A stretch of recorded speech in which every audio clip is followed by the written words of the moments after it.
Ministry of Culture, Tourism and Civil Aviation, our chief guest for the South Asia Drone Forum 2025. Thank you very much for your gracious presence. Also, we're joined by Mr. Binod Prakash Singh, Secretary, Ministry of Culture, Tourism and Civil Aviation. We also have Ms. Cecile Fruman, Director, South Asia Region, Regional Integration and Engagement, the World Bank. She's joining us virtually all the way from Bhutan. So thank you, ma'am, for joining us virtually. We are also joined by Ms. Indu Gimire, Joint Secretary, Ministry of Culture, Tourism and Civil Aviation, Mr. Dio Chandralal Karn, Deputy Director General, Aviation Safety and Security Regulation Directorate, Civil Aviation Authority, Nepal. Also, we have Ms. Preeti Arora, Operations Manager, World Bank. Ladies and gentlemen, we're very thankful for joining us.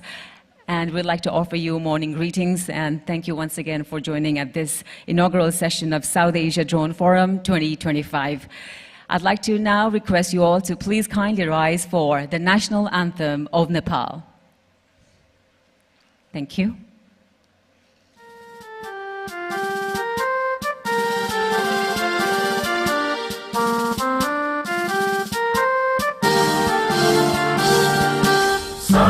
Thunga fulka हामी एउटै माला नेपाली सार्वभौम भई फैलिएका मेची महाकाली सायो थुङ्गा फुलका हामी एउटै माला नेपाली सार्वभौम भई फैलिएका मेची महाकाली प्रकृतिका कोटि कोटि सम्पदाको आचल वीरहरूका राजधानी स्वतन्त्र ज्ञान भूमि शान्ति भूमि तराई पहाड हिमाल अखण्ड यो प्यारो हाम्रो मातृभूमि नेपाल बहुजाति भाषा धर्म संस्कृति छन् विशाल अग्रगामी राष्ट्र हाम्रो जय जय Nepal. Thank you, ladies and gentlemen. Please kindly be seated. Firstly, I'd like to kindly request the chair of this inaugural session, Mr. Binod Prakash Singh, Secretary of Ministry of Culture, Tourism and Civil Aviation, to kindly chair the session. Thank you, sir. So, ladies and gentlemen, we would once again like to acknowledge and address the presence of our esteemed guests today. We have our chief guest, Honorable Minister Badri Prasad Pandey, Ministry of Culture, Tourism and Civil Aviation, Mr. Binod Prakash Singh, Ms. Cecile Fruman, Director of South Asia Region, Ms. Indu Gimire, Joint Secretary, Ministry of Culture, Tourism and Civil Aviation, Mr. Dio Chandralal Karn, Deputy Director General of Aviation Safety and Security Regulations Directorate, Ms. Preeti Arora, thank you very much, and also all our esteemed guests, thank you very much for joining at this inaugural session. And now we would like to head towards the official inauguration. I'd like to kindly request Honorable Minister to do the honors by lighting the traditional lamp and officially inaugurate the two-day South Asia Drone Forum 2025. And to support the Minister, I'd also like to request Ms. Tanuja Pokhrel, Under Secretary, Ministry of Culture, Tourism and Civil Aviation, in doing the honors of lighting on the lamp.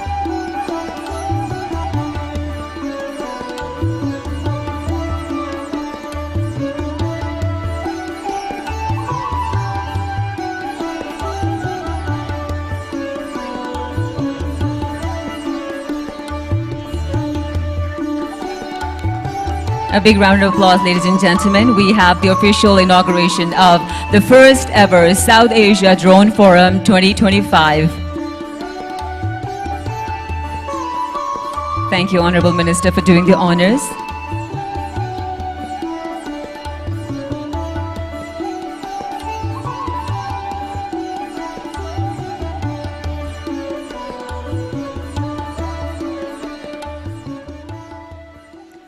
Thank you. Ladies and gentlemen, the history of innovation has come a long way. Innovation has played a critical role in shaping the world we live in today. The present-day societal benefits of drones are extensive and transformative. The drone technology holds an immense potential to solve global challenges in healthcare, food security, climate change, work safety, biodiversity, and many more. Globally, drones are deployed to automate the dangerous jobs from firefighting to mapping and monitoring delicate ecosystems, empowering the researchers to identify threats and to come up with feasible solutions to conservation measures. Nepal's vertical topography has always made it difficult to get vaccines and much-needed medicines to hard-to-reach settlements. So whether it's carrying the delivering medicine from the sky to support the healthcare for all, or it's aerial seeding in inaccessible locations, through drone in difficult terrain of Nepal, whether it's about the use of drones to assess the rapid damage and search and rescue in remote areas during April 2015 earthquake, or its devastating flood in June 2021, drone technology is increasingly being used in Nepal to respond to climate-induced disasters and to map out future geohazard risks. Ladies and gentlemen, we're at this very important forum that is being held for the very first time, South Asia Drone Forum 2025, and this is the inaugural session of this two-day event. I'm Mandira Maharshan, and it is my great pleasure to be here as your host today. I'd like to welcome you once again on behalf of World Bank, and I hope we all look forward to a successful and a very fruitful two-day event.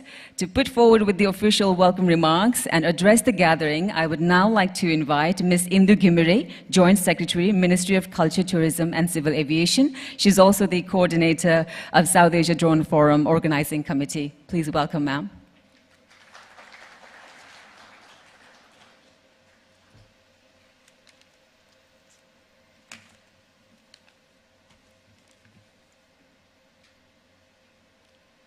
Thank you, ma'am. Honorable Minister, Ministry of Culture, Tourism and Civil Aviation, Government of Nepal, respected Secretary, Ministry of Culture, Tourism and Civil Aviation, delegates from Bangladesh, Bhutan, India, Maldives, Pakistan and Sri Lanka, International Civil Aviation Organization, ICAO, World Bank, esteemed guests, industry experts, innovators and friends, ladies and gentlemen. Namaste, good morning and a very warm welcome to Nepal.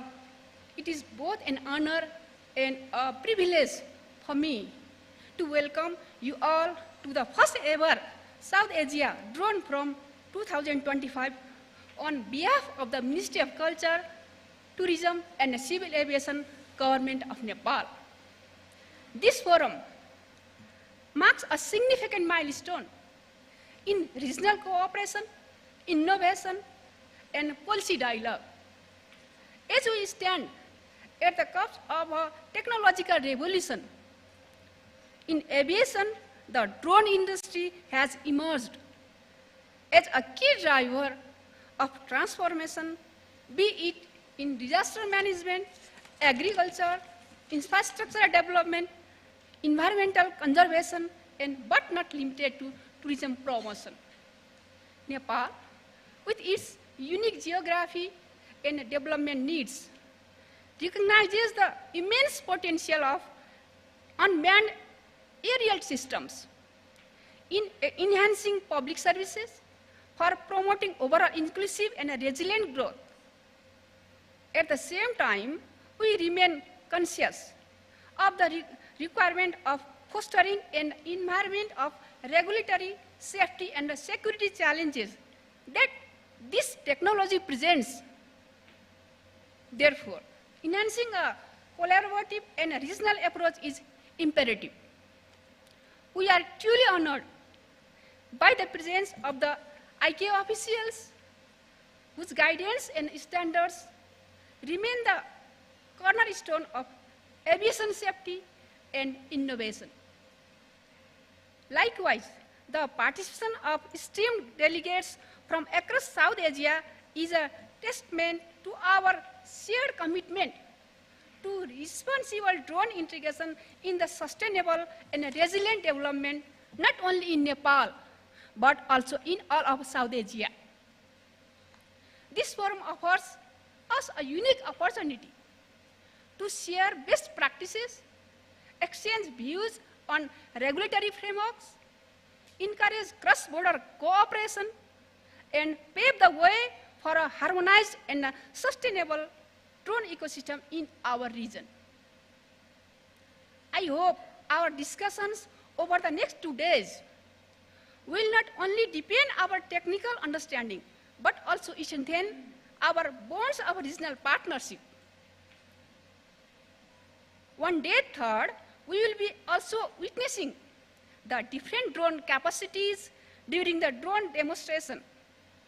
Also during the forum, I encourage you all for a productive discussion and networking as well. On behalf of the Ministry of Culture, Tourism and Civil Aviation, I once again welcome you all and wish you a productive, insightful and inspiring time here in Kathmandu. May the South Asia Drone Forum 2025 become a landmark in our collective journey towards innovation, safety and progress. Thank you very much and namaste.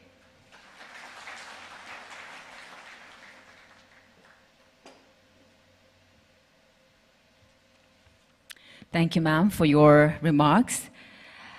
As we all know, ladies and gentlemen, we live in a time of astounding technological advancement. And as mentioned earlier, Nepal's drone ecosystem has evolved since the 2015 earthquake. Initially driven by the need for rapid disaster response, it has grown into a vibrant, complex network with interconnected stakeholders and groups, of course, government organizations, private companies, academic institutions, and non-government organizations, and individuals who are into this sector. And of course, eventually they all contribute to this ecosystem. Ladies and gentlemen, for now, let's have a look at an outlook of this drones ecosystem. So to present a brief presentation on Nepal's drone ecosystem, I'd like to invite on stage Ms. Tanuja Pokhrel, Undersecretary, Ministry of Culture, Tourism and Civil Aviation. Thank you.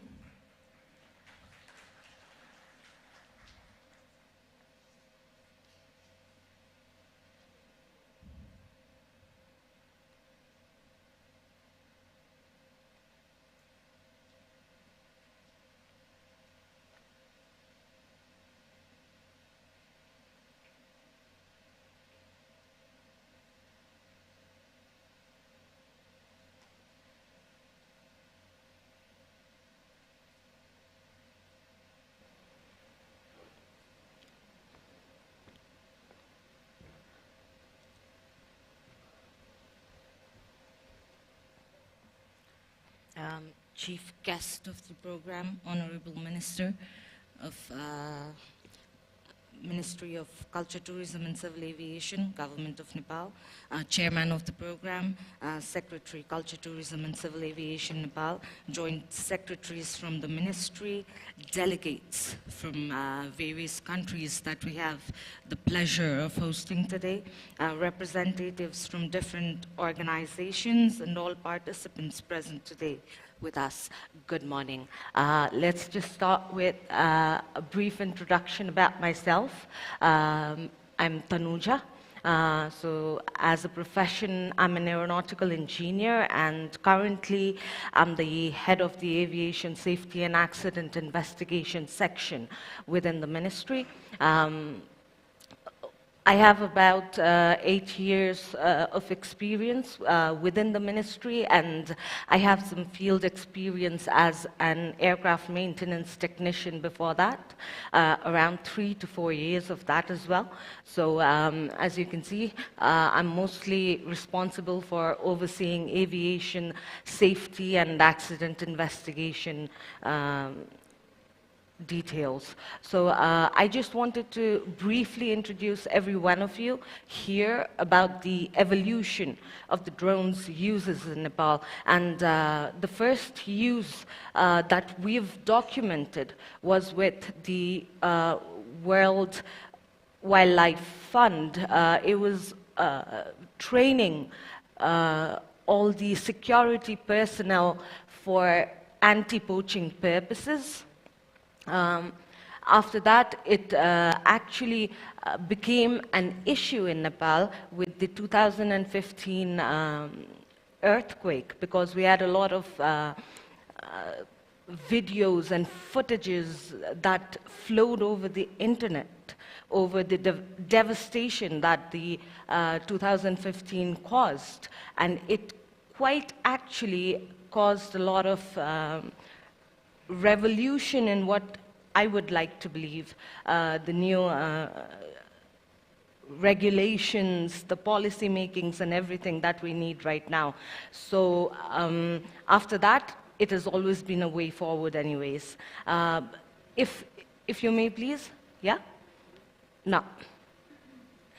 It did not work, so do you think you could just play on the button?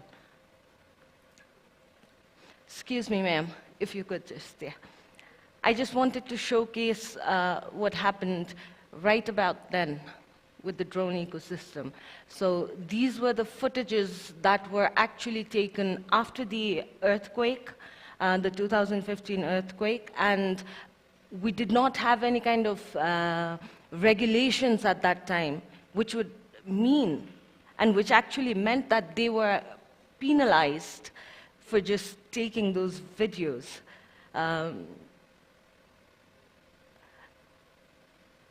What actually brought forward was that it was easier for us to document our disasters. It was easier for us to document our problems.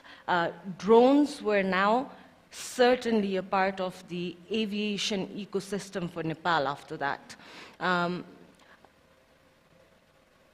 You can just, it's a 1-minute video, so I just want you to look at the problems that brought the solutions for us.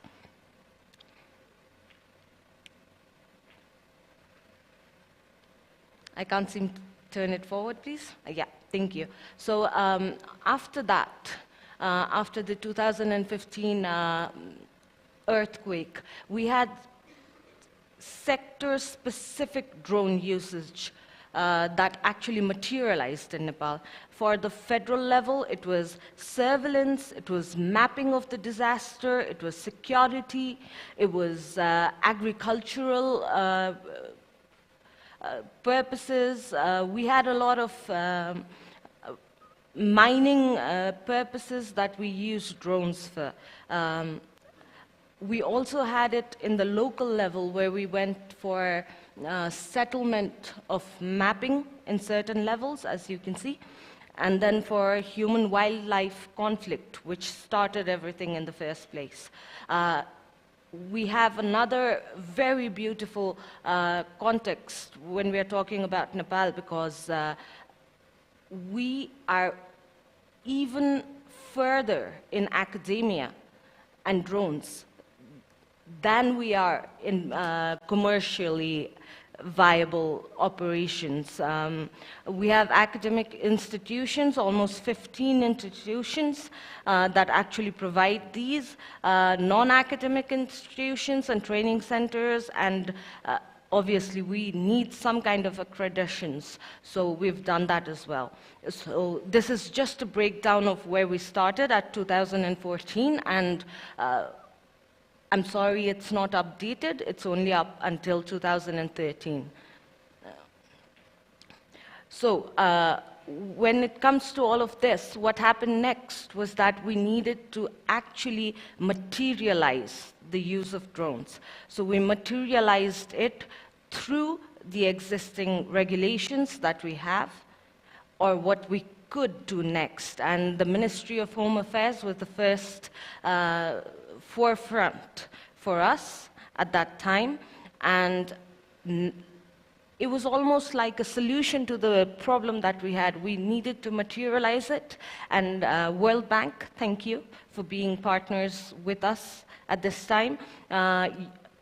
They came up with a solution where they wanted to learn about the ecosystem. They wanted to actually help us develop something. So these are the 4 pillars that we identified. We need policies, we need regulations, and everything else. So that is where we are at this point. With World Bank, we have a combined effort that's going on within the ministry, where because of the ICAO regulations mandating that civil aviation actually takes charge of everything. We are going to be the forefront. The Ministry of Culture, Tourism and Civil Aviation is going to be the forefront for all the regulatory purposes. Civil Aviation Authority of Nepal, as of now, has more than 1,500 plus drones that are registered within the system. We are a country with a lot of trekking possibilities and a lot of visually appealing possibilities. So we have that as well. And then at the same time, we are working for a training program so that we can materialize what we've taught. And at this point, this drone forum could be a very beautiful opportunity for all of us participants, because not everything new needs to be innovated every single time. We can always replicate it to our own accords. So it would be amazing if what we've learned over the past few years could be replicated by every other country or every other interested party at this point. Thank you. I do not want to take any more time. Thank you.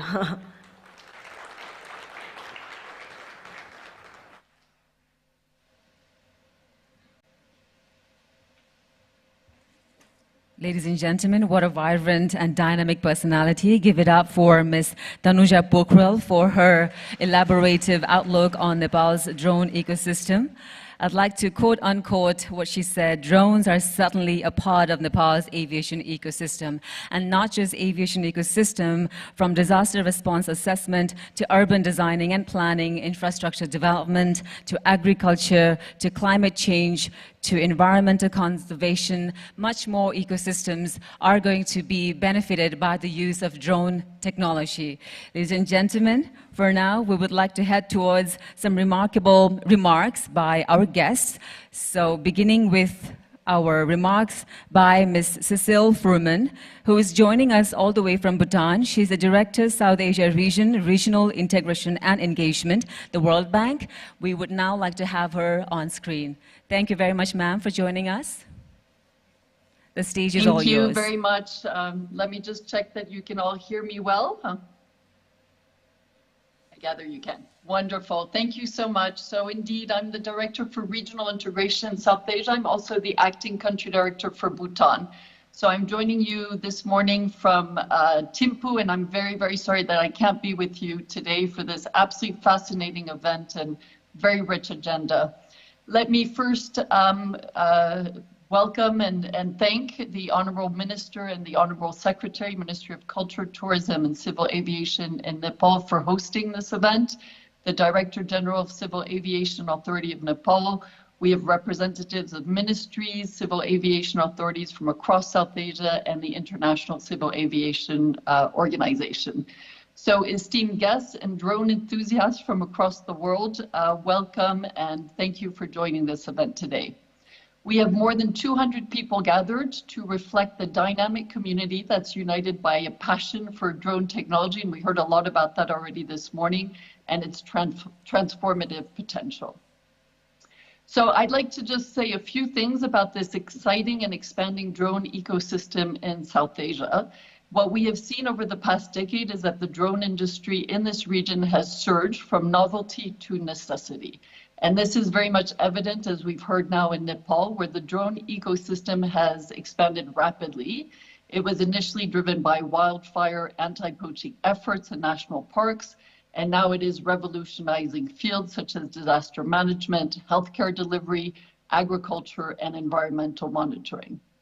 The bank has been very privileged to support the Drone Ecosystem Acceleration Program through the Korea World Bank Partnership Facility.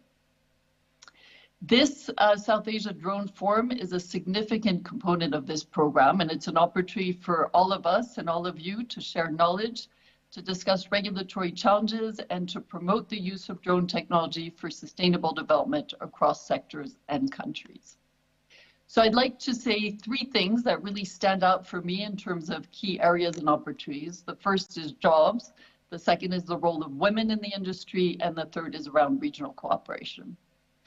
So on jobs, we know that drones are not just high-tech tools reserved for few. Across South Asia, they are now becoming a source of livelihoods for many.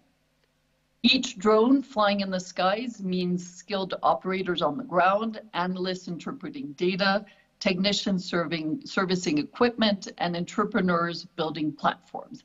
In short, new and innovative jobs across South Asia.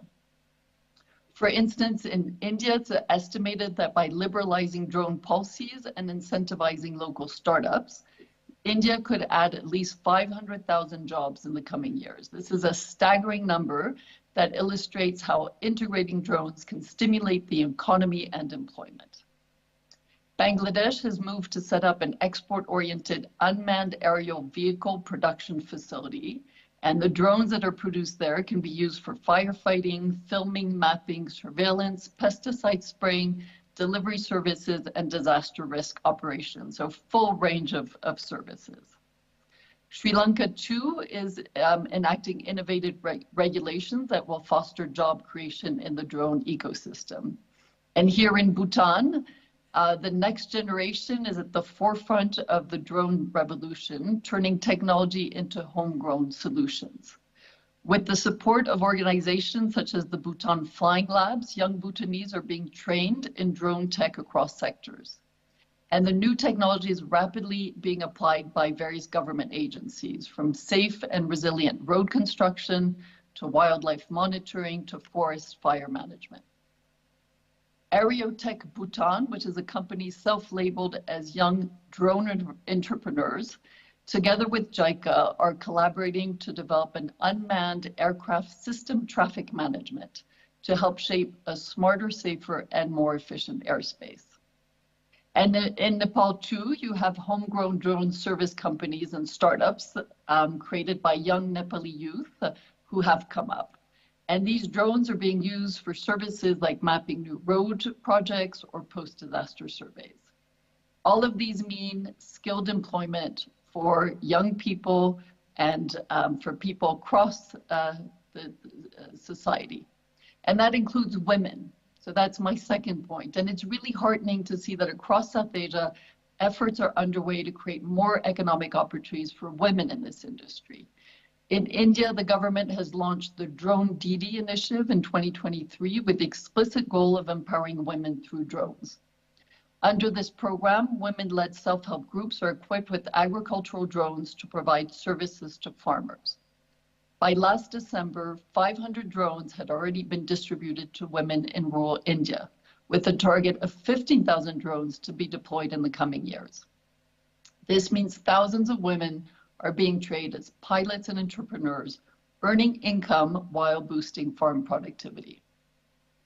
In Nepal, the number of female drone pilots and engineers is steadily rising through academic projects and startup teams supported by initiatives like Girls Can Fly, led by the Robotics Association of Nepal. So our task really now is to multiply these numbers and make sure that the skies are open to everyone and that we have more women, such as the two that we just heard from this morning, who can speak about the drone industry and fully participate. So my final point is about regional collaboration, something that's very near and dear to my heart because that is my portfolio, is to support more regional collaboration integration in this region. And the drone industry has immense scope to strengthen regional cooperation and to scale efforts. South Asian nations share not just geography and culture, but also many of the same development challenges and aspirations. And drones offer us a new way to tackle some of these challenges together. In Bhutan, the World Bank was privileged to support the government to develop its first drone flying operations manual last year. Forward-looking policies that encourage innovation while safeguarding safety and security are critical, and there is a lot that the rest of South Asia can learn from the experience in Bhutan, but also from each other. So from regional collaboration for regulations to remote pilot training to technical capacity exchanges, there are many exciting collaborations that are already ongoing, and there's potential for much, much more to come. One example is regional training centers that could welcome students from across the region. So in closing, let me just state that innovation thrives in an open environment of collaboration. And I hope that the South Asian drone community takes flight together over the next 2 days and through the collaborations that are developed over these conversations. So I wish you all very productive discussions and partnerships. I'm sorry not to be there with you, and I very much look forward to hearing about the outcome of your proceedings. Thank you, and I wish you all very well. Thank you. Thank you, Ms. Cecile, ma'am. I hope you're having a lovely morning out there in Bhutan, and we're very grateful that you could arrange your time. I am sure you can still hear us, so thank you very much. We would like to extend our heartfelt gratitude for your time and for your remarks. As she mentioned, from novelty to necessity, that's absolutely true. The drone ecosystem in Nepal has an absolute importance in revolutionizing the industries, academics, tourism, agriculture, disaster risk management, and mapping and monitoring. It is indeed transforming the way we are doing business in present day. Ladies and gentlemen, we now move to our next guest remarks. For now, we'd like to invite on stage Ms. Preeti Arora, Operations Manager, the World Bank Country Office, Nepal, for her exclusive remarks. Thank you very much, ma'am.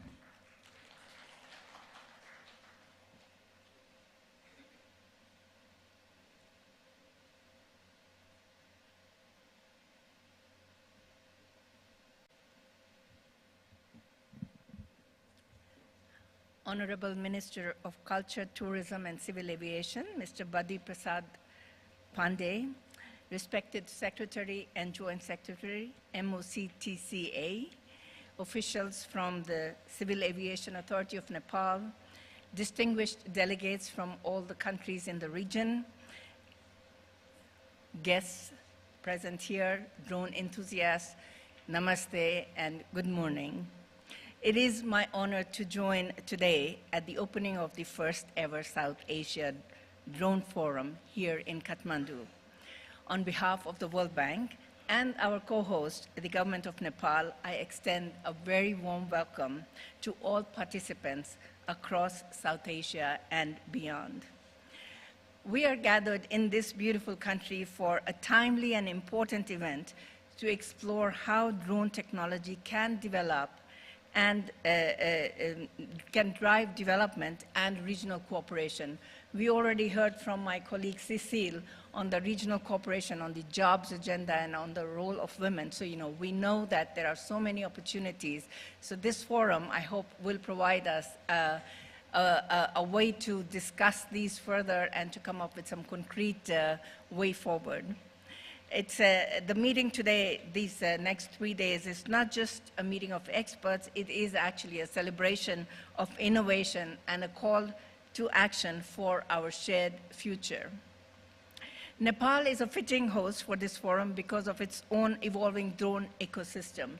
And we already heard about the evolution of this ecosystem here in Nepal, so I'm not going to go through that in any details. But in just a few years, Nepal's drone technology sector has expanded rapidly, initially driven by efforts like anti-poaching patrols in our national parks, and now transforming multiple sectors such as disaster management, healthcare, agriculture, and environmental monitoring. Many of us remember how drones were used after the 2015 earthquake to map damage and relief efforts. We also were able to see a short video of that, of those efforts. So from these beginnings, the technology has really taken off. Nepal today has a growing community of drone innovators, entrepreneurs, and users. Homegrown initiatives are flourishing. For example, a few years ago, the National Innovation Center developed Nepal's first medical drone to deliver medicine and lab samples to remote Himalayan villages. Designed and built by young Nepali engineers, that project showed how local innovation can leapfrog infrastructure gaps and save lives. Such progress in Nepal's drone ecosystem is inspiring, truly. It speaks to our ability to embrace new technology for the public good.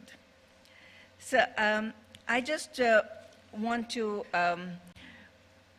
highlight very, very briefly what the current, a few of the current applications that show why we are so excited about drones in Nepal and in the region and also globally. In agriculture, Nepali farmers are beginning to use drones to monitor crop health and even spray the fields, which means that increases in yields are very much an opportunity for small farm holders as well as the large ones. In the health sector, we have seen drones carry medical supplies and diagnostic samples across Nepal's challenging terrain, cutting the delivery times from days to just hours. Drones, once used only in post-earthquake efforts, are now used across Nepal to assess flood damage and landslide risks, as seen during the September 2024 floods and the Jajakot earthquakes, providing real-time information that guides relief and reconstruction. Looking ahead, the potential is even greater. We are truly only scratching the surface of what drones can do for development. Imagine every rural health post regularly restocked by drones, so no community is more than a few hours away from essential medicines. Imagine precision agriculture at scale, where drones analyze soil and crops across Nepal's plains and hills, helping farmers fine-tune planting and fertilizing to boost food security. Envision drones monitoring our forests and glaciers, collecting data to combat climate change and protect our natural heritage. We can foresee drones inspecting infrastructure, bridges, roads, power lines to improve maintenance and safety. The technology is advancing rapidly. Longer flight times, heavier payloads, better sensors, and artificial intelligence integration. Going forward, drones can be central to our development and climate resilience strategies, but we need a sustainable ecosystem. As Nepal's drone ecosystem grows, we must address gaps in local expertise, regulatory frameworks, and policies. We need to train more engineers, pilots, and data analysts and implement forward-looking regulations that balance innovation with safety, privacy, and airspace management. We must innovate our institutions and policies as much as with the technology. Nepal has already made progress with drone guidelines from the Civil Aviation Authority, but still much remains to be done. The World Bank, through the Drone Ecosystem Acceleration Program, which is supported by the Korea World Bank Partnership Facility, is assisting Nepal in developing policies and regulations for safe and effective drone use. The program has assessed Nepal's drone landscape to identify challenges and opportunities. It also fosters partnerships between government agencies, private sector entities, and academic institutions to drive innovation and implement drone-based solutions in infrastructure, disaster management, health, and agriculture, among other areas. The 3 days ahead for the South Asia Drone Forum are a critical part of this program. From discussions on the regulatory environment, application for development, and drone demos, the forum has a packed agenda, which is really exciting. I am confident that our discussions will lead to tangible actions, such as new pilot projects or policy innovations for deploying drones. Our support for the drone ecosystem is part of our broader effort to advance the country's digital footprint, including investments in digital infrastructure, data systems, and innovation labs. We believe technology and development are crucial for economic growth, job creation, and resilience. I thank our partners, especially the Government of Nepal and the Korea World Bank Partnership Facility, for their visionary support in embracing innovation. We at the World Bank are proud to stand alongside you, and we remain deeply committed to supporting technology for development and regional integration in South Asia. And in closing, I just want to welcome you all again to the first ever South Asia Drone Forum. And over the next 3 days, let's share, learn, and be inspired by each other. Let's seize this opportunity to ensure that drone technology elevates our development trajectory and strengthens our regional bonds. I wish you all very fruitful discussions and also an enjoyable stay in Nepal. Thank you.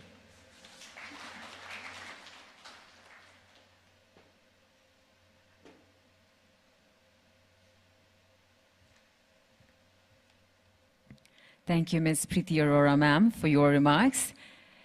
It definitely is the celebration of innovation and create the new efficient and effective ways of exploring the full potential of uses of drones. And drones in Nepal are adding real excitements in the fields such as agriculture, health sectors, assessing the disaster responses, etc., among many others. And it is just that important point to stress the fact that drones can be more of an assistance towards development of various important sectors to move towards development of the country. Ladies and gentlemen, we now would like to have remarks by Mr. Deo Chandra Lal Karn, Deputy Director General, Aviation Safety and Security Regulation, Directorate, Civil Aviation Authority, Nepal. Please welcome, sir.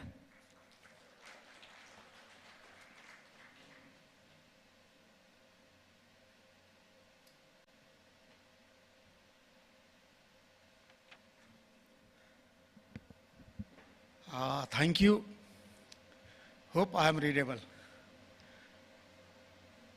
Chief guest, honorable ministers, culture, tourism and civil aviation, the chairperson of this forum, respected secretary, culture, tourism and civil aviation ministry, joint secretaries from the ministries,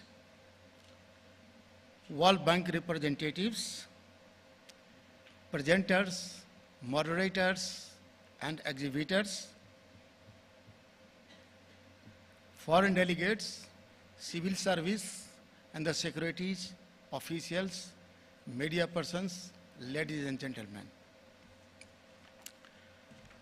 Namaskar and good morning. I am honored to speak at the first South Asia Regional Drone Forum. This event highlights our joint effort in the field of the remotely piloted aircraft system and offer to chance to address challenges while exploring new opportunities in the Nepal and the region. Since I have heard about this program all the time, I am thinking about that. So everybody knows about the uses of the drone. But it also creates some kind of the threat to the civil operations, civil aviation operations.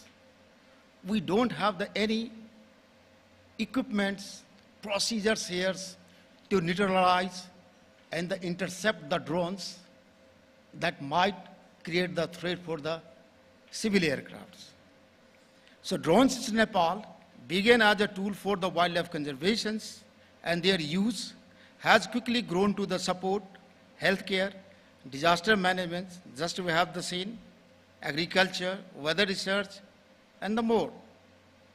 Although great progress has been made, many opportunities still remain untapped.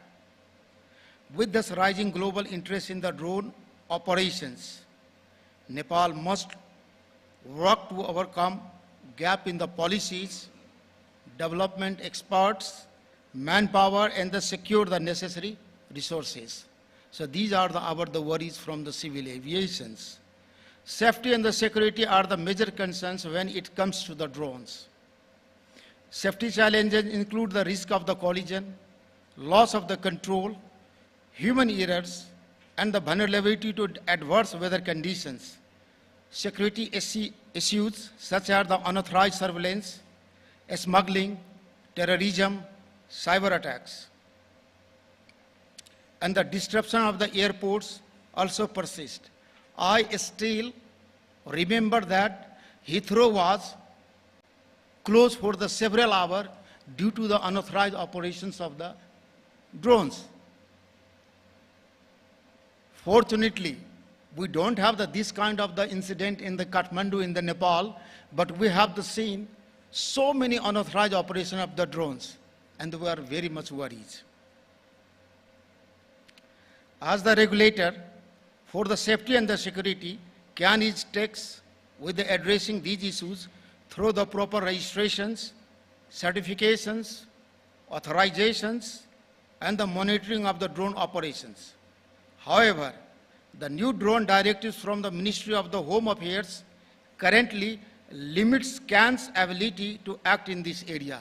So hopefully this forum will come with some clarity about how to develop guidelines, some kind of the regulations and the act.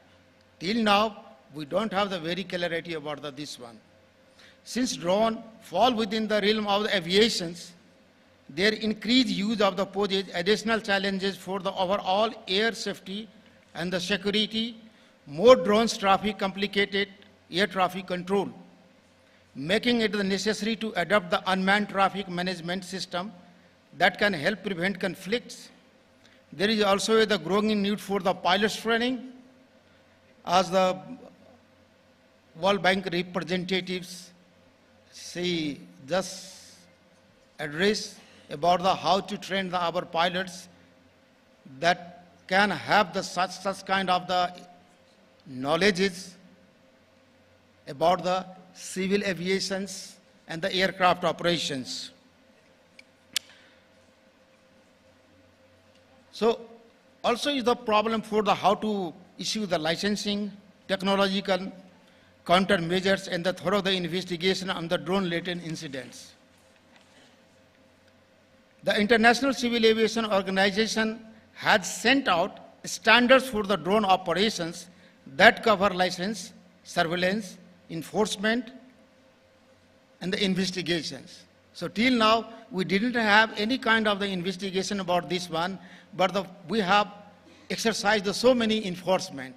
If some policeman and the other side of this world, in the Nepal, if you have the unauthorized operation of the drones, that is not any order issued by the civil aviations, they arrest them, they come in the civil aviation, we forfeit the equipment, but we don't have the policy to give them back. So these are the gaps. It is essential for the CAN to adopt these standards and assume clear responsibility for the registration certifications. Flight permissions must be needed, surveillance, investigation, and the enforcement. A new framework that is assigned these functions to the appropriate entities must be established as soon as possible. At the same time, every state agency should recognize its own role and the support effort to manage the challenges of the drone operations in Nepal. So I hope that this forum will open the door to more opportunities, promote the sharing of the knowledges, and strengthen the collaboration with our regions. So hopefully I have clarified the stand of the civil aviation. I have clarified about the rules and the regulations, procedures about the civil aviation and my present conditions. So thank you very much.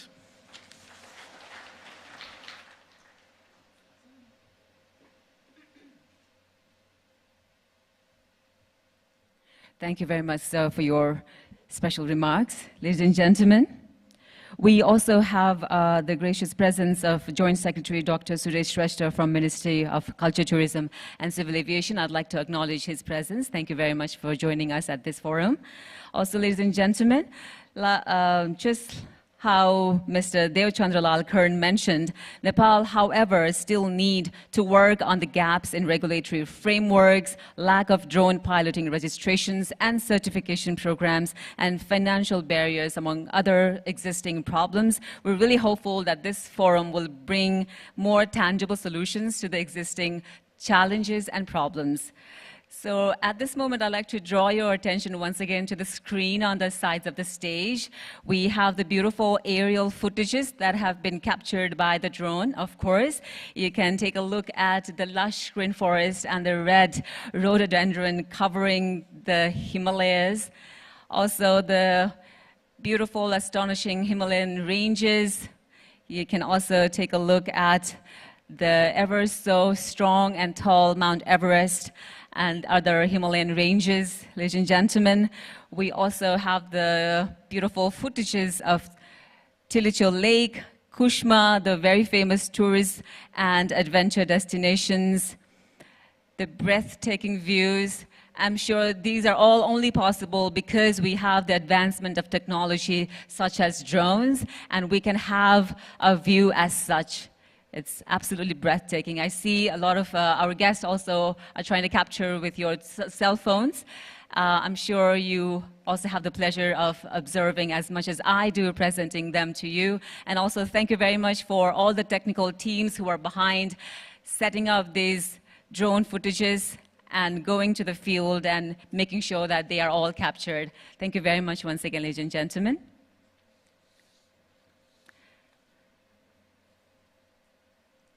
With that, ladies and gentlemen, we now move towards our special remarks by our chief guest for today's South Asia Drone Forum 2025, Honorable Minister Badri Prasad Pandey, Ministry of Culture, Tourism and Civil Aviation, Government of Nepal.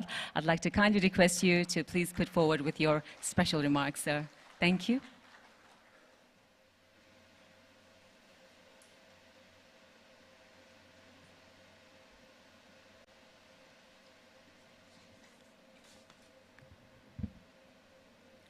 Respected chairperson of this session, distinguished delegates, experts, innovators, and friends from across South Asia, media persons, ladies and gentlemen. Namaste and warm greetings to you all. It is my great honor and privilege to address this inaugural session of the South Asia Drone Forum 2025. I extend a heartfelt welcome to all our regional and international participants. In recent years, Nepal has witnessed a steady evolution in this drone ecosystem, from humanitarian response in the aftermath of natural disasters to monitoring forest and mapping infrastructure to delivering medical lab sample in remote areas. Drone technology is no longer an abstract innovation. It is now an integral tool supporting Nepal's path to resilient and inclusive development. Our unique geography, from the soaring Himalayan peaks to the expansive Tarai plains, makes conventional access difficult. Drones, however, are overcoming these barriers, but in a limited approach. The growth of the drone sector in Nepal also brings with it immense opportunities for creating 21st century jobs. With the right training ecosystem in place, we envision thousands of young Nepalese joining a dynamic and high-value global industry, both within Nepal and abroad. To enable this transformative shift, the government of Nepal is actively working on formulating a comprehensive drone regulation policy. This forthcoming regulation aims to strike a balance between ensuring public safety and security while enabling innovation, research, and commercial applications. It will offer a framework for certification, training, airspace use, testing corridors, and operational standards. Nepal is uniquely positioned to become a hub for drone testing. Our varied at altitudes from 60 to over 8,000 meters present an unparalleled opportunity for testing drone technology in multiple environmental and altitude conditions. We invite drone companies, startups, researchers, and international partners to explore pilot corridors and high-altitude testing zones in Nepal. We believe that regional cooperation in the field of drone technology is not just beneficial, it is essential. A South Asia-wide collaboration will allow us to share best practices, harmonize standards, pool resources for capacity building, and promote South-South knowledge exchange. Let us work together to build a shared regional vision. In conclusion, let me end by expressing my deep appreciation to my team at the Ministry of Culture, Tourism and Civil Aviation and the World Bank and other partners for this timely and important forum. I am confident that the conversations and connection made here will shape the future of drone technology in South Asia, and Nepal is proud to be a part of the future. I wish you a pleasant stay in Nepal and hope you will extend your stay and experience the unparalleled hospitality, mighty mountains, and an amazing country, Nepal. Thank you very much. Namaste.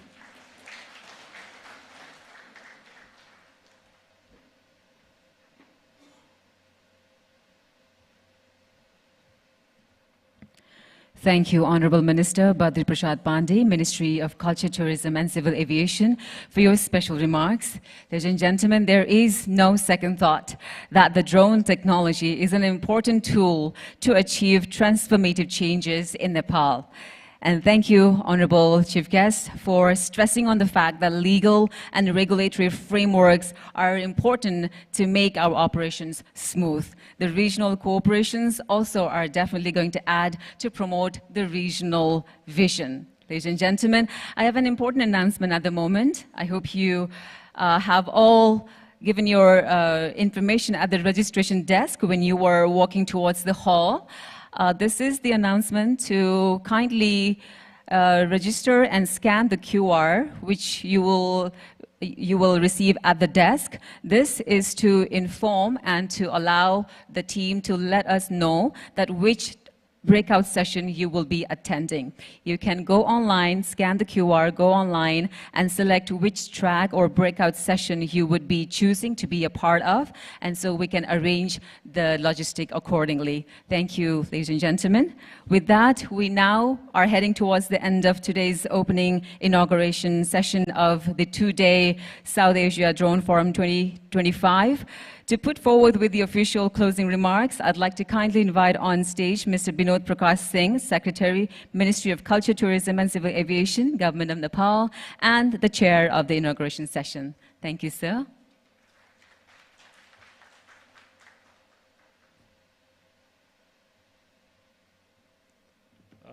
Thank you, Mandira, for your excellent moderation and MC.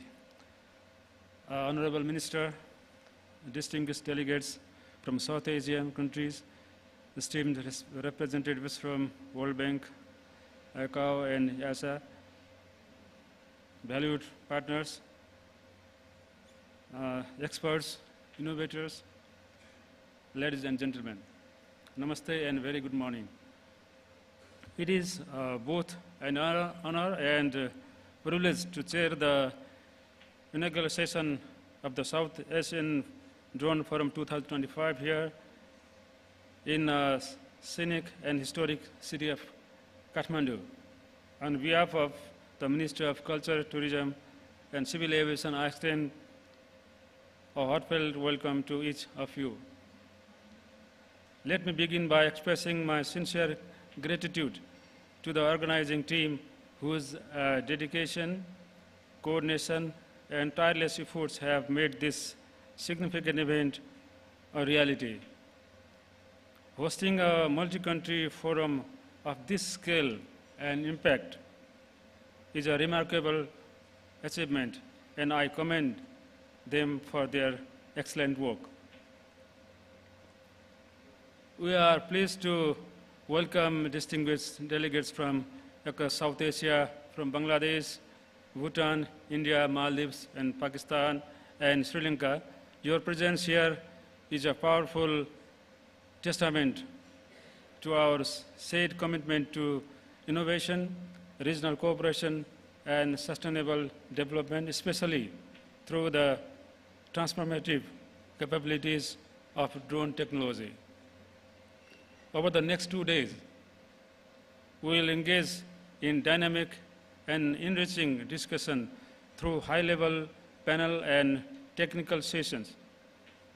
Topics will range from regulation and innovation to public-private partnership, high-altitude testing, development applications, and entrepreneurial future of drone in South Asia. This discussion promises to expand our collective vision and, more importantly, lay a strong foundation of collaborative policies and actionable outcomes. We are honored by the presence of an official from the International Civil Aviation Organization and the virtual participation of a representative from the European Union Aviation Safety Agency. Your perspectives greatly enhance the regional dialogues and ensuring our discussion align with global standard and best practices. This forum makes the beginning of a more structured and impactful regional collaboration.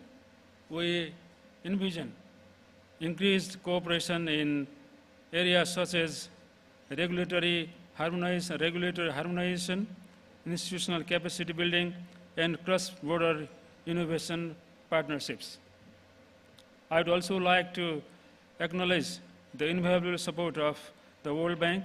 Their continued collaboration has been instrumental in the shaping this initiative, and we deeply appreciate their partnership. The government of Nepal remains steadfast in its commitment to innovation, technical advancement, and inclusive growth. The drone ecosystem is a national priority, not only for its immediate application, but also for its potential to build a resilient, future-ready economy. We are currently developing a national regulatory framework that will facilitate the use of drone for sustainable and resilient development. I also wish to extend my sincere thanks to the Honorable Minister for his presence and ongoing leadership in advancing the drone technology in Nepal. His vision and support have been pivotal in steering the emerging sector towards sustainable progress. In conclusion, let us remember that the challenges we face are shared, and so are the opportunities. The full promise of drone technology can only be unlocked through the robust regional collaboration while leveraging our diversity, fostering South-South cooperation, and sharing knowledge for the greater good. Let this forum be a catalyst for drone-driven transformation across Nepal and the wider South Asian region. Thank you once again for your participation. I look forward to engaging a productive discussion in the session ahead. Thank you. Dhanyavad.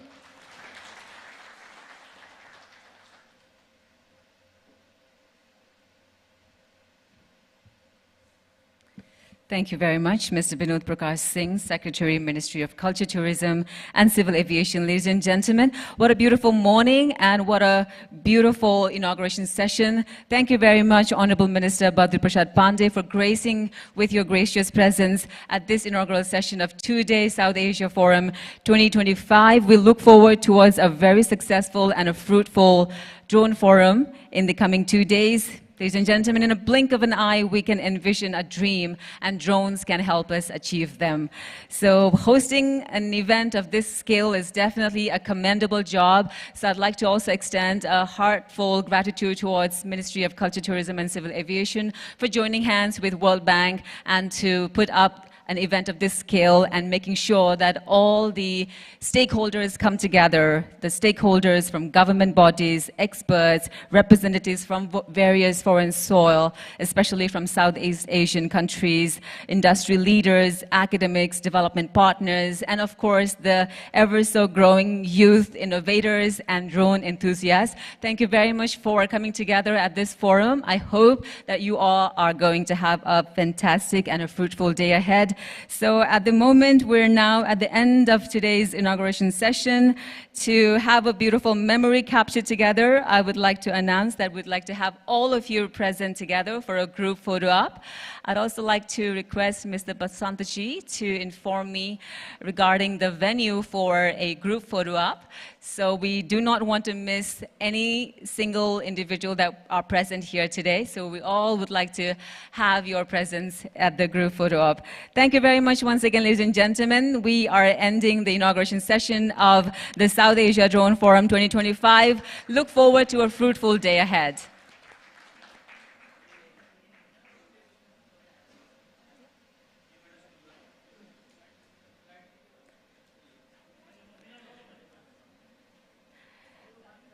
Okay, so we decide to use the stage as our platform to capture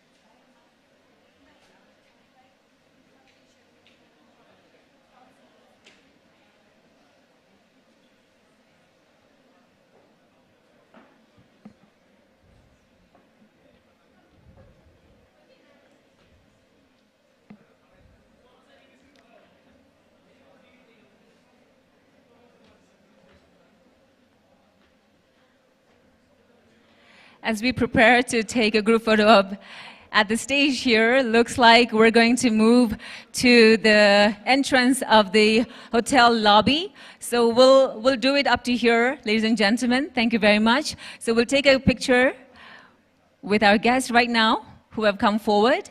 And our remaining guests, everybody can join us in a group photo. We're going upstairs at the entrance of this hotel lobby.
guests to continue the discussion.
Can I request everyone to please come in? We're starting the session now.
from the very official inauguration of this forum.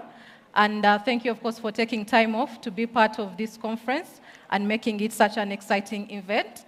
So the next session that we are going in will be a very plenary session, the very first one for this forum, which is evolving global drone regulations and implications in the South Asia, and how that is affecting the different drone applications within the other region as well. So with this session, we are looking on how we shall explore how different countries are trying to navigate the drone regulations and the policy environments, and the different key trends such as the UTM and BVLOS regulations that are coming up from within the South Asia region as well. And we also want to explore how especially on the regulatory framework, how the different civil aviation authorities, because we are privileged to actually have a tendency from the various civil aviation authorities from Sri Lanka, Bhutan, Pakistan, Nepal, India, Bangladesh, and Maldives, actually join us for this forum. So thank you for taking the time off your very busy schedule.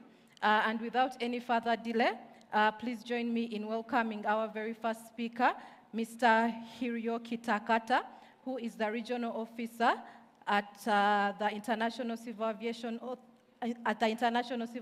Organization, that is ICAO, and he serves as the Air Traffic Management Officer. Thank you very much.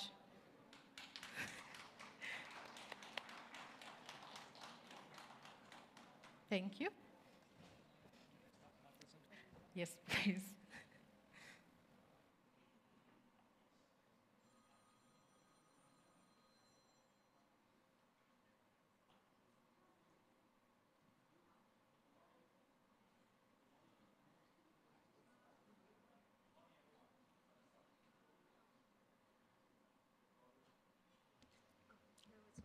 It's on. Thank you. Thank you very much. Good morning, everyone. My name is Hiroki Takata, Regional Officer, Air Traffic Management at the ICAO Asia Pacific Regional Office located in Bangkok, Thailand. So on behalf of Regional Director, Mr. Tamao, I'd like to express our sincerely appreciation to Government of Nepal and the World Bank, as well as co-organizers. It is a great honor to be here in Kathmandu, Nepal, to join this very important event in South Asia. So I believe not everyone is from a civil aviation authority. So I'd like to explain a little bit about what ICAO is.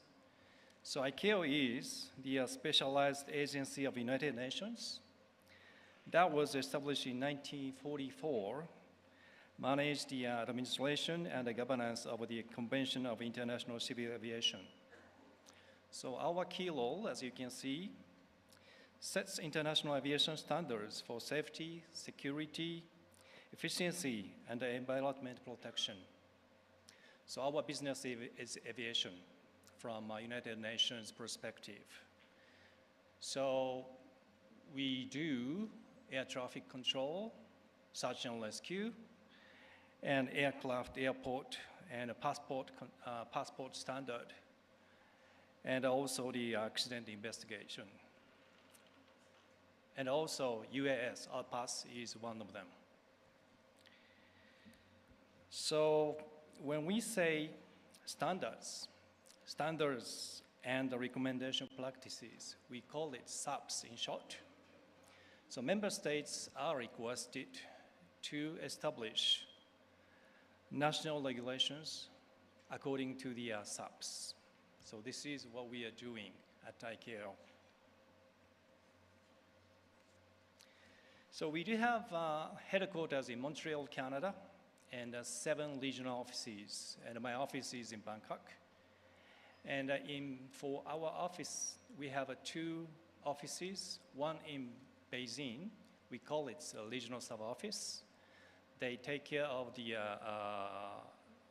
implementation support to member states and administrations in our region. And recently, we established a new office in Fiji because PCIS, Pacific countries, have less capability to implement aviation regulations. So we established a new office in Fiji to support those state species countries. And previous session this morning, we heard about how Nepal government tackled with the drone when they had natural disasters such as earthquake. So I'm originally from Japan, and my background is ATC, air traffic controller. So as you can imagine, earthquake is something normal in Japan, and then nobody pay attention to small one because we get used to so often. But I can say once in 20 years, we have a big one. So the most recent one, 2011, we had a big one in Tohoku that was huge impacted to Japanese economy. And about 20,000 were killed. And one nuclear power plant was damaged. So at that time, in 2011, probably we didn't have such drone capability. So I haven't seen, such the video when we had a big earthquake in Japan. About 10 days ago, we had a big earthquake as well in Myanmar. And Myanmar is about 1,000 kilometers away from Bangkok. But on that day, we felt big earthquake in Bangkok too. So my apartment house is kind of high, right? And then they use a drone to check outside of our apartment house. So the big difference we can see between 2011 and 2025. So I think that is why we are here to join this important event, so-called South Asia Drone Forum. From here, I'd like to take you to a quick journey through the scope of ICAO's work on unmanned aviation.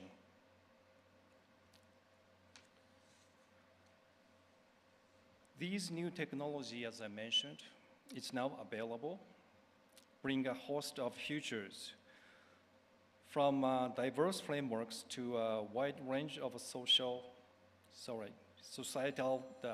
appreciations. And they've already shown great potential.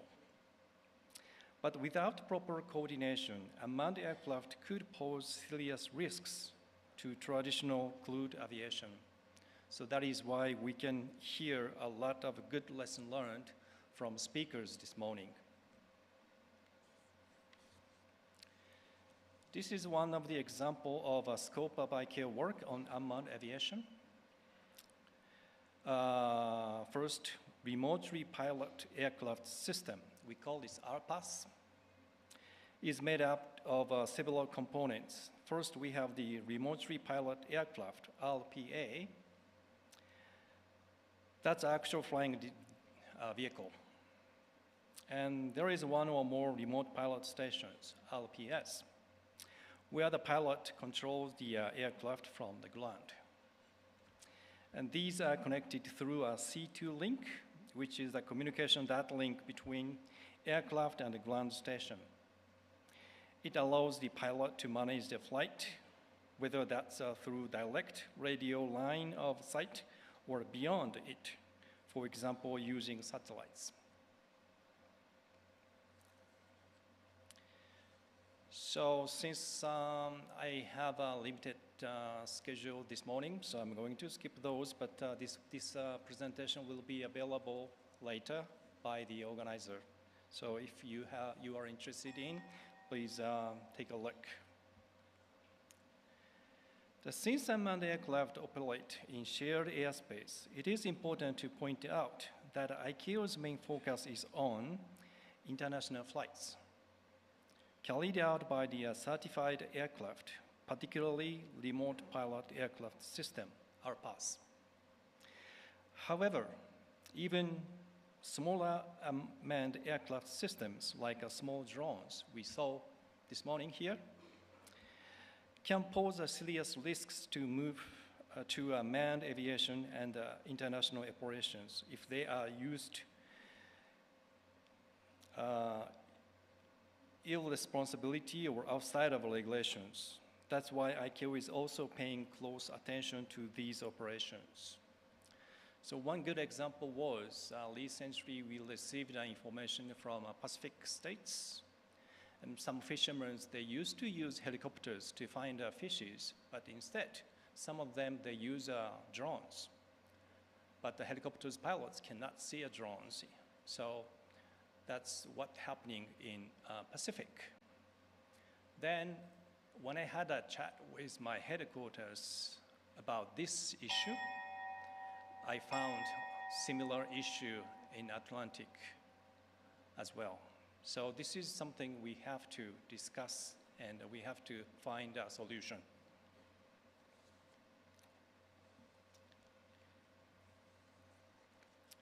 So those are the documents ICAO provides, and we have a lot of documents. I'm going to show you the link later, but maybe I can skip due to time constraint. And this is the newest SAP related to ICAO, is Annex 6, Part 4. Related to outpass operations. This divided into 15 chapters and 10 appendixes and 12 attachments. In a total of 198 pages, that covers ranges of subjects related to outpass international flight. I'd like to draw your attention to the section in the Annex 6, Part 4, which addresses the categories of operation. In this section, ICAO presents a proposed three-tier risk-based and operation-centric classification system. This proposal is based on the work developed by some other several agencies, including ICAO. And it's important to emphasize that these categories are proposal, not an ICAO-defined standard. The authority to define and implement regulatory frameworks remains with individual states. So this is what I meant. The smaller one, low-risk activities, typically involving small UAS flying at a low altitude with visual line of sight, may not require specific authorization and fall under the scope of Part 101. And we have 102. This is a medium risk operation, such as beyond visual line of sight. I think this matter will be discussed tomorrow in details at the breakout session. And the last one is the higher risk operations, similar to those in manned aviation, where certified aircraft pilots and operators are required. So for those operations, ICAO SAPs apply, such as those outlined in Annex 6. Again, 101 is related low-risk operation, 102 related to medium, and then certified category related to ICAO annexes, Annex 6. So this is what we have done at the regional level. The regional office formed unmanned aircraft system task force about 10 years ago, and the task force provided the guidance, regional guidance, on the regulation and the safe operations of UAS within national airspace. Because we didn't have a global guidance at that time, so we needed this regional guidance. Then after several years ago, in 2023, all the necessary documents were provided by ICAO headquarters. So we withdrew the regional UAS guidance. But all the necessary information are included in the global guidances I'm going to show you. Oh, before that, those are the Advanced Air Mobility, AAM. This is our future we have to consider how we can deal with those operations. I'm going to omit this slide because due to time limitation. So those are the ICAO resources we have. So as you can see, a lot of tools, a lot of documents, a lot of trainings are available by ICAO. So for member states, all the ICAO documents are available, but for third party, like private companies, if you need to review those ICAO documents, you can go to the ICAO store website and then to check what kind of documents are available. So the easiest way is to scan the QR code. And next one is training. This is the one example of the classroom and virtual classroom ICAO training, duration for 5 days. So if you are interested in, please access the website accordingly. And IPACs. IPACs is something interesting. For the state support, ICAO provides the IPAC. In this support package, ICAO offers templates for the regulatory framework and the detachable expert to follow the development and give support in activities. So IPAC for drone operation, IPAC for UAS is available as well. And also a lot of meetings, a lot of seminars, webinars conducted by ICAO. So those information are available on the ICAO website. You can go to the ICAO website and then you can find a lot of useful information. And I come back to the regional. So last 2 years, ICAO APAC office conducted UAS ALPAS webinars. First one held in 2023. The last one, second one was 2024. In addition to that, ICAO APAC is going to conduct a seminar on UAS integration in national and high seas airspaces. Tentative dates at Q4 2025. It's going to be 3 or 4 days seminar. And the location will be our office in Bangkok. And our objective is to improve the state's awareness of ICAO provisions, including Annex 6, facilitate safe, secure, and efficient integration of UAS operations, and the data collection, ALPAS UAS AAM operation, and the regulatory developments. So I'm really looking forward to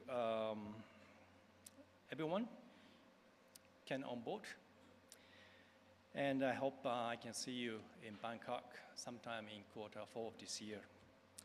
So to conclude my speech presentation, I'm really looking forward to closer cooperation, coordination, and collaboration with Government of Nepal and other states, as well as World Bank. And I wish this important event be fruitful and a success. Thank you very much.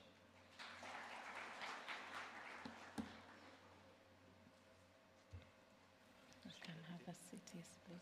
Thank you so much. Thank you very much, Mr. Takata, and of course, giving us an overview of what ICAO is doing and how they are supporting the drone ecosystem. Please allow me welcome to the stage the panelists for this session, Mr. Praveen Winshin, who is the Civil Aviation Inspector and Manned Aircraft System, Civil Aviation Authority of Sri Lanka, Engineer Asalan Shafiq, who is the Senior Joint Director, Airworthiness from the Pakistan Civil Aviation Authority, Mr. Ganindra Bull, who is the Deputy Manager, Flight Permission Section, Civil Aviation Authority of Nepal, Mr. Pelden Wangchuk, who is the Deputy Chief Flight Safety Officer from the Bhutan Civil Aviation Authority, and Ms. Kavita Singh, who is the Deputy Director, Drone Directorate, Directorate General of Civil Aviation, India, Mr. Ashraf Alam, who is the Flight Operations Inspector, Civil Aviation Authority of Bangladesh, Mr. Mohamed Afla, who is the Deputy Minister, Ministry of Transport and Civil Aviation Authority of Maldives. Thank you.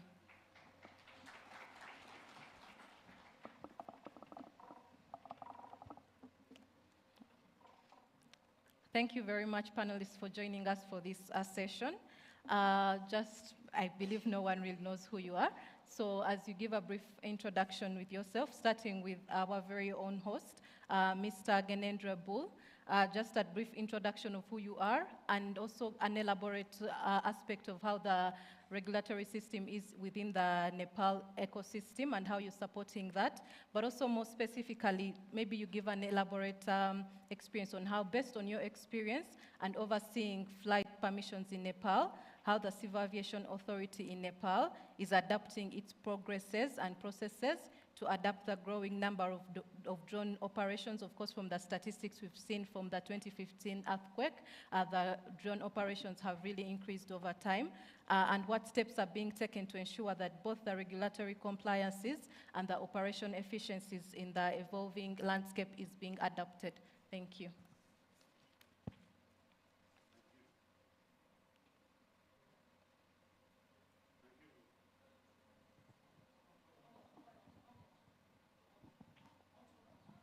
Thank you very much.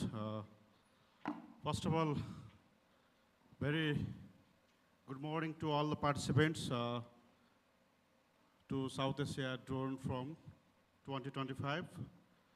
As organizing committee member, I also heartily welcome to all the participants across the country from the government of Nepal, different government agencies, ministries, civil aviation authorities, and government agencies and aviation authority from 7 countries, including Nepal. Thank you very much. Just in line with our inaugural ceremony, what our Director General, Deputy Director General mentioned. In the Nepal, we are very initial stage of the unmanned aircraft systems. Now, from after the one kind of the earthquake, 2015, that was the most disaster earthquake, different kind of uses, different kind of the applications regarding the operations and regulations, they are growingly increasing in Nepal. As we all know, every technology start from the innovations, then operations, followed by the regulations. And the prime objective of the regulation is to secure any person, property, and environment. So, in the line with that one, when ICAO issued one model unmanned regulation guidelines, UAS requirements in 2020. In line with that one, Civil Aviation Authority of Nepal also issued UAS regulation, that is the UAS requirements in 2021. As mentioned earlier, ICAO regional officer, we are in line with compliance with the 2 parts only so far, part 101 and part 102. We still yet to adopt the part 141 of UAS guideline and other advisory circulars. As part of that one, our own, we have as you all know, the Nepal civil aviation system is guided by the 2 acts, that is the Civil Aviation Act 1959 and the Civil Aviation Authority of the Act 2053. And by giving the power of the Civil Aviation Act 2053, we have the Civil Aviation Regulations 2002. By empowering the regulatory power or legal power of the Civil Aviation Regulation 202, we started the registration of the drone and the permission of the drone.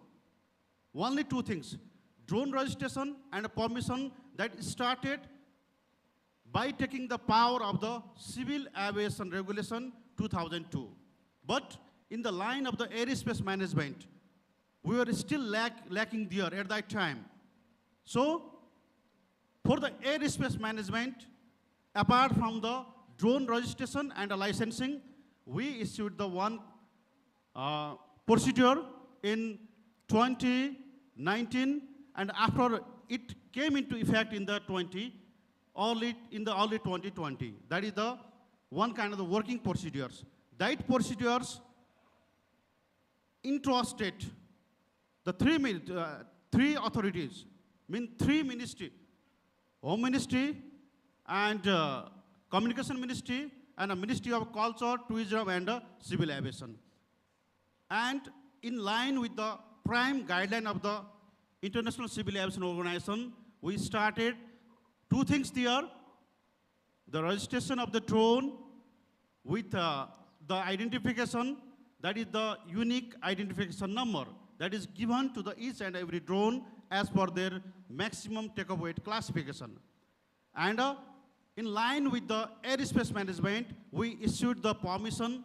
We are issuing the permission, that is the operating permission, operating license, those who already registered with the Civil Aviation Authority by the Home Ministry, concerned District Administration Office and Home Ministry in collaboration of the concerned civil aviation offices and other agencies which are in direct impact. So, what I want to reiterate the things, we are here only implementing the part 101 and 102. We are still far for the implementation part of the 149. Because nowadays, for the agriculture, for the survey, for the different inspection, to find the survivals during the disaster, before 1 year, we had witnessed the one big disaster. That was landslide and a flood.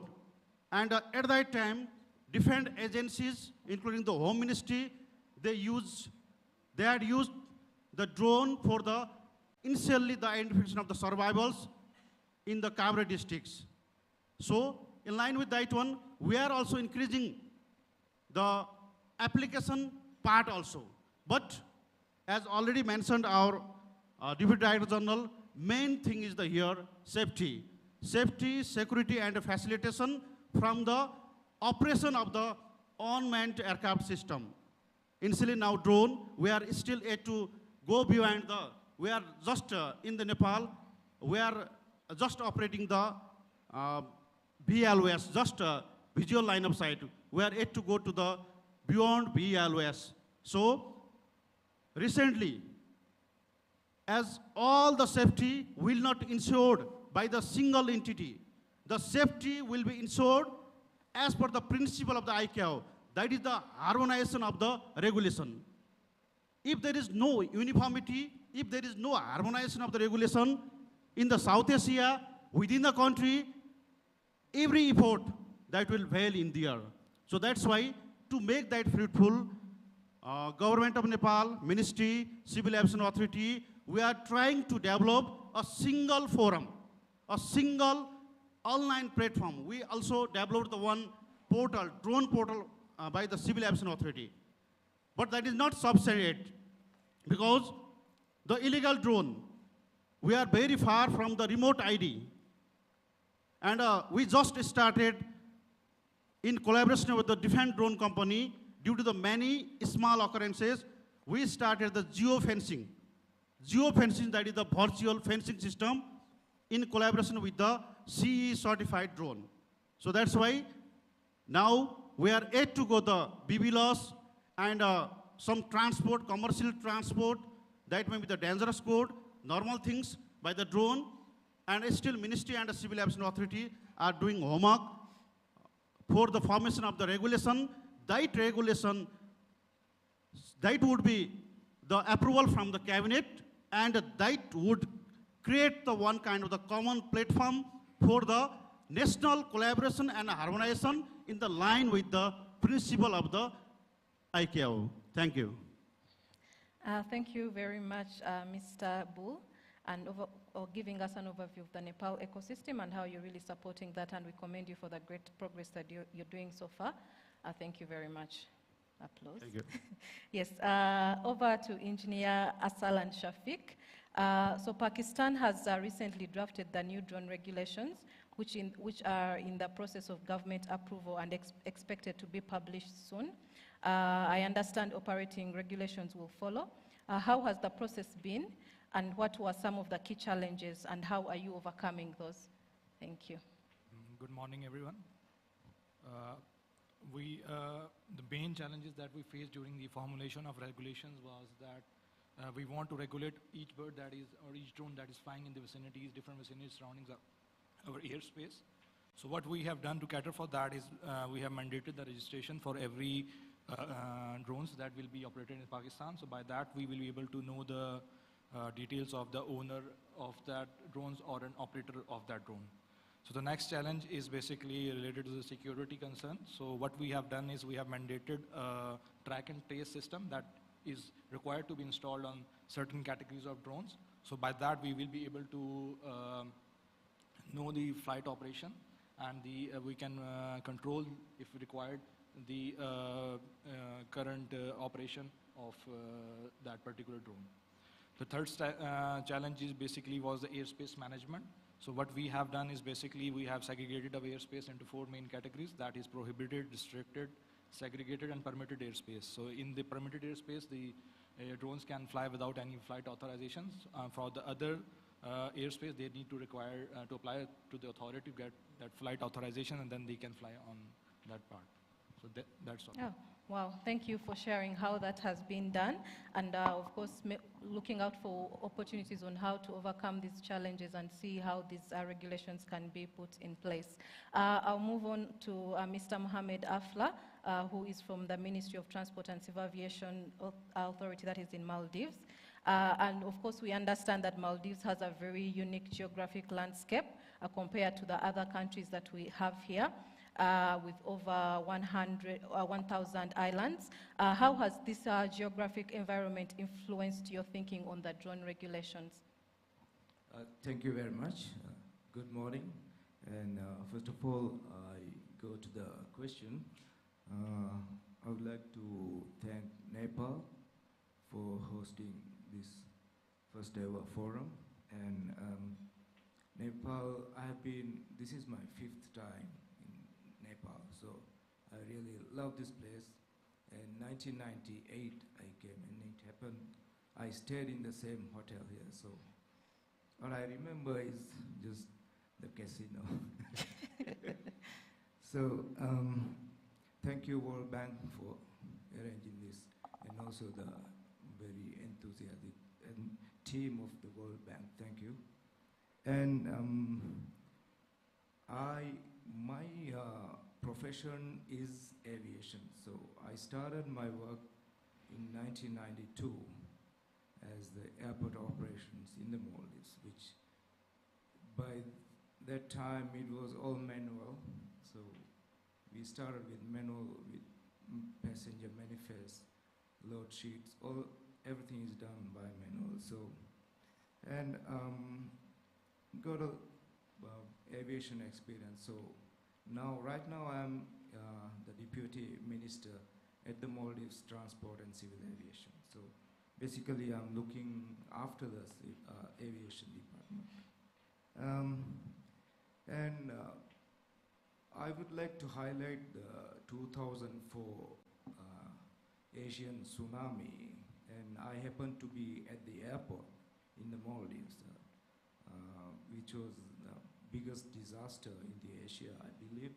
And Maldives, we faced very, very huge challenges during the tsunami. And since geographically we have we are 1,100 islands scattered all over the Maldives, and basically we have 99% sea and 1,100, like 2,000 islands. It's all separate islands, so it was very hard to locate the people, because And also at that time, fortunately, still the seaplanes were operating. So we could manage to scan the disaster and the impact of that. So, and we are very fortunate right now that yes, going back to your question, so when we start using the drones, and it is already, the government has decided, and it's already in the gazette of the government for the drone operations and how to use the drone operations in the Maldives. So we have to take 3 steps to get the permission to use the drones in the Maldives because of our unique environment. Geographically it's sea and the ocean, and because we are having more than 99 seaplane platforms in the Maldives, so it's scattered all around the country, and it is operated under VFR conditions. So therefore, it's extremely challenging to set up boundaries for recreational drones. Most of, in the Maldives, most of the drones are used for recreational because of our tourism is basically one of the high resources income. So currently the drone operations are reviewed case by case. So first step is that if you want to operate a drone, recreational drone, you have to get the approval from the Maldivian National Defense Forces. Yeah, Maldivian National Defense Forces, and on their website there's the application form and everything. So you have to get the approval from the defense forces first of all, and the second step will be you. After that, you obtain the approval from the defense forces. You apply for the civil aviation application for another step. So you have to get the defense forces approval plus the civil aviation application approval. And the third step, there are, since most of the drones are used for recreational, like resorts, advertisements, or like we are scattered, you know, so most of the time we cannot travel by boats or speedboats, so it's very difficult to get a certain, the way they want to get for the advertisement for a resort or anywhere, or a cultural event in the sea. So we have to get the third approval from the, for example, the city council. You have to get the city approval from the National Center of Arts, and also from the airports company. So this is the third step. We have to get these 3 approval to operate the drones in the Maldives. So for security reasons, all these things has to be done because there are green zones which are not permitted to use these recreational drones. And of course, we do have search and rescue drones in the Maldives, which is operated by the defense forces for the search and rescue. And anybody, all the citizens can apply for these drone operations in the Maldives. All public or private or individuals can apply. So basically, this is how we operate the drones in the Maldives. And apart from this, last year, our regional airports company collaborated with the Maldives National University in researching how they can operate drones in the Maldives for various purposes. For example, there are a lot of demand in the cargo. Since we used to supply this through the boat. It takes a lot of times. Plus, since the Maldives islands are scattered throughout the area, it's very difficult to supply the medical facilities to each and every separate island, you know. So we are 19 provinces, atolls. So every atoll we have a governing body, city council. So what we do research is that we put the medicines, because of the conditions of the medicines, we cannot keep it for that long, right, in the atoll. So we have to get a supply from the main supplier and get it stored in a certain time. So from there we have to supply through the drones to the scattered island.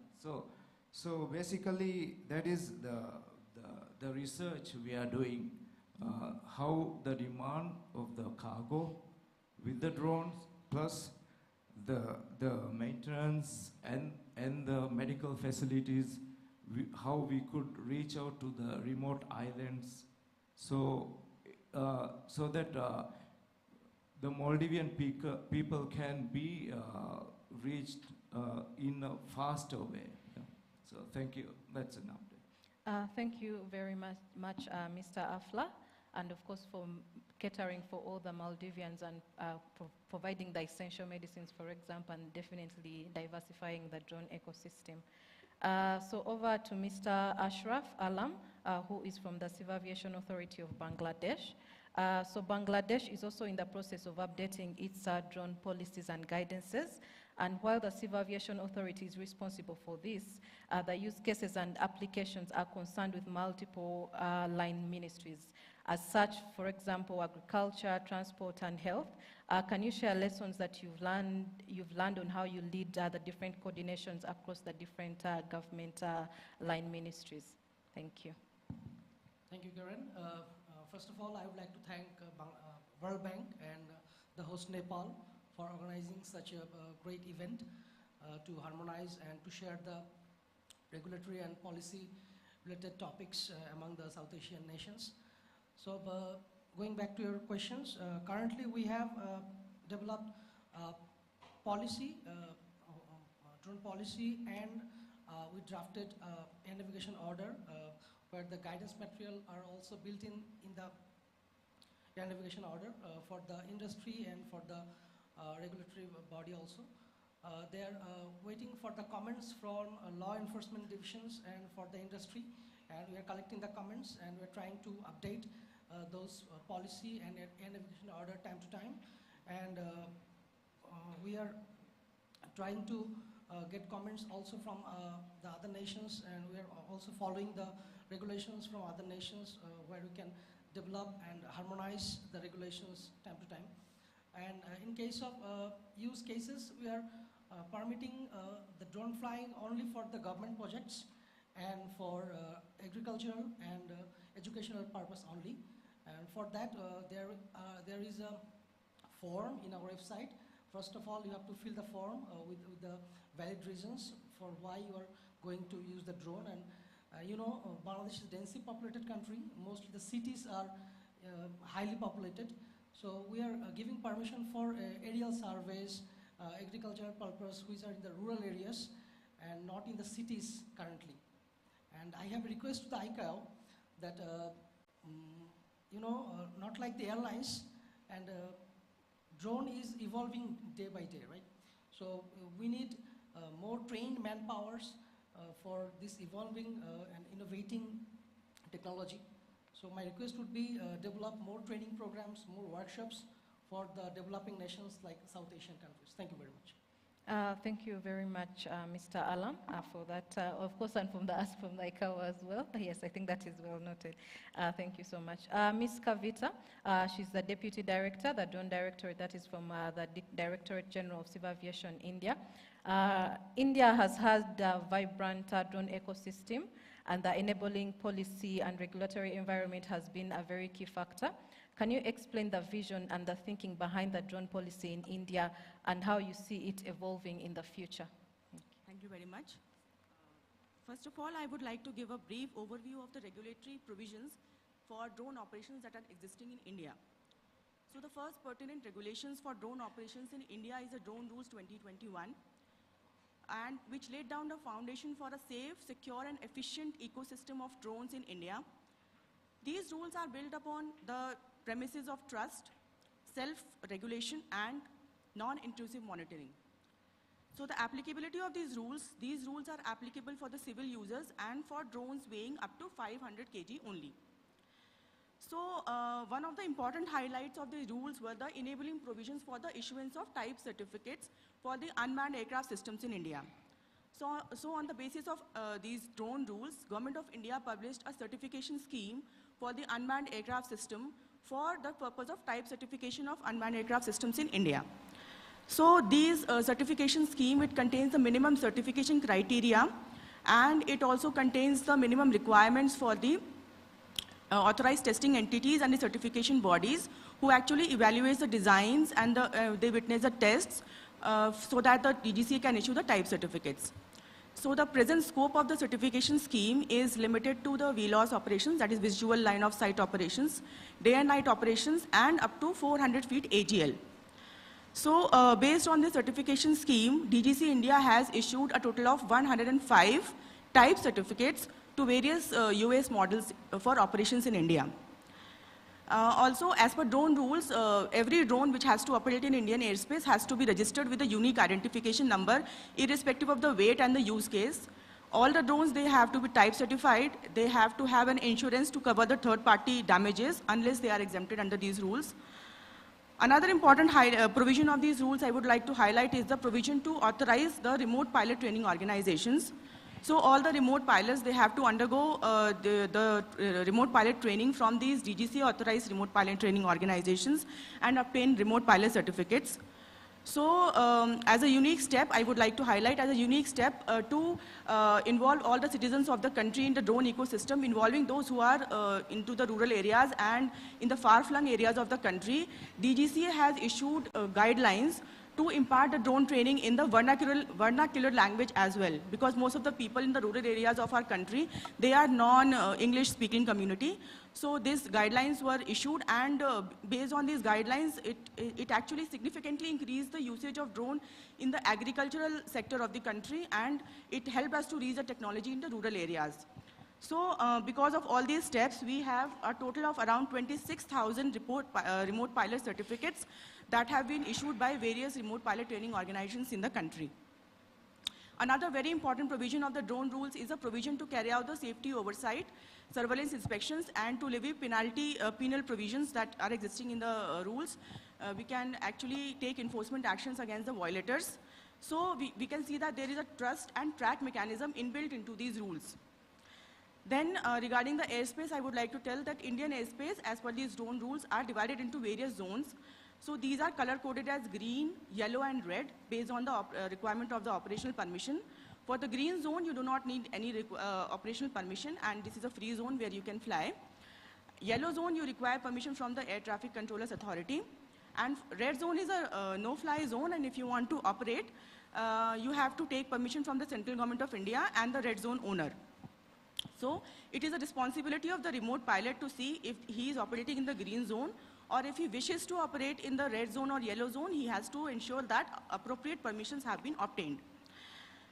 Another important provision of the rules is that our Drone Rules 2021, it strongly encourages research, development, and testing activities in the country without any regulatory hindrance. Further, regarding the airspace, India has published National US Traffic Management System Policy, which has details of the responsibilities of the various stakeholders who will be part of this UTM policy. And also the UTM architecture is deployment plan, the provisions for remote identification, tracking, etc. So work is in progress in India for the actual implementation of this UTM policy.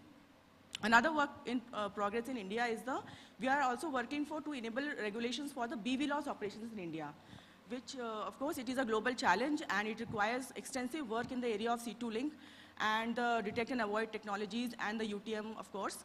So we are actually exploring ways, and we propose to conduct field trials with our stakeholders, in which we will invite specific manufacturers and specific operators to operate their drones in the specific corridors. And based on the data collected from these field trials, we'll be formulating our policies on the BVLOS operations as well. Further, another work in progress in India is the work on advanced air mobility and the eVTOLs. For that, we have already issued two circulars, that is guidance materials. First is on the design, operation, and authorization of the vertiports, that is infrastructure, and the other is on the type certification of the eVTOLs, that is the machine. So these are the work in progress in India concerned. So this is it from my side. Thank you so much. Thank you so much for that elaborate ecosystem that is happening in India, and of course the various aspects, even how you're supporting the different drone corridors, for example, people that want to test their drones. Thank you so much. Mr. Peldin Wangchuk, who is from the Bhutan Civil Aviation Authority. Bhutan is unique in that your approach is to allow drone operations for government purposes, and the country is embarking on exciting work on developing a UTM system with private sector and development partners. Could you please elaborate more on the UTM system development and what opportunities you see as well?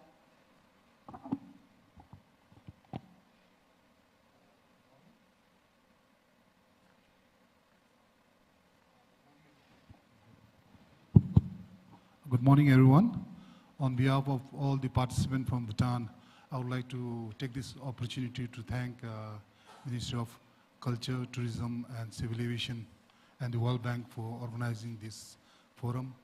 And we are looking for this fruitful discussion and learning from this forum.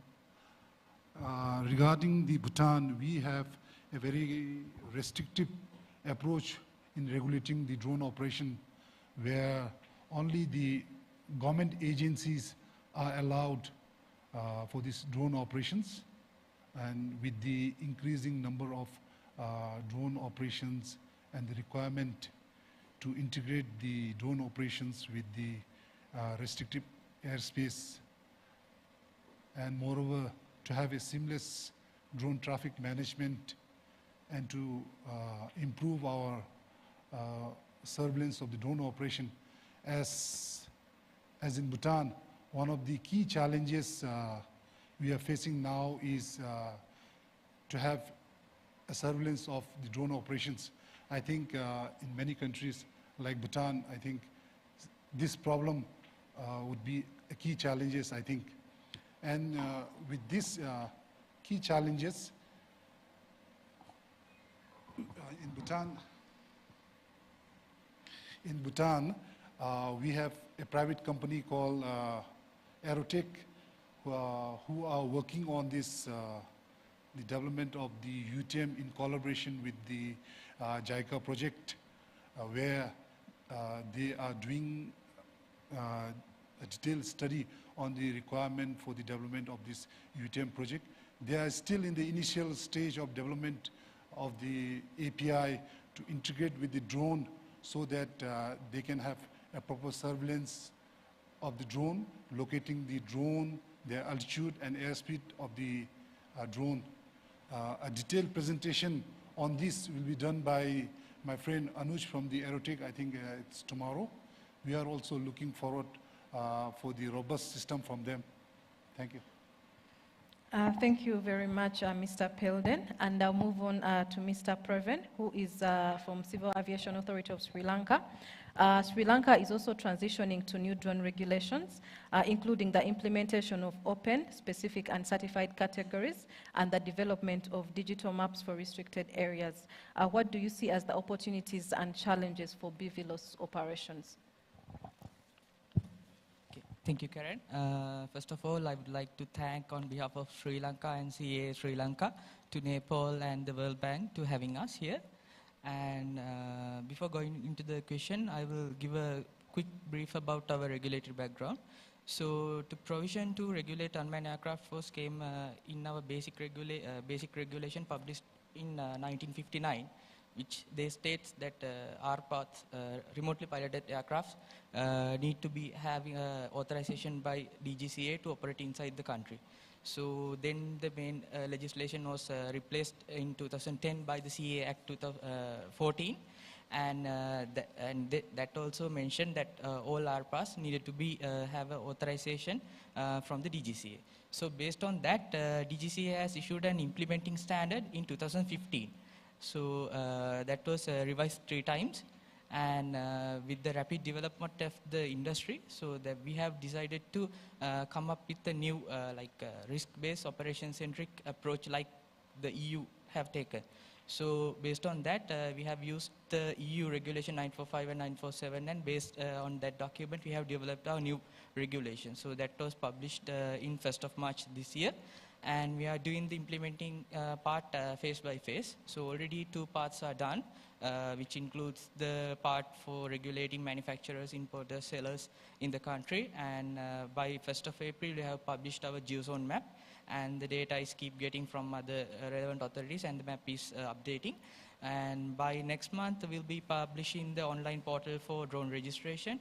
And in June, we'll be issuing the pilot UAPL unmanned aircraft pilot license as well. By September 1st, the full regulation will be implemented, and the open and specific certified categories operation come into effect. So in terms of BVLS operations, there are BVLS operations happening in Sri Lanka currently as well. Most of them are surveying and mapping operations, and some of them operating in high altitude as well, where they are sharing the airspace with manned aircrafts. So what we do is we are developing SOPs with the operator and the ATC and the CA to coordinate with the operation. And another challenge is when we are doing BVLS operations, that crossing over some restricted or high sensitive areas. So to overcome those issues, that we have already developed the map, and by September 1st, the specific category, the BVLS operations will be falling under a specific category, so the operator will be needed to submit a SORA. So based on that, we'll be developing SOP as well. So, and to address the air traffic management issue in the future, based on our traffic demand, we will be looking at a UTM solution as well. Thank you. Ah. Wow, thank you very much, Mr. Pravin, for that effort that you have done in Sri Lanka, and how you're supporting the ecosystem and the different drone regulations and certificates that you're in place and that you're setting up. And of course, we understand there are different participants from all over the different South Asian countries. Please, if you have any questions, we shall have a session for take up just a few questions. Kindly keep that in mind. Over to Mr. Takata. After hearing the diverse regulatory developments across South Asia, each shaped by unique national context, how can ICAO best support member states in aligning with international standards while remaining responsive to local realities such as air complexities, institutional capacity, and emerging use cases?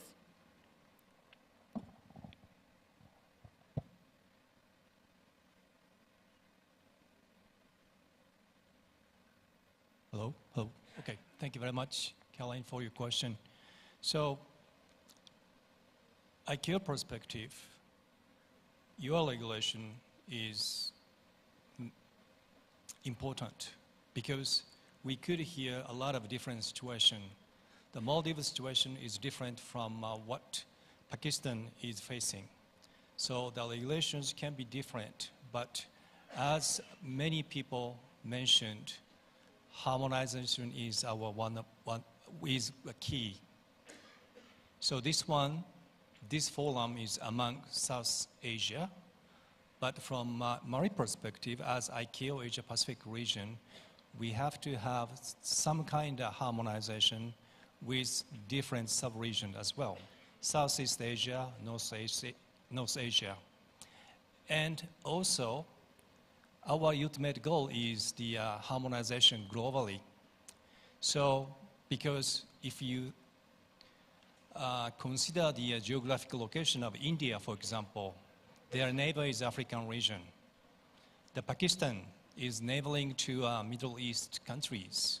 So if they have totally different regulations, not only a drone operation, but also the aviation regulations, it may be difficult. It can be a bottleneck for us. So this is very important. This is very nice, good opportunity for us to consider harmonization, how we can collaborate among South Asian countries. But also, next step, we can consider how we can collaborate with other sub-regional countries, sub-regional states, and what we can do for global harmonization.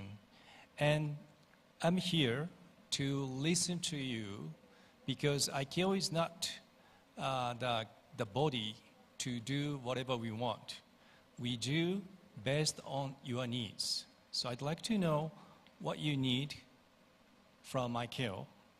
So I will be here for 3 days. So please feel free, talk to me, what kind of implementation support, workshop, for example, as he mentioned, seminars. So please feel free, talk to me. So based on that needs, we are going to consider conducting events by ICAO. And thank you very much, speakers. Thank you. Thank you very much, and of course, offering the support from ICAO. Thank you so much. I think we might have a few questions from the audience.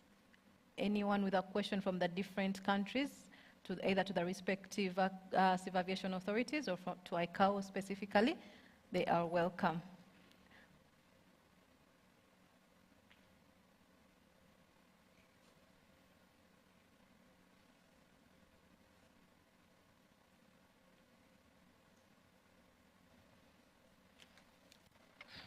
I'll just stand here. Any questions, please? Yes, I see a question here. Maybe someone help us with a mic.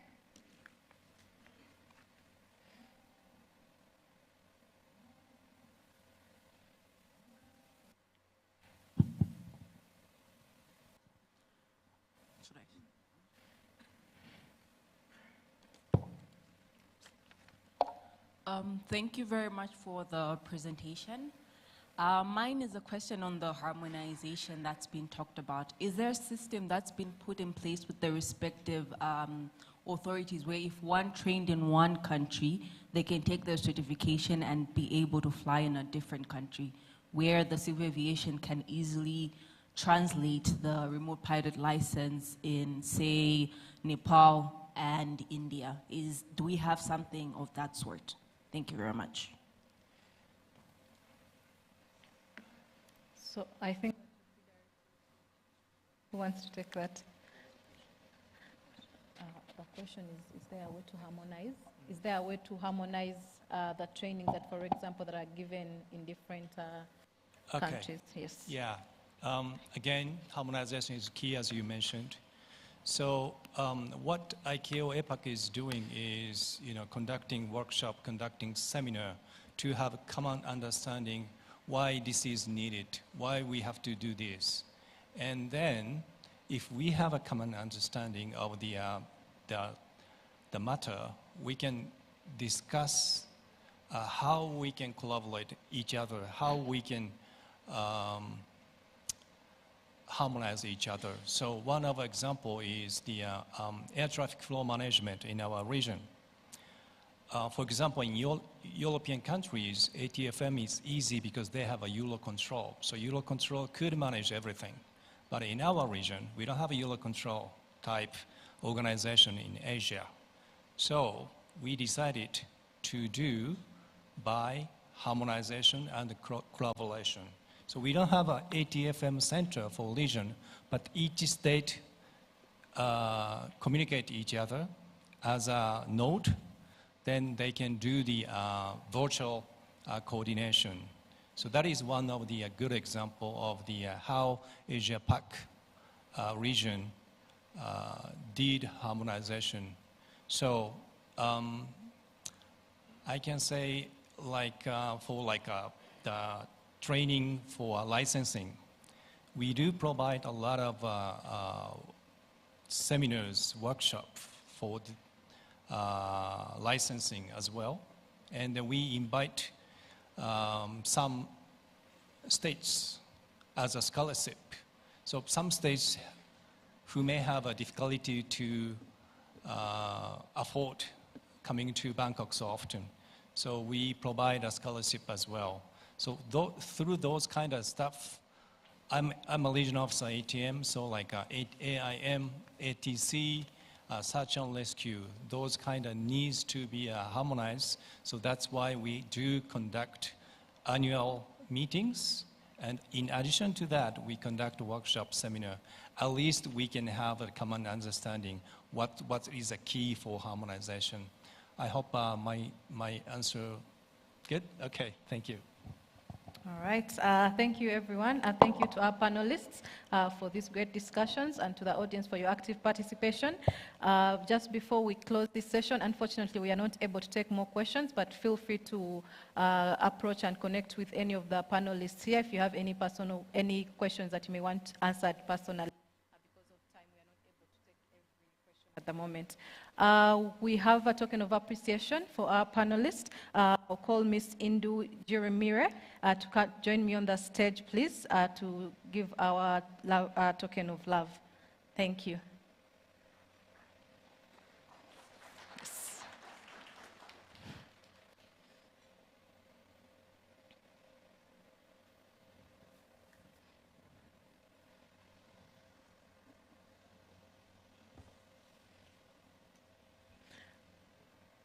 So we shall start with Mr. Takata.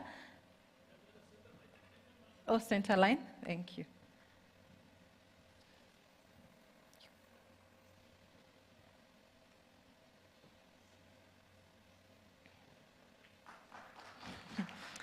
Thank you very much, Mr. Takata.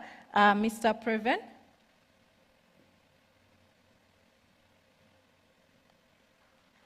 Thank you very much. Engineer Asalan Shafiq. Mr. Janadra Bull.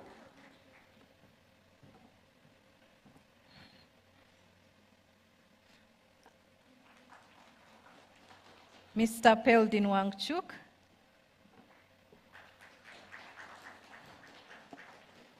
Ms. Kivita Singh.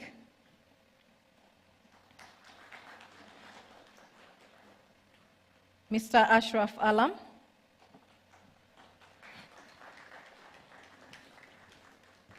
And Mr. Mohamed Afla.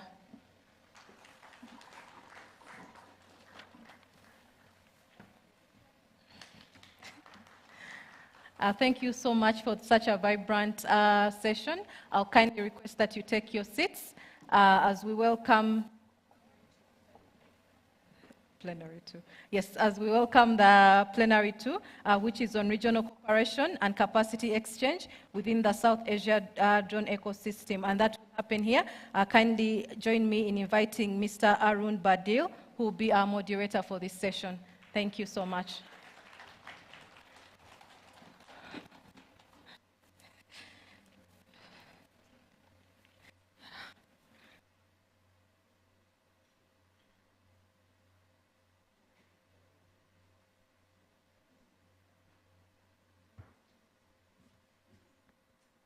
Thank you, Karen. Ladies and gentlemen, it's an absolute pleasure to be hosting this next round of plenary discussion around regional collaboration and capacity exchange in the South Asian region for drone ecosystem. My name is Arun Bhandari. I lead a company called Naxa. We work predominantly on the use of drones for geospatial data acquisition, management, and uses for a variety of sectors. For the next 1 hour and 10 minutes or so, we will be hearing from a diverse panel of distinguished guests from several nations in the South Asian region, but also from similar drone forums around the globe. We have distinguished guests from Africa and the World Bank. But I would like to start with the objectives of the plenary discussion today. This discussion is going to be primarily around how we can enable South Asian nations to act together to leverage the technology of drones and unmanned vehicles for a harmonized use of these technologies in a variety of sectors, and that would be disaster risk management, climate change adaptation, agriculture, and a lot of other sectors. We know that the South Asian region is similar in a lot of aspects, but also unique country-wise, and we want some harmonization on that front. Before I start the panel discussion itself, I'd like to take this pleasure of inviting our keynote speaker for this event. So we have Mr. David Gruen, who is the consultant to the World Bank on drones. He is also the secretary of the Royal Aeronautical Society. He is also editor of the Global Drone Regulation Database. He has a lot of experience and expertise in drone operation, air traffic management, safety and risk management. He has advised the World Bank in a lot of countries in different projects, countries like Maldives, Bhutan, Nepal, Pakistan, and African region. He also supports drone-driven conservation efforts in a lot of areas. He has contributed to the global drone regulation and safety standards. He's a committed personnel to safety and risk management. He's also the member of JARU's Safety Risk Management Group, and he leads the research for Global Drone Regulation Database. It's an absolute pleasure, but I would also like to add and congratulate David, because it's his 30th anniversary. Happy anniversary to David and Camila, and I'm inviting David to the stage.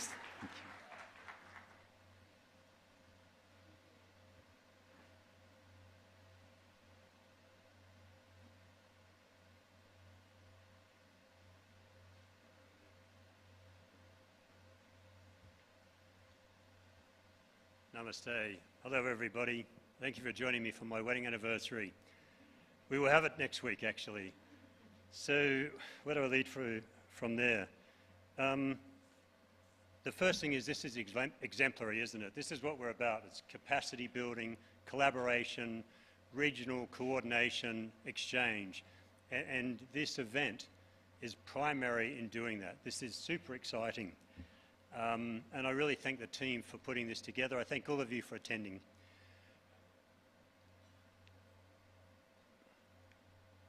So, what am I actually talking about? What are we really talking about?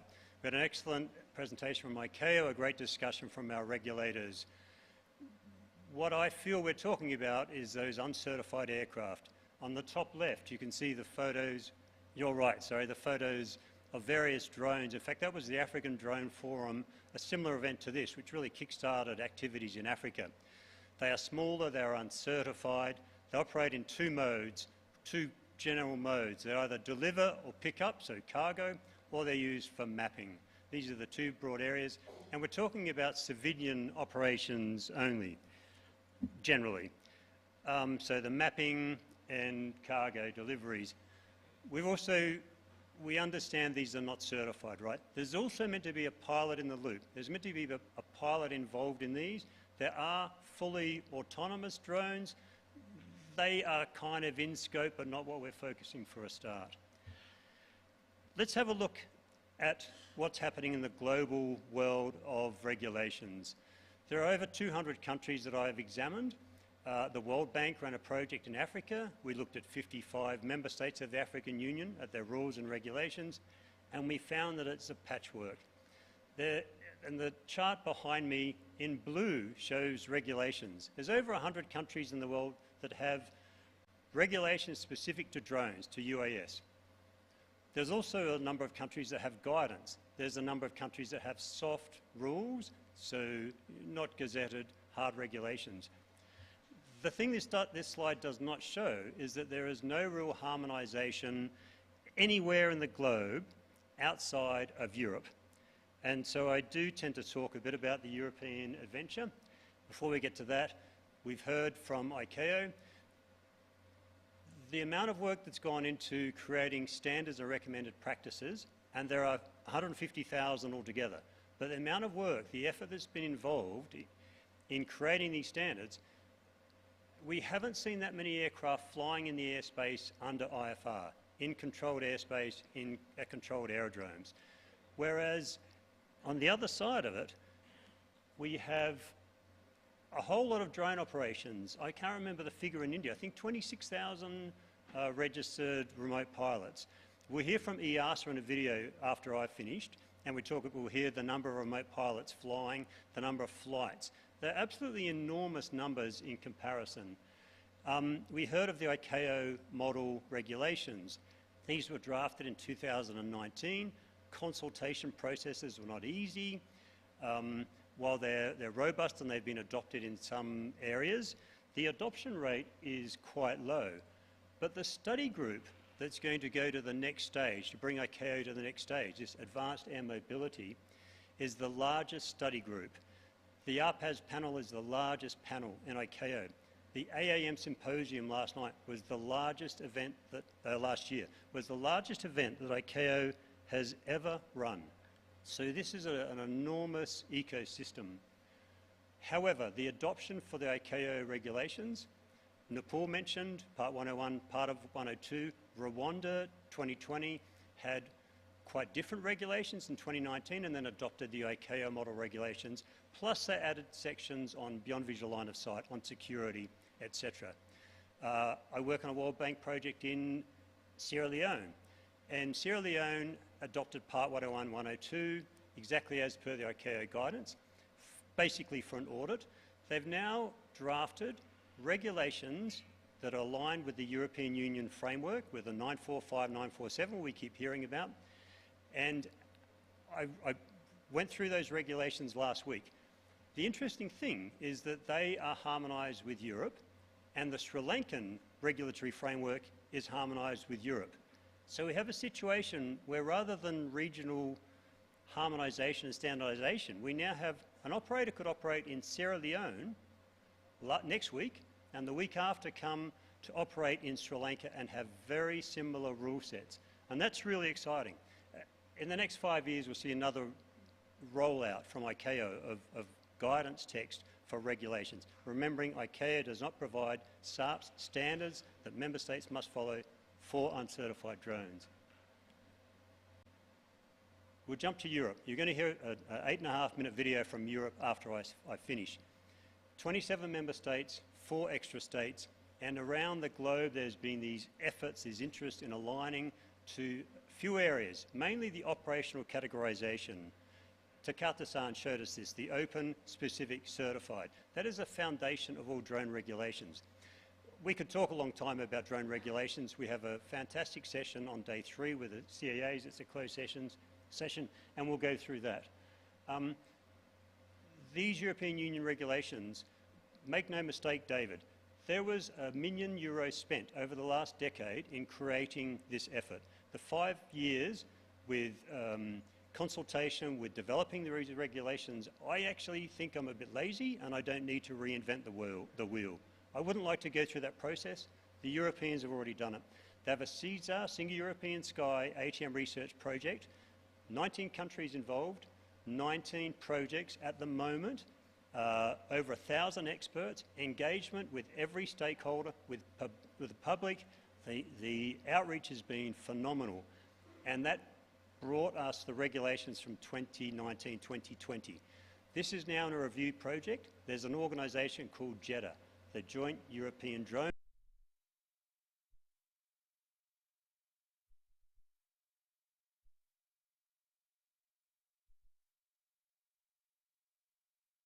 On these regulations. These regulations will only get better. Actually, I really talked about that now. While that slide's up, though, I will talk about the Federal Aviation Administration. Unfortunately, for various reasons, the FAA of the United States is encumbered with not being able to have international engagement. However, within the FAA, they have a Part 107, which is guidance for visual line of sight operations. They have waivers for airspace authorizations. They have a low altitude approval system called LAANC. If you haven't seen it, have a look at it.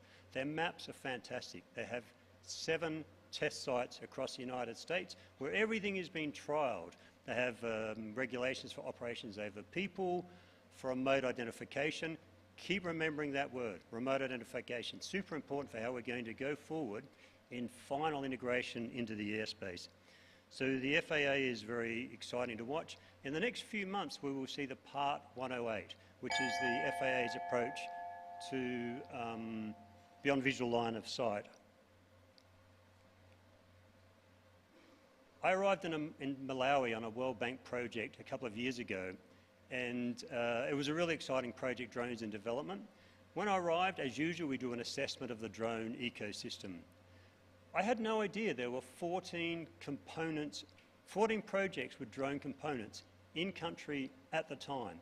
I knew of a couple of others, and we'd had some collaboration with these. The reason I'm showing you this is because we don't want that. We don't want to have lots of different projects that are not coordinated. We don't want to have rule-making efforts that are not coordinated. It's much better to have some sort of harmonised approach, some sort of way forward. A lot of the work that came from the African Drone Forum, from the World Bank, etc., back in 2020, was on knowledge pieces. There are lots here. If you want, just message me, and I have a list of the World Bank documents or the links to those documents. It's a really good effort. The one I want to point out here is probably under the chairs to you, and it's called a toolkit. And I've drafted a toolkit for Nepal, for Malawi, for Sierra Leone, Zambia, etc. And the approach on this toolkit is for the regulators and others involved in the rulemaking to consider, to have considerations in how to make rules. How to make rules not only for drones, for UAS, but also for ancillary regulations, for environmental regulations, frequency management, noise, dangerous goods carriage, etc. There's a lot involved in it, and these sort of toolkits provide you with a lot of information. The other part is broader collaboration. We're here, South Asia, it's absolutely terrific. Yet there's a bigger piece happening. The United Nations, World Food Programme and ICAO now have 20 members in a UN group. Come along to the UTM, we'll talk more about SORA, the specific operation risk assessment. Our experts here from the civil aviation authorities have already had workshops on that, which is really good. And I finish with a slide. You'll get these slides, and these are the key takeaways. Keep up the good work, consider where we are, how we got here. Where do you want to go? How do we get there? Namaste. Thank you very much. And we have the video, sorry, we have the video from EASA, please.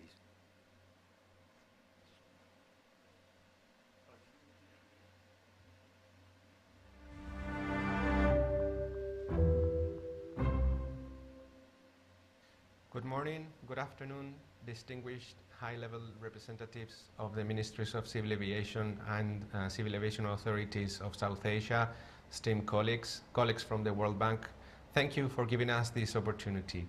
We would have liked to be in person with you, but unfortunately that wasn't possible. But we wouldn't like to miss the opportunity of being with you, at least through a video.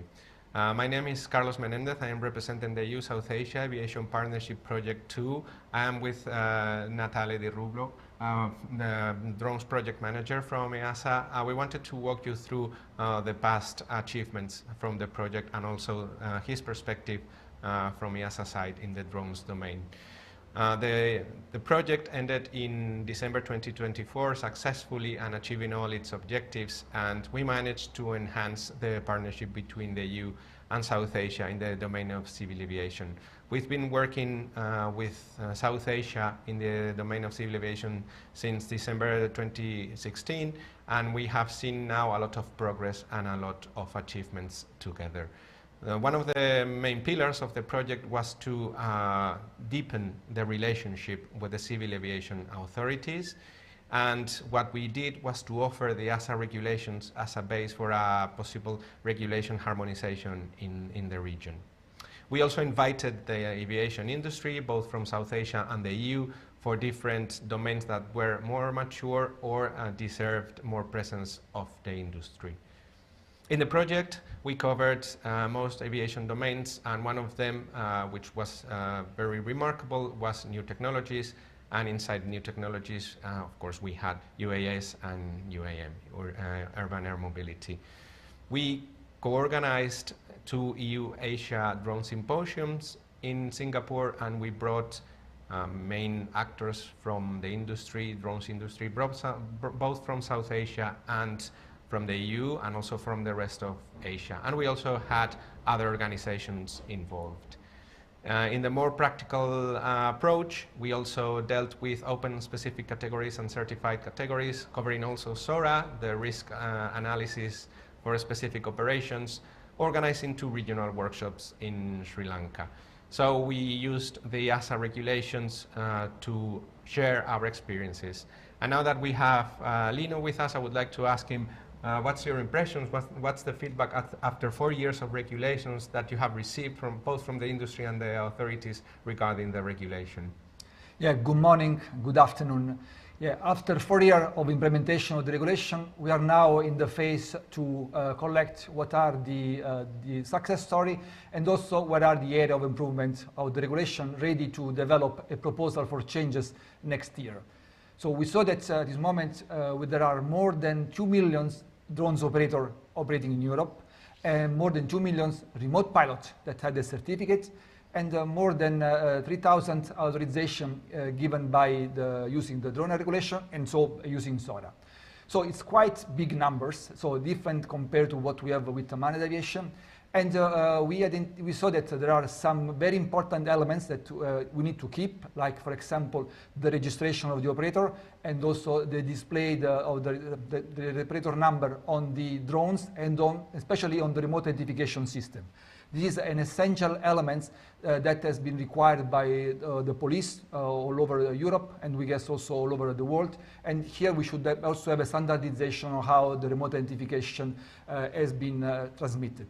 Then also an important element is to inform the operator on the area where they can fly, where they cannot fly, or where they need to have a special authorization to fly. So in Europe, we do this one through geographical zones that are displayed on the maps developed by each state, and they should be provided in a clear way, reminding that we are talking to a different type of stakeholder compared to what we are using in the managed aviation. So the language needs to be adapted. We should also simplify how we are providing the information, and we should also make use of the technology by using as much as possible website or automatic system to feed the information to the operator. So we saw that the different categories, we have a lot of operation for the open category, and we think that we may enable more operation there. So open category, as we remind, is operation where there is no need for authorization from the operator. And we would like to improve a little bit the number of operations by reducing the requirements. Regarding the specific category, we see that the biggest problem is how long it takes for authority to give an authorization. And this is mostly because there is a lack of information by the operator on what is the expectation from the authority. This is why we are developing means of compliance, and we are also asking industry to develop standards that then may be recognized by the different authority, so then the operator have a reference on how to ask for authorization to the competent authority. Another point is also related to those operations that in Europe are under declarative mode. So, for example, we call standard scenario. At this moment, we have only 2 operations that are covered by the standard scenario. But now that we get more familiar with the operation, we better understand the level of risk. We think that we may increase this operation, so we may publish in the regulation a new standard scenario covering the majority of the operation conducted in Europe. So these are the elements that we are going to include in the next proposal to the regulation. So you mentioned that some kind of harmonization in regulation is important. We offer the possibility of that in the project, and we have seen the example of Sri Lanka now publishing the new drones regulation, and also Maldives most likely following suit, and other countries doing the same. And we also deepened our relationship with India as we signed an agreement with them. And we saw that even though we don't call the things the same, the principles are quite similar. You were also mentioning the importance of cooperation between authorities, among authorities and also the industry. How important it is and how EASA tries to involve different authorities and the industry. Yeah, we have several forums in which we are discussing with the authority, from JARUS, most of you are also members of JARUS, to all these bilateral discussion with different authorities. And this is essential because it's a new domain where all together we need to learn, and it will be also useful if we use a standardized also methodology, like for example, SORA is giving us now a language on how we can exchange information, and also how operator can operate in different parts of the world using an approach that can be quickly understood by the other authority, and then they can recognize the authorization giving from an authority or another part of the world. Yeah, I think it's essential to learn from each other, and we see that sometimes the industry is even a little bit ahead of the authorities, so to have a good dialogue, a constructive dialogue, is very important. So I think this opportunity that you're having now is essential for the continuation of this initiative in the region. So we encourage you to take advantage of it and also to try to continue the engagement with EASA. There will be a new cooperation project with the region, and you will be informed. But I invite you to also cooperate with other very important stakeholders such as the World Bank, and to move forward together. Our message would be please continue making this effort and make it together as a region, cooperating with the rest. And having said that, we wish you all the best for this event, and thank you very much for the opportunity of being here.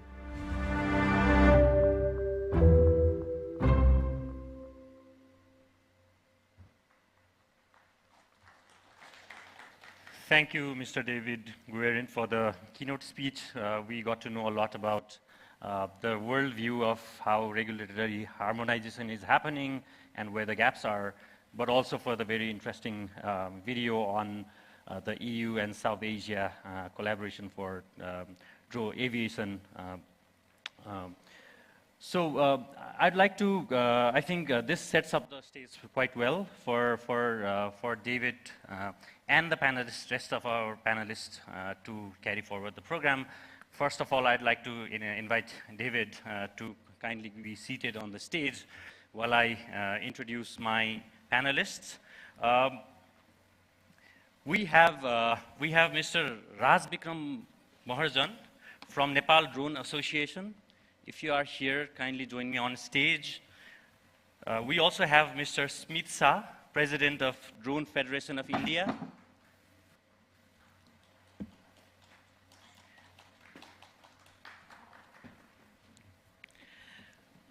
We have Ms. Napile Muku, Senior Instructor, African Drone and Data Academy.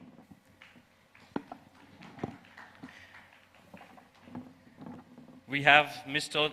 Tausiful Islam, CEO, ANS Aerial Systems, Bangladesh.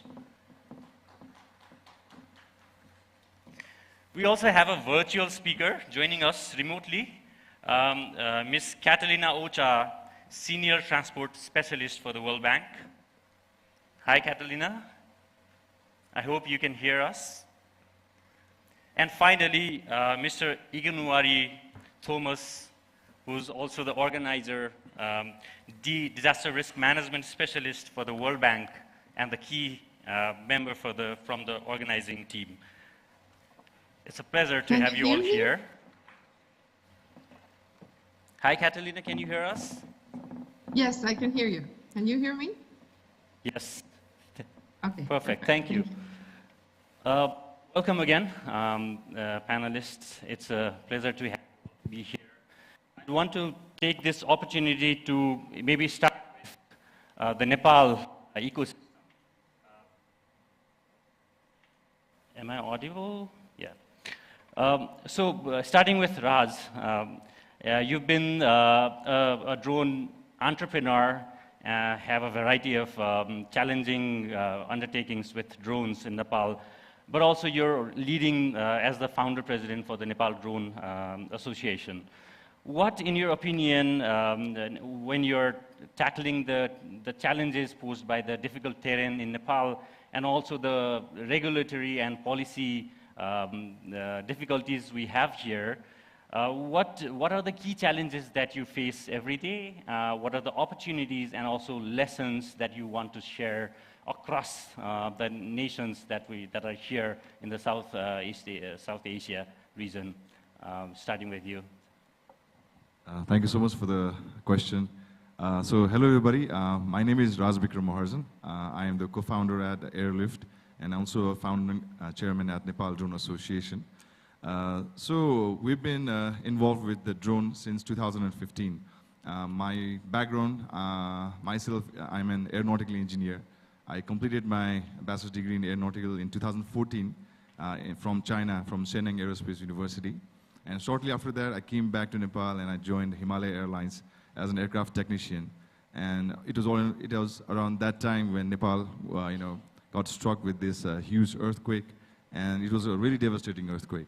And so I think that disaster also brought this opportunity for drone enthusiasts, and that was, I think, the first time where drones were widely used, even though it was first used for anti-poaching campaign, but the widely used use cases were during this earthquake time. And shortly after that, again, civil aviation, they issued regulatory where drones were kind of prohibited to fly, and mostly to stop these random drones from flying in restricted areas, right?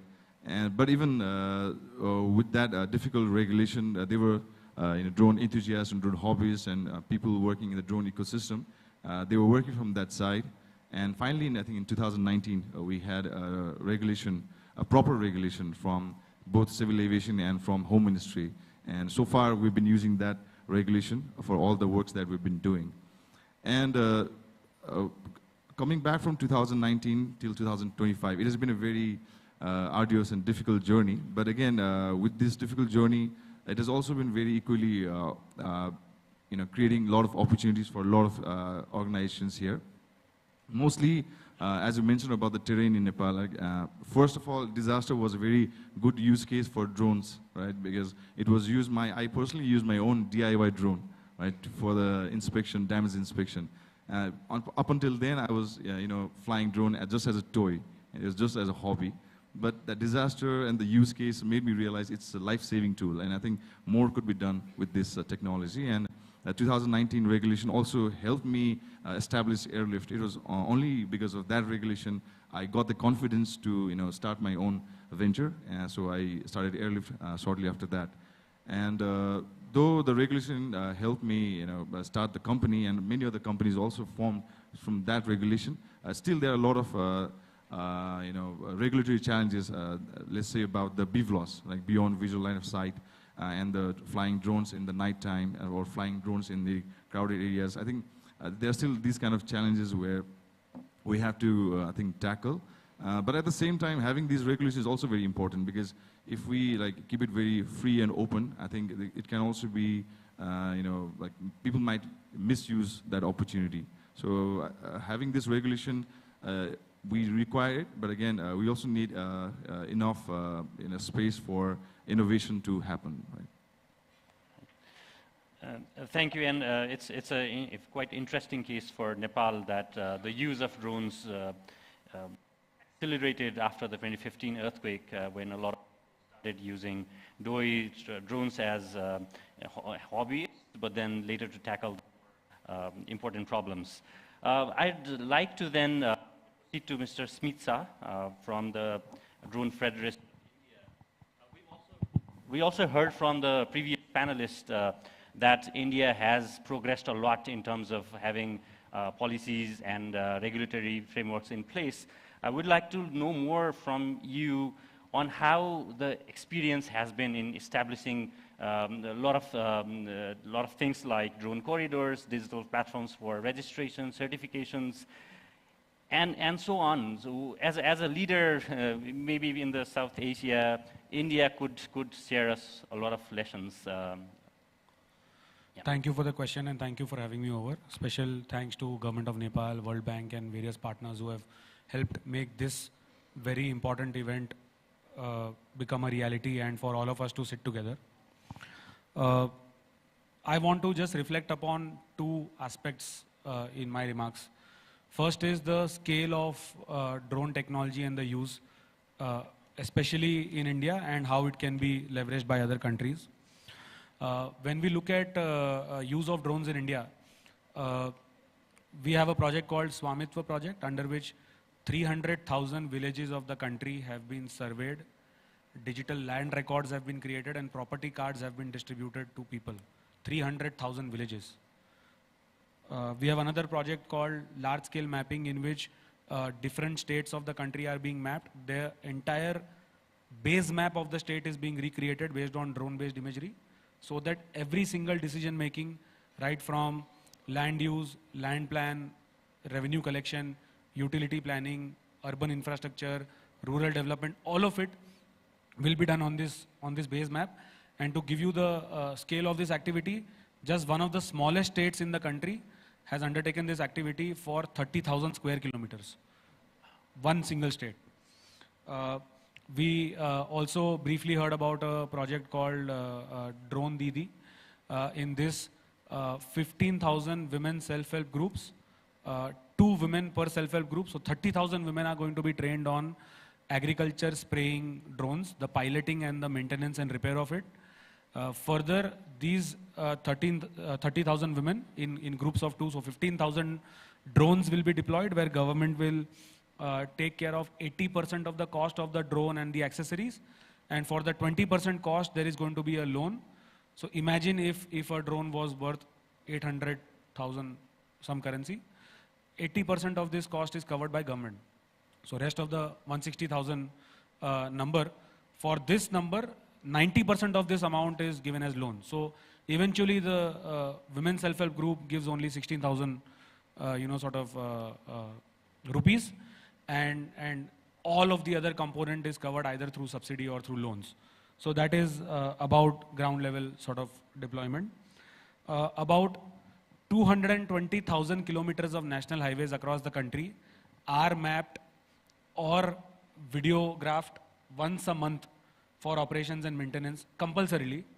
And for every single new highway or every single new railway that is being put, land acquisition and construction monitoring happens only with drones. In fact, it has gone to a point where the body that is undertaking construction will only be paid if they submit a drone survey.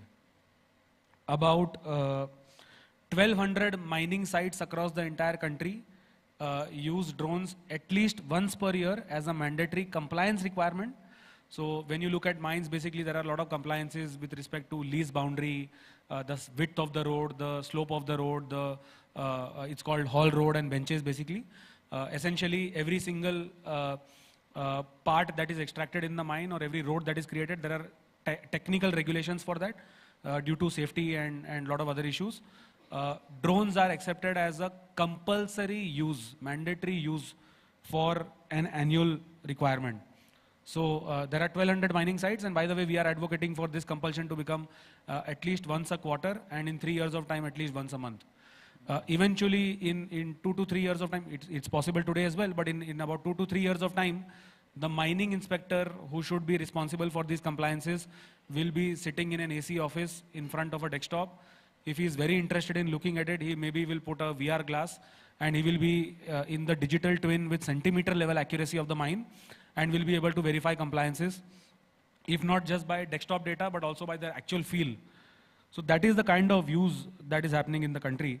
And lastly, there are 60 urban local bodies or municipal corporations which are taking 3D mapping of urban areas as a pilot project. Once the pilot project is over, this is going to get scaled to 2,000 urban local bodies. Every single decision that will be taken by the urban local body with respect to, again, planning, utilities, sanitation, garbage collection, every single thing, including revenue collection, all of it will only happen based on a drone-based high-resolution map. So that is the scale of operations on which about 550 plus companies who we represent in the country are operating. And of course, we also heard from our DGC official about the 105 drone models that are type certified, 31,000 plus drones that have been registered, 165 DGCA authorized drone training schools. My numbers may be off by about 5% or so. And 26,000 plus drone pilots that have been registered. Now, these numbers look very massive. And if you go on the path of case-by-case approval or SORA or operator-driven risk identification, risk mitigation, and then verification of that by the regulator, the scale of use cases, in my personal opinion, cannot come, because if not now, at some point when the requirement will scale, the regulator will run out of physical manpower to do this.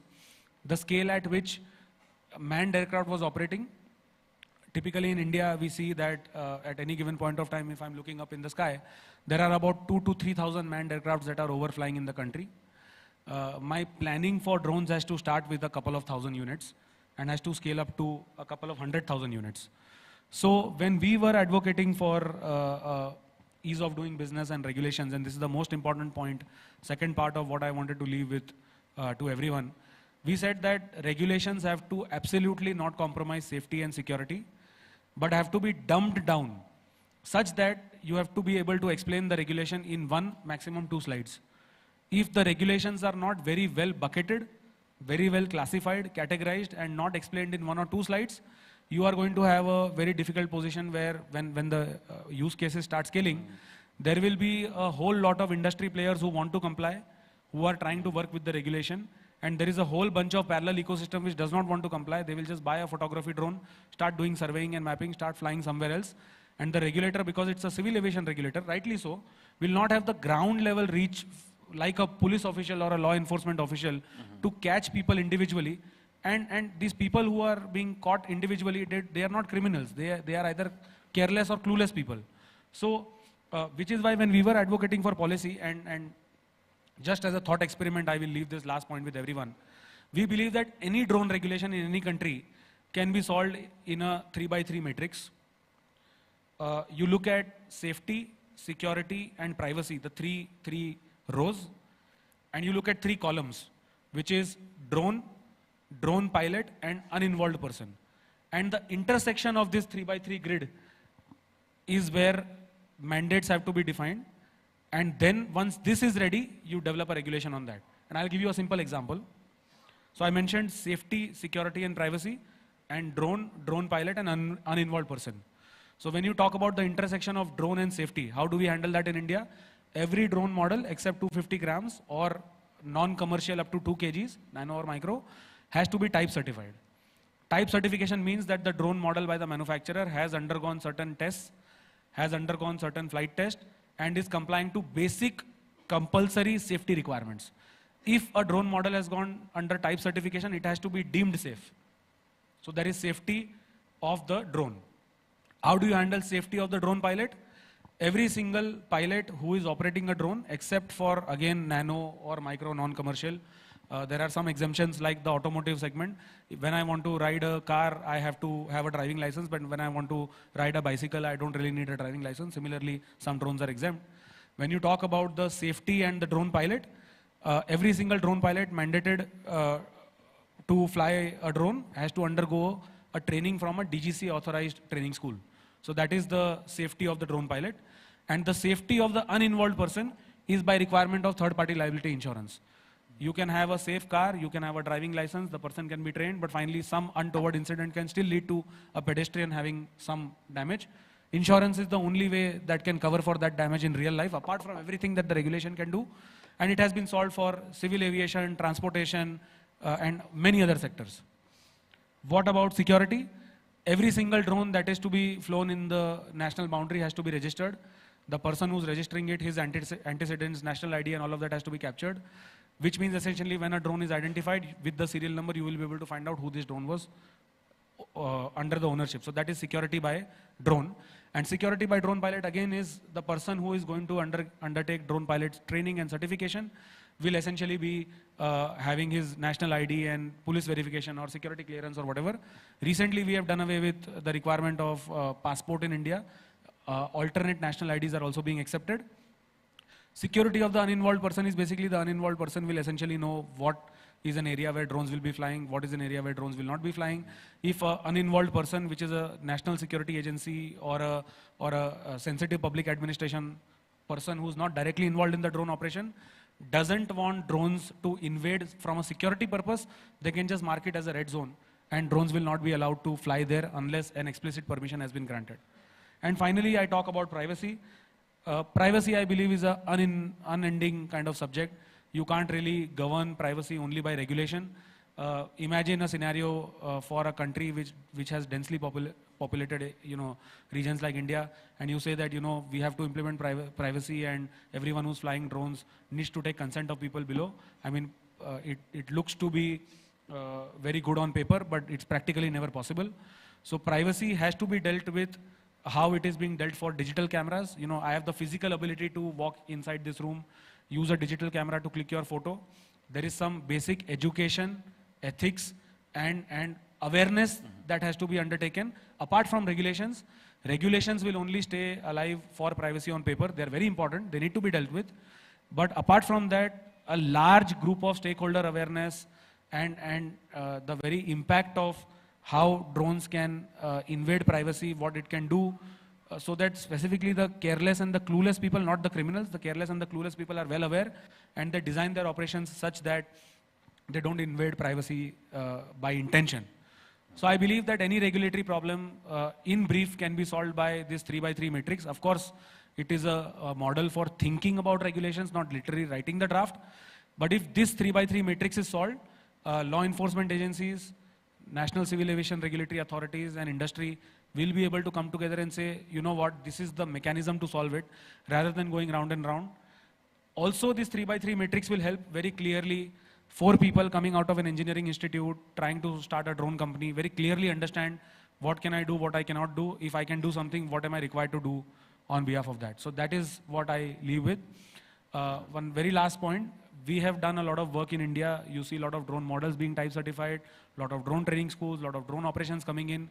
There are 550 plus companies who are supporting this. We will be very happy to have an international cooperation and get all of this experience and technical expertise to various countries that are participating here today, so that we can create a holistic partnership and we can bring in technology and experience to countries and scale up operations in those countries. So that would be my last thought if I don't get the opportunity again. Thank you.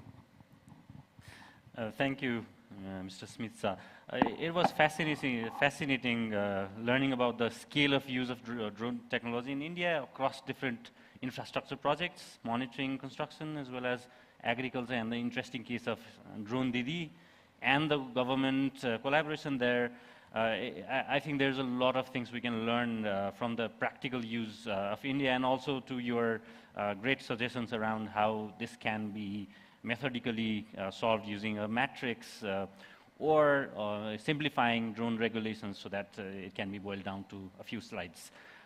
Thanks again for those insights. I now want to move on to Ms. Napile Mpu because I want to touch a different aspect. We're talking about regional collaboration, where we also had a question, I think, from yourself earlier about how do drone operators and certified people get to work across borders. And I think your experience working as a senior instructor at the African Drone and Data Academy is quite interesting for us to explore how the experience has been creating these skilled manpower, and how the academy has build capacity across nations, and how that is being shared in the African region.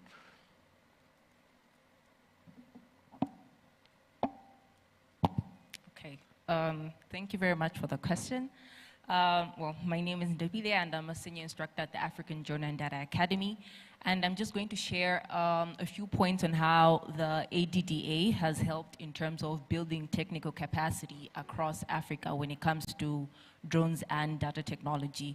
So in the beginning, how ADDA came about was to generally bridge the gap that existed when it comes to youth being able to use drones. So there was a project initially under UNICEF where they were trying to map out a cholera outbreak. When the project was actually meant to be implemented, they realized that they didn't have the technical capacity in country for the mapping exercise to actually take place.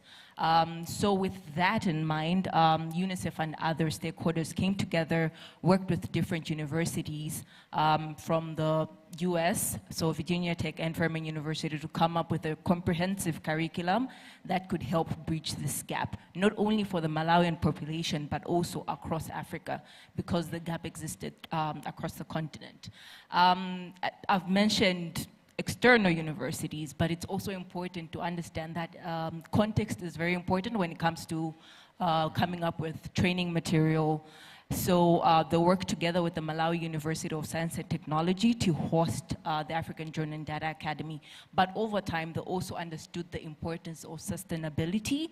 So how do you sustain such programs? So you sustain such programs by training trainers, which is why I'm here. I was part of the program where the universities built a training of trainer module where not only were the people in country providing education in drones and data to the local population, but also bringing in a more local perspective. Because how drones are used in the United States or in South Asia may not be the same way that drones are used in Kenya or Malawi. So it's important to bring in those aspects when it comes to building capacity. So with that, we've been able to train more than 900, roughly, 900 young people across Africa, across 29 countries, actually. 29 countries where we're reaching out to, in part, 21st century skills, as we like to put it. And then that was in 2020. Came COVID, which I'm sure all affected us in some way, but it was a blessing in disguise because that way we're now able to reach more people because our training was now divided into two sections where we had the online program and then the in-person training as well. So for the online program, we're now focusing on using the data because drones is not only about flying, right? It's about being able to use the information and make informed decisions with the relevant stakeholders. So there's that part that's delivered online and also just the physics behind flights because we don't only want to build drone pilots that are the end user, but also being able to understand the technicalities on how this thing is flying. So just making sure that people understand the physics behind that. So in addition to that, the ADDA has also tried to scale across different countries because we can only take so much and we want this technology to reach everyone. Because as it's very evident that drones are being used in various sectors and it's important that people have access to this information because we're living in a digital world. So we've been trying to scale across different countries, Ethiopia being one of them. We tried Niger, but things didn't work out over there. And again, we took the same approach where we're training trainers. So instructors from those countries would come to Malawi and go through the different curriculums and then see how they can then take this material and then deliver it in a way that works for them with the involvement of their civil aviation authorities because, again, the regulations are different across different countries as well. And I'll be doing the ADD injustice so I don't talk about entrepreneurship, right? Because as youth, at least in Malawi or in Africa, the job opportunities aren't great. So it's really now up to you to make do. And drone technology has done a great job in creating these jobs. I think one of the speakers this morning talked about the creation of, I think, 500, if not 5,000 job opportunities. So that's the same thing that's happening. So just being able to make sure that these jobs are created and making sure that the funds are also there. Because you can give people knowledge, but if they don't have access to resources or funds, the knowledge is really just sitting. Because drones are not cheap, we all know that. Drones are pretty expensive. So we've tried to come up with a program where we're incubating ideas, where if you have a solution that's using drones and data technology or just technology in general, you can undergo an incubation program where you undergo mentorship and and then come up with a prototype and see how viable it actually is in the market. Another thing that we like to, I guess, build on is the diversity that regional collaborations bring about. So our classrooms don't only consist of Malawis, it consists of Nigerians, it consists of Kenyans, South Africans, and being in a room, I'm sure being in a room that has diverse people, people with different backgrounds, that brings about different ways of thinking. It broadens our horizon and how we're looking at things. You're able to understand how different countries are approaching different things using the same technology, and you can easily adopt that in your operations in country. So our classrooms are very diverse. There's a lot of innovation that's going on due to the collaborations and diverse backgrounds. And we also know that we're not only dealing with one educational background. So our students are either engineers, if not engineers, they're into data, if not data, journalism. So our curriculum is built in a way that we ensure that people understand the value that drones and data bring. So our use cases are not only in flood management, they are also in network analysis. What can a network engineer do with GIS or drone data? So just ensuring that we're talking to everyone is one of the ways that we've been able to build capacity as well. So basically we're building regional or continental talent pipeline. I can assure that you wouldn't be able to walk in a room in Africa at least, and that is talking about drones and data technology and not meet an ADDA graduate.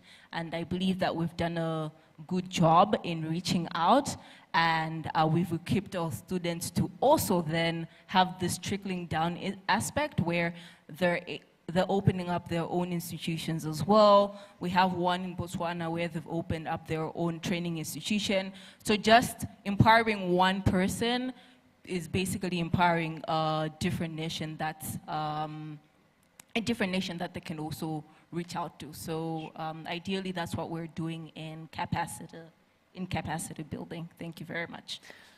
Thank you very much. It's quite interesting how you bring together young people from different countries in the region and collectively educate, train them, but also that leads to entrepreneurship around drones. It's very interesting, and we could, I think, today we can envision that someday we'll have a South Asian drones and data academy here as well. Thank you again. Next up, we have Mr. Tausiful Islam as a CEO of a drone-based company, ANTS Aerial Systems. My question to you would be around what barriers do you face as an entrepreneur using drones in business operations when you try to scale out across countries in the region? Do you face barriers? How has the experience been in general? Right, thank you for the question. So my name is Tausif. I am the co-founder of ANTS Aerial Systems. We are a full-stack drone tech company based out of Bangladesh. So coming back to your question, I think the biggest barrier to operate regionally would be the lack of regulatory harmonization. I think David touched quite a bit on that. You know, each country has its own framework of regulations, some mature, some still evolving. And this fragmentation is actually, it causes an uncertainty for companies like ours, which are trying to operate cross-border missions. Secondly, one of the biggest issues that we also face is the lack and the lack of interoperability of drone standards, be it hardware specifications, licensing requirements, or just data handling protocols when it comes to drone standards. And this lack of standardization slows down collaboration, especially in industries like disaster management, where collaboration has to be seamless. And thirdly, of course, the industry is growing, but still there is a sheer lack of technical reviewers, trained personnel, service providers. So capacity is still at scarce, it's growing, but capacity and trust is still not at its peak. So this makes governments and regulators feel like cross-border missions are risky and, of course, very slow.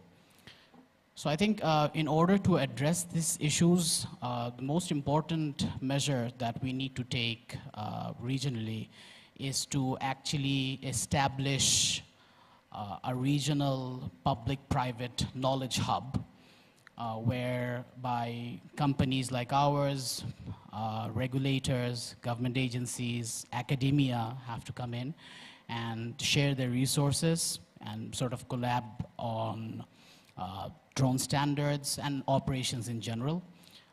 Secondly, there could be a shared regional regulatory sort of sandbox whereby government regulators and startups sort of collaborate on cross-border missions and experiment with different forms of missions and how we can actually undergo safe testing of drones made elsewhere.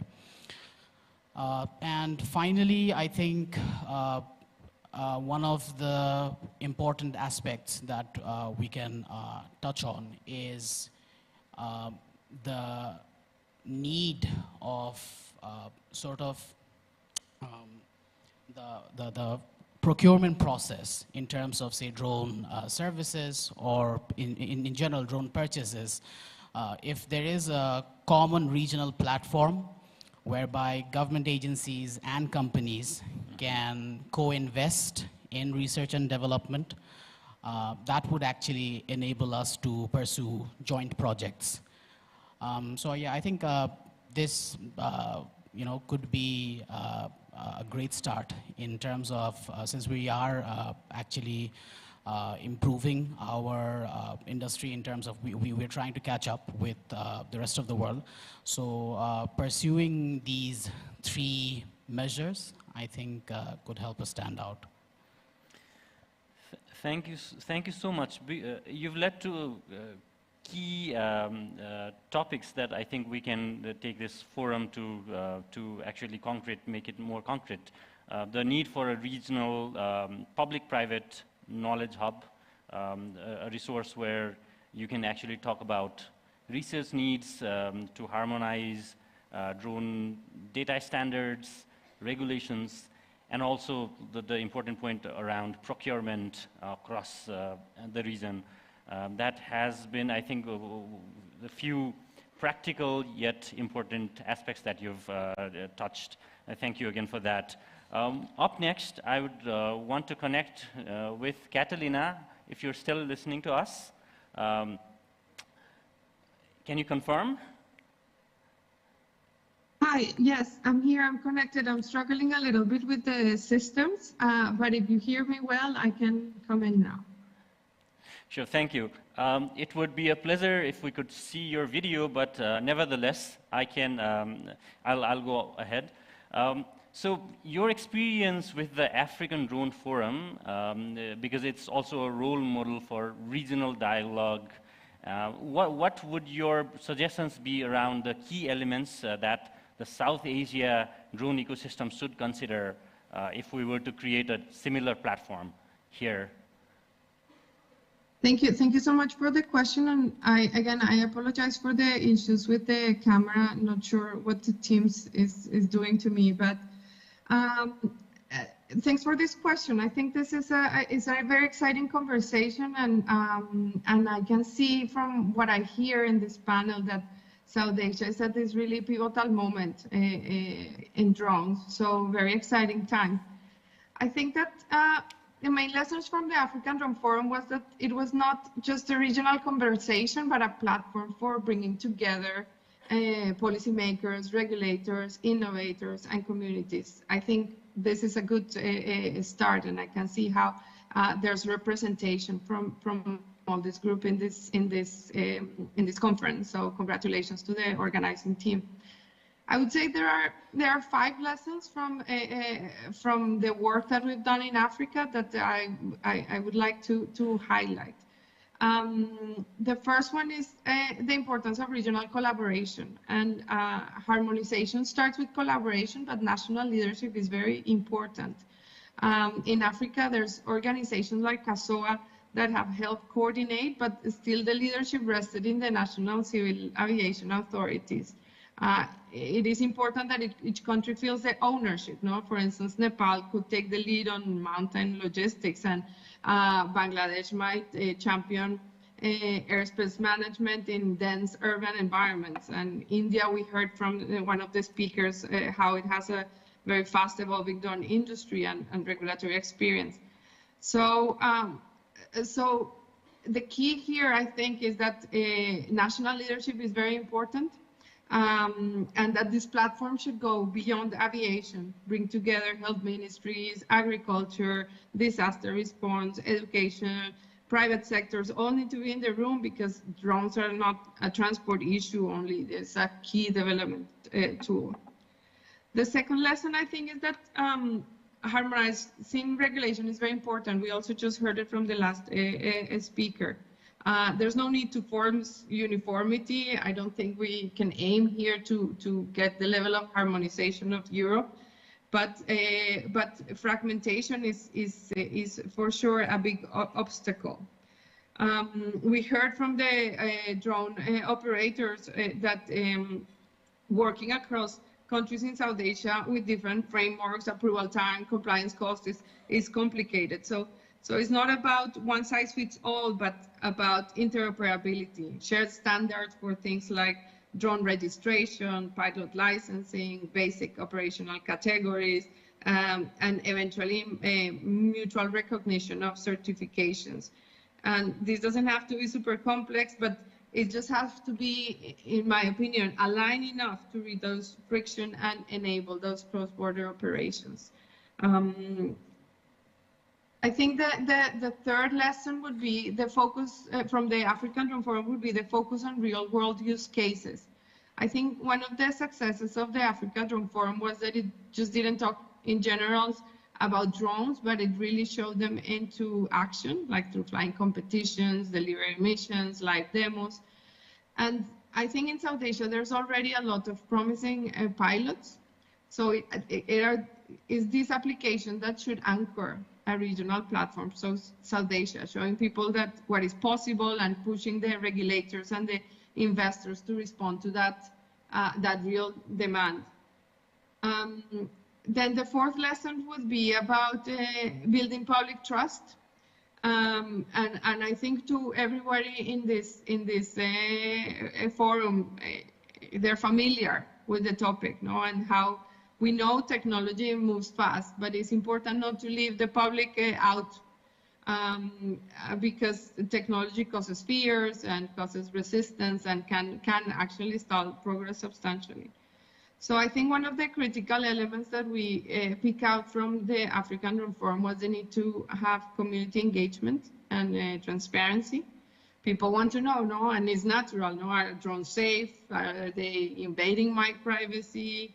Are they just for big companies, or would they help my village too? What are the risks? So a regional platform must also be a platform for dialogue and engaging civil society.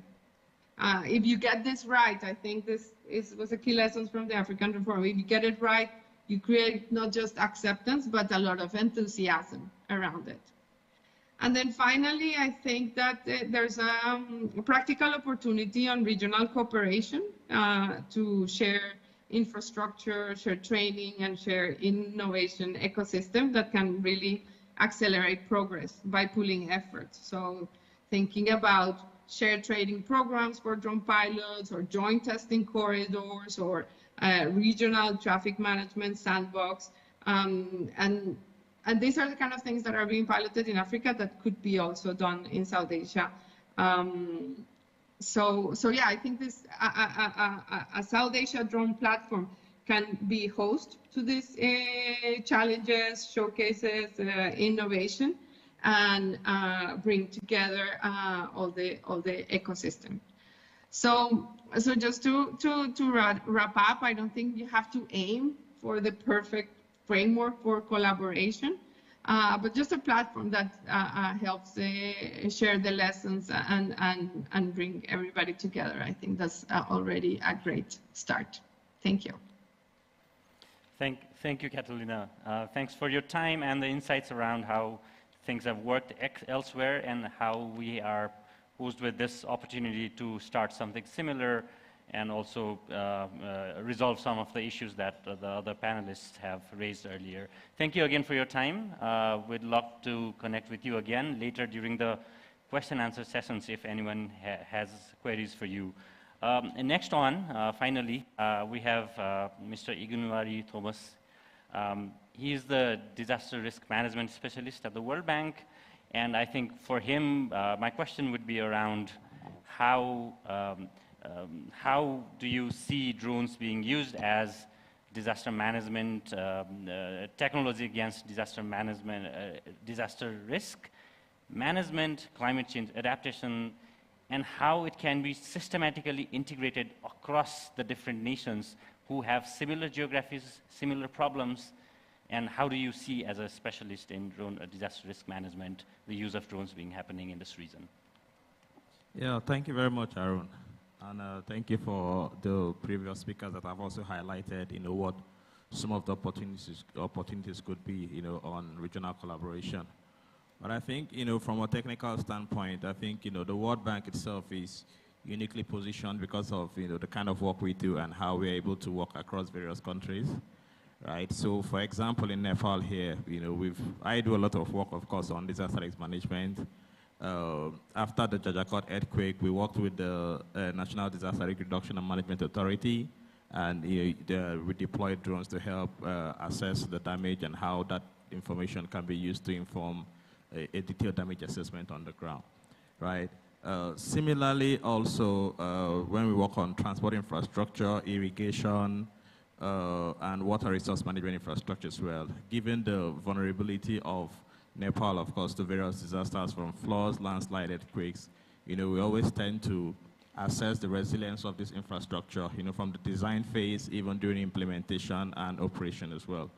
So in these different elements, we apply various geospatial technology, but drones tend to be one that is widely applied in Nepal because satellite has some deficiencies, in different areas, especially when you want to be able to detect specific details that you could use in designing infrastructure projects. The same thing also applies also in India. I work on a transport project in Assam, right? And resilience, of course, is an important element. I think in 2022, there was also some serious flood and landslide that affected the road. So we need to do geotechnical surveys. We need to look at how most of these hill cutting activities are happening and looking at how overall the landscape is changing. So in terms of the technicalities, most countries in South Asia have similar challenges on how disaster needs to be addressed, and I think drone technology tends to be one of those tools that can be used to help generate insight. In Pakistan, I also work on the Sindh Housing Reconstruction Project, where drone technology is also, I think, an important element when we're looking at how we can make settlements more resilient.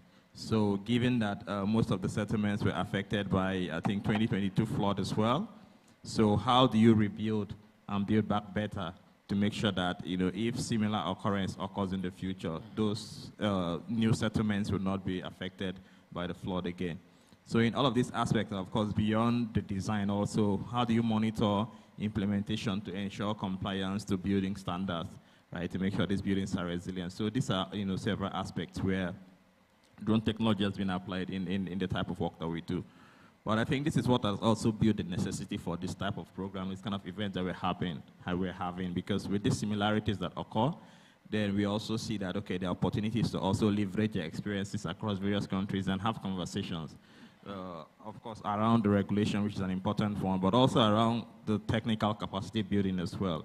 Because for Nepal, for instance, most of our operation here evolved as a result of the challenges that we also faced working with the stakeholders as well, right? Trying to maybe deploy a drone immediately after a disaster and finding out that it's going to take you maybe 20 days to be able to go to the field. And before then, all of the evidences you were trying to get on the ground is already gone.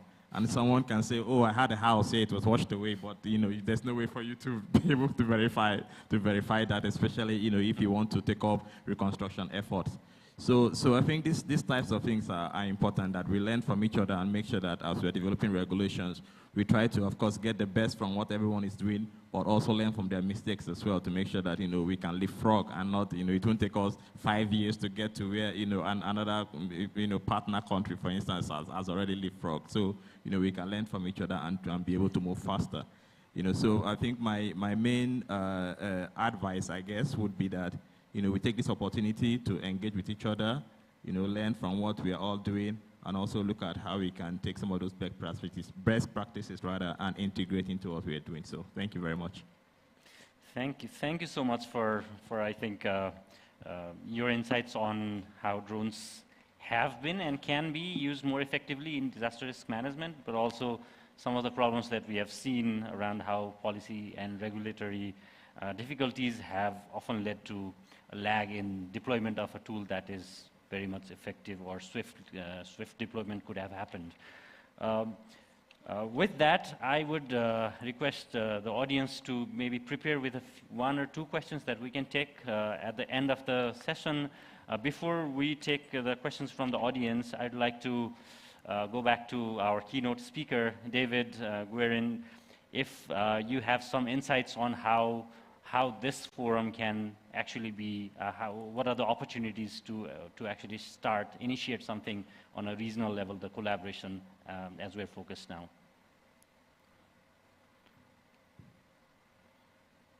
That is a great question. Thank you. We heard from Catalina before with the outcomes of the African Drone Forum. That's 5 years ago. And we learned a lot through that. I actually like to turn the question back to everyone here and to think, what does this look like in 5 years? I can give you ideas of what I think it can look like, but where do we go to next? Do we stay in South Asia? The project is Nepal-based, but regional. Does this engage further outside of South Asia? I'm not answering questions, I'm asking questions. The ICAO region is quite large. It's the Asia-Pacific region. Next door is Central Asia, Southeast Asia. There are enormous numbers of opportunities for drone operations. What I think, to answer that, what I think this goes to next is establishing a framework, perhaps a work group, continual engagement with these stakeholders. We're going to hear later on from We Robotics and the efforts elsewhere. There are groups who are making good change, great change, and that can work with this effort as well. We bring up funding all the time. Funding is always going to be a challenge, but you've seen what's happened here with more interest, with more stakeholders. I think more can happen. Can I ask a question or make another statement? Sure. From India before, we had Smit talking about the numbers of drone operations, and I actually am really surprised and impressed. And I know there's huge numbers in China as well. When you have a lot of use cases, really popular use cases, what we're doing through JARIS, the Joint Authorities on Rulemaking right now, is we're designing predetermined risk assessments. It's plug and play. We're designing predetermined operations manuals. So you can, as an operator or a pilot, you can just make sure you've got the correct platform that fits into that. Your operations manual is exactly as per the templates that we're preparing. And it's pointless preparing these operations manuals and risk assessments for use cases that are uncommon. But if it's the common one, we could do that. We also have different ideas on ground risk for areas where there's not a huge number of resources. The reason I bring those options up is because this forum, this event, could be the catalyst to implement those, to have groups to assess their viability, what the stakeholders want. And I said it before and I do like it. Where are we now? How do we get here? Where do we want to go? How do we get there? And let's do that together. Thank you, David. Thank you for reflecting back the questions to us again, because we're going to be the stakeholders moving forward. If we continue engagement, I think we can lead to something more beautiful. Moving on to the audience, if anybody has questions, we are open. Please target your question to specific speaker, if you can. Yeah, please, somebody. Hello. Thank you. First of all, good afternoon to everyone. So probably my question would be best suited for the Mr. Tausif, I think, as he is more into the R&D. So as we are progressing into this forum, that we came to learn that drone technologies or implementation of drone comes with a lot of problems and challenges. Probably it's in the policy or regulations, or as well as in the technology that has been used in the drones. So, and still the drone technology is not matured enough. So moving on to that, so as a researcher and an innovator myself, I'm really concerned that the advancement in drone technology being limited by the pace at which we are solving these kind of problems in the regulations and policies. So as a research, as a R&D team, Mr. Tausif, how did you tackle these kind of problems in early days, and what's your status currently in Bangladesh? Thank you so much. All right, thank you for the question. So I think one of the most interesting and important things that our questioner has suggested and talked about is that research and development in this field is strongly limited by regulations, and rightly so. As Raj mentioned, that if we do not regulate this, misuse is very much possible, and that brings about a lot of risks as well. So I think for demographics where the regulations is not well established, the need of forums like this stands out. So once there is a centralized forum for any country, you understand that the government has now a body to go to in order to discuss and sort of collaborate on the regulations. And that also opens up lots of wide avenues of research and development. So now this body, the forum body, can actually advocate for you to give you the space and the resources that you might need to pursue, say, a drone business or just R&D in general in this area. So I think there has to be, for us as well, we actually got quite a lot of support from our government, even though drone regulations weren't very mature back when we were starting in 2019. And we got a phenomenal amount of support from academia.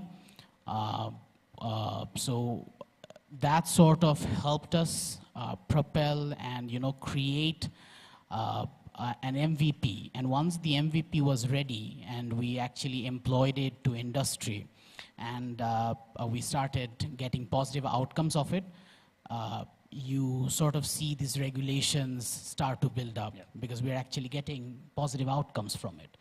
So I think that being said, local forums as well as those within the region are extremely important if we want to propel R&D in this sector. Thank you. One more. We have a few minutes. Yeah, please. My question is to Mr. Smith Shah. You pointed out that drone pilots or other individuals normally can be careless, clueless, and may also be criminals. Now there's a question about what happens if someone is careless and clueless with drones in Nepal, or if someone does a criminal offense? And also there's now a question about regional collaboration. And for example, if a Nepali is careless and clueless in India, then what is like the penalty? How should it be pointed out? Or similar, like this is also a case where we have open borders, so transportation drivers in both countries are free to travel, but there are cases where people become careless and clueless, and also there are criminal offenses. So there's now a question about how to regulate, how to penalize, or how to make aware both sides pilots. Thank you for the question. Thank you for the question. I think my answer will be very surprising for you. Enough laws exist in every country for you to be penalized and booked under various offenses for criminal use of drones. It may not be a drone law, but carriage of explosives, dropping crackers in a public event and all of that. There are enough laws that already exist to catch hold of people who are intending to sort of create chaos and undertake criminal activities and all. They may not be under drone laws, but anything and everything that is being misused illegally, and there are 12, 15 different types of misuses that can be taken, can already be booked and can already be solved. I mean, imagine someone, and I'm just giving it as an example, imagine someone takes a photography drone and hooks up a simple firecracker and drops it on a public place. Of course, he can be booked in existing laws. So it is this mindset of educating people on the misuse of drones with the criminal intent and making an example out of them, versus a separate mindset of dealing with careless and clueless people through, of course, enforcement. When I'm talking about careless and clueless people, I'm nowhere advocating for not penalizing them, but the goal of the penalty should be to make them realize of the mistake and make sure that it should not repeat again, as well as couple this with awareness activities and education activities, so that you can clearly show the intent of the regulator as well of going very hard on people who are with criminal intent versus having a slightly passionate approach for clueless and other people. So basically enough laws exist to prosecute people. Specifically in terms of India, as of now, you need to be an Indian citizen to fly drones in the country. I think forums like this will help basically expand this all across and bring that interoperability as well, where residents from other countries will be able to come to India and we will be able to go to other locations and fly very seamlessly. Yeah, that is the two parts of what I want to say.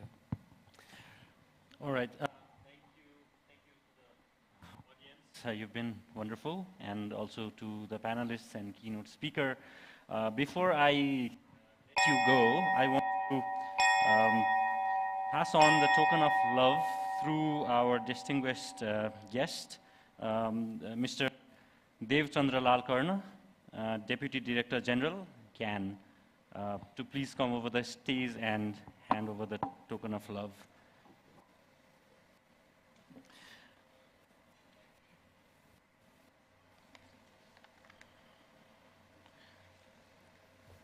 I'd like to start with our keynote speaker, David Gruen.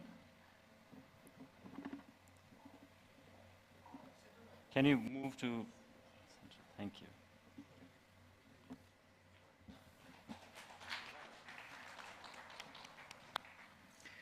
Mr. Smit Shah, President, Drone Federation, India.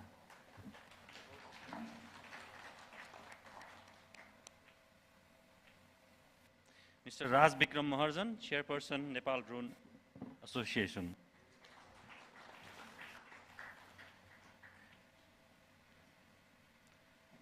Ms. Napile Mku, Senior Instructor, African Drone Data Academy. Mr. Tausiful Islam, CEO, ANS Aerial Systems, Bangladesh. Mr. Iguniwari Thomas, Disaster Risk Management Specialist, the World Bank.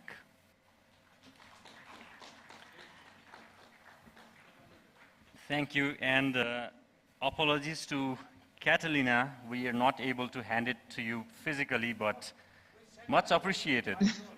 Save it for me. Thank you. Thank you so much for accommodating. Thank you. Thank you, sir. Thank you. With that, thank you all the panelists and the keynote speaker. I'm sure the audience would love to catch up with you later. With that, I'm formally announcing that this is the end of this session. But important notice before leaving the hall, there's going to be a lunch break after this. But after the lunch break, we are resuming the program with 4 breakout rooms, sessions happening parallelly. There are, as you have already registered, hopefully everyone, in the morning when you came here, there are 4 tracks happening. The track A is focused on planet, water, environment, and agriculture. It's happening on the back side of this main hall. The track B is going to happen in the front side of the main hall, and it's around infrastructure, transport, energy, urban development, and disaster risk management. The track C is going to happen on the Godavari Hall. You can see the name, and it's around human development, health, and education. The final track D is going to happen in Kirtipur Hall, and it's around digital development. So thank you again. Thank you for the opportunity. It's a privilege to be here to moderate the session, and I'd love to catch up with anyone during our lunch and the rest of the program. Have a good day ahead. Thank you.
Let me check if you have my presentation.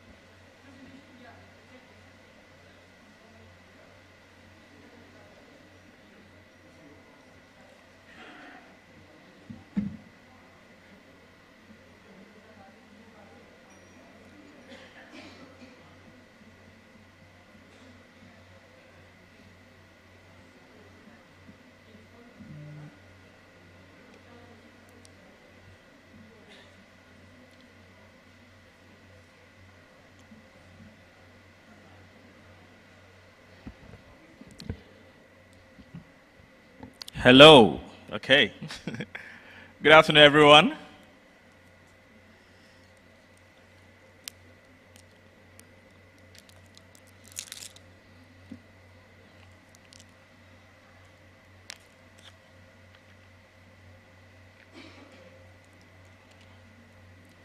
Yeah, thank you so much for coming in for today's breakout session.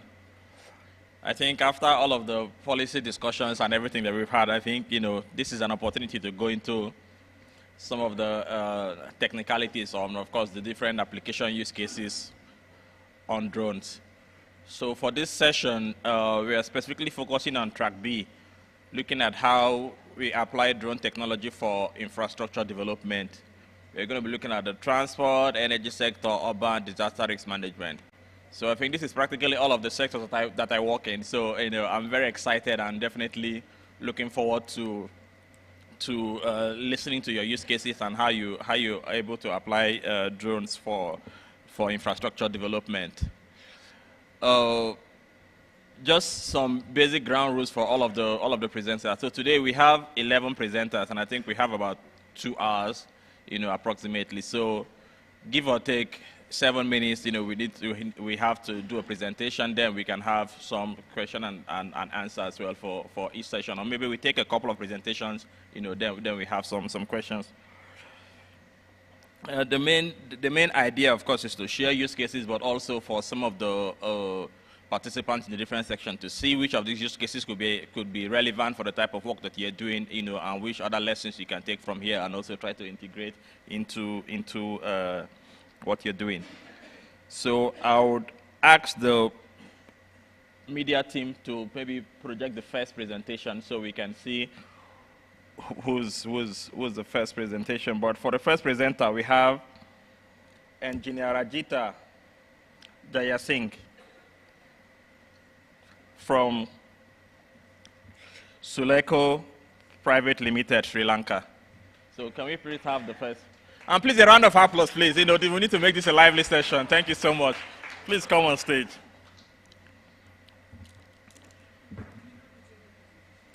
Okay, we have the clickers there. Okay. All right. Thank you so much. Okay. All right. Over to you. Good afternoon, everyone. I'm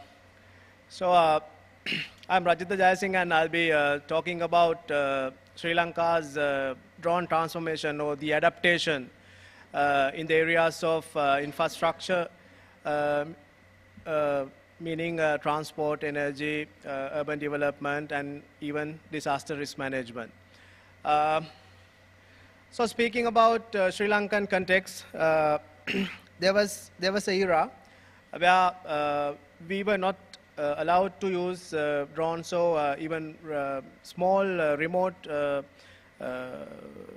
toy aircrafts just because of the war we had in the country. So after around 2012, the restrictions were a little bit waived off. Then when it comes to early R&D with respect to commercial usages, so we started some work around 2016. Led by Dr. Manju Gunawardena, who is a renowned scientist in Sri Lanka. And his focus was primarily to the agriculture and mapping. Then early adaptation phase was took place around 2018 when the large-scale geospatial solutions provider like surveying companies understood that drones are changing the traditional ways of surveying. Then the popularization phase we could see starting with 2020. one of the major factors for this was that DJI, the reputed brand, the Chinese manufacturer, they introduced their flagship drone platform M300 series.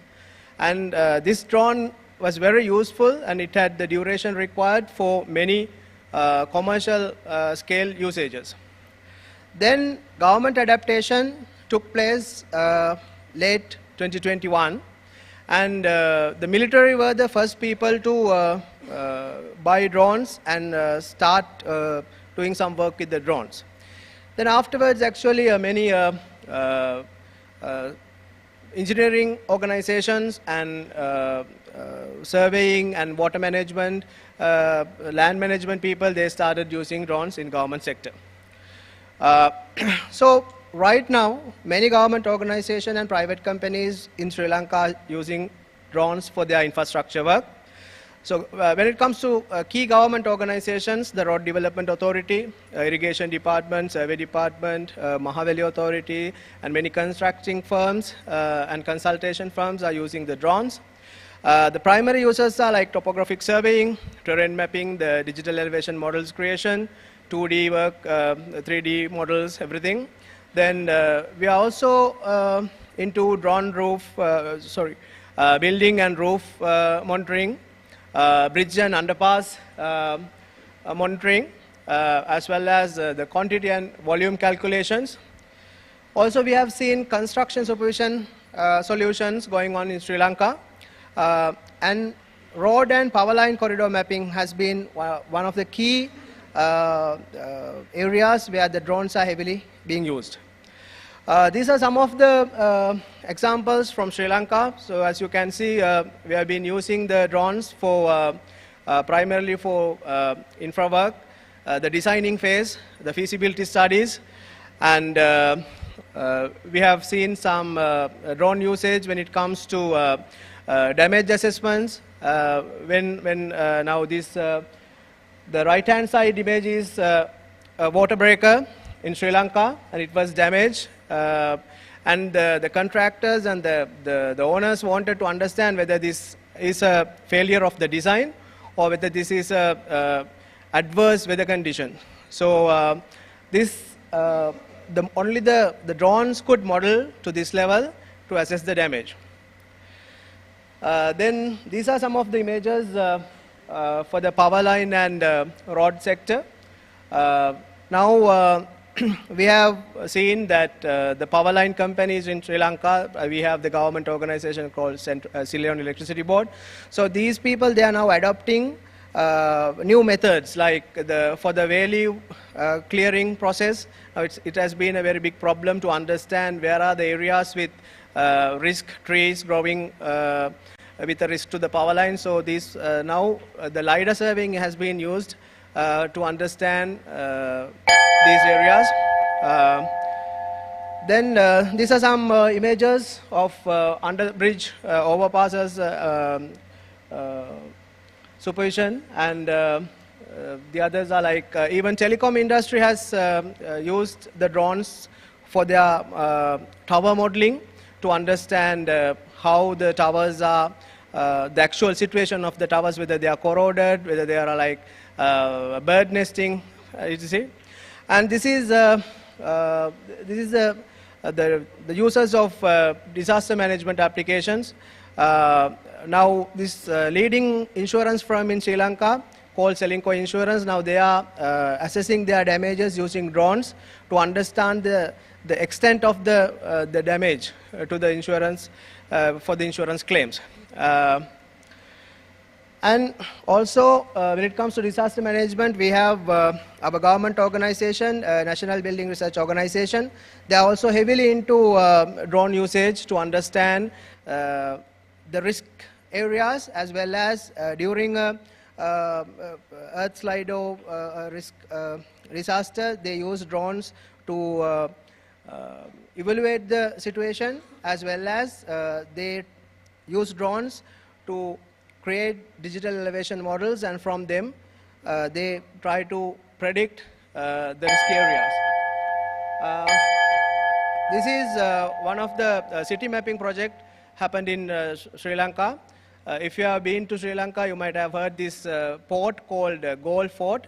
So this is a Dutch-built fort, very old fort, and this area, about 50 acres, has been entirely 3D modeled using LiDAR and photogrammetric technologies.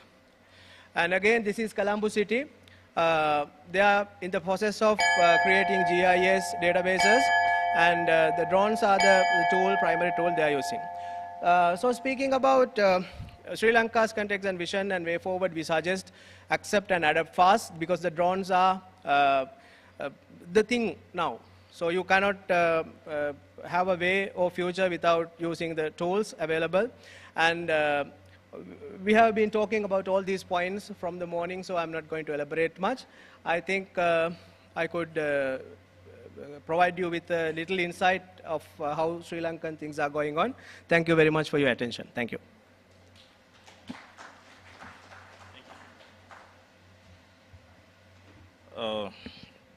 Thank you very much for your insightful presentations on the different drone applications happening in Sri Lanka.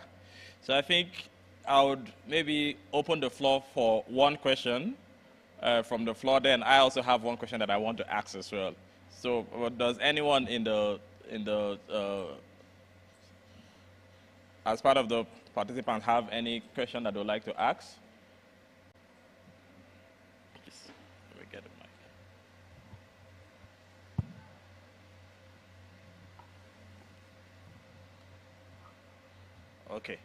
Okay, seems there's no question, but I'll ask my own question, okay? So, so as a geospatial expert, most times when we talk about these types of technologies, of course, we always say the good, which is, what we should emphasize and try to see, how we can begin to adopt and apply this. But what are some of the challenges in terms of, not on the policy side, in terms of the technicalities, in terms of, okay, when you're applying a drone for this type of infrastructure development, we talk about quality assurance, we talk about, the kind of levels of accuracy that you should get so that you can use data to even begin to design infrastructures. So what are those kind of challenges that are faced when adopting drone technology for infrastructure, and, how have you tried to address some of those in your work? Thank you. I think that's a very valid question, and it's actually one major thing we should have to understand. Now, because of the popularity of the drones and the huge marketing campaigns, many people think like when you have a drone with mapping capabilities, you overnight become a geospatial expert. I mean, I'm very frankly expressing my views. So, when it comes to accuracies, now we all have seen that all the hardware manufacturers, they give very nice millimeter level, centimeter level accuracies. But on the ground, to achieve that accuracy level, when you are producing the outputs, are really hard. Because you have to understand the concept of the referencing in the first and foremost sense. Now, when we use GNSS technology for surveying, there was a huge buzz between the traditional total station surveying. Okay, we could do surveying with millimeter level, but with GPS you cannot do. But same thing more or less happening in this domain as well, when we are transforming from GNSS to drones. So my frank and very genuine idea is that you should have very thorough knowledge about the basic referencing and the control point, how we are going to transfer your levels and how we are going to transfer your XY coordinates precisely into the work site. So that's a very challenging thing, but still we can do, and then we can end up with good accuracies. And the other thing, obviously, I think with the drones, the battery is the biggest problem. So yeah. Okay, thank you so much, sir. Thank you. Thank Appreciate you. it. All right, please give him a round of applause. Okay, thank you. So now we'll be moving from Sri Lanka and coming to Nepal. And for this, let me check, is Avian Consulting in here? Okay, thank you so much. So please come join us.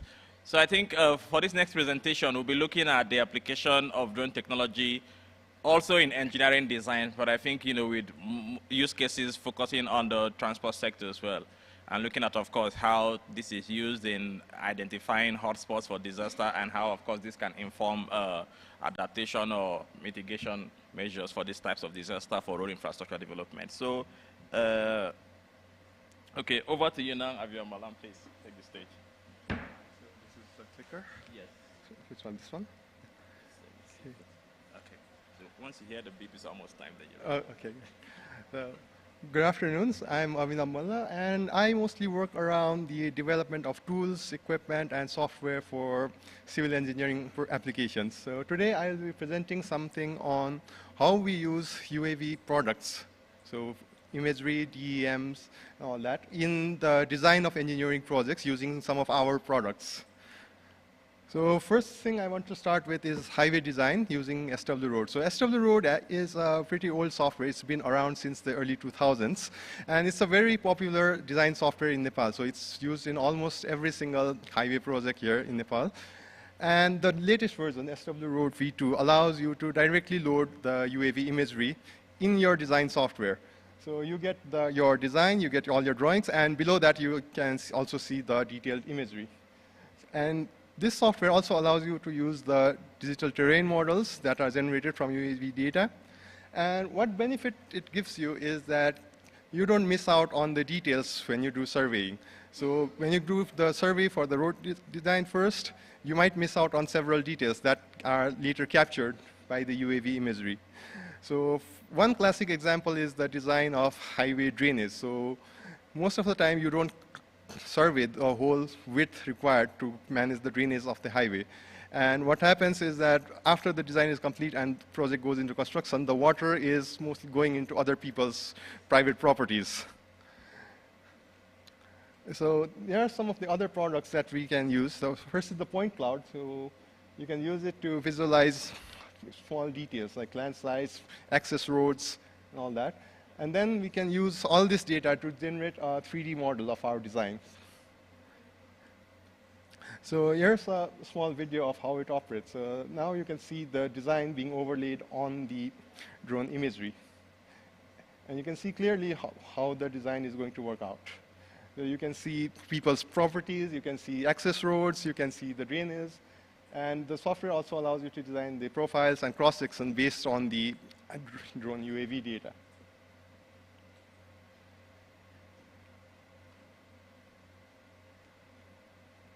All right. And here's a design simulation. So the software allows you to simulate your designs over a detailed terrain. So the terrain is from the UAV imagery, but your design is on top of it in 3D. Oh, sorry. This is not playing. Okay. The next application I want to talk about is SW Maps. So if you have worked in the survey or mapping sector, I'm sure you have heard of this. This is a very popular app. It has over 700,000 downloads now. And this app now lets you carry your drone imagery into the field. So you can imagine what possibilities are there when you have that detailed imagery in your hands.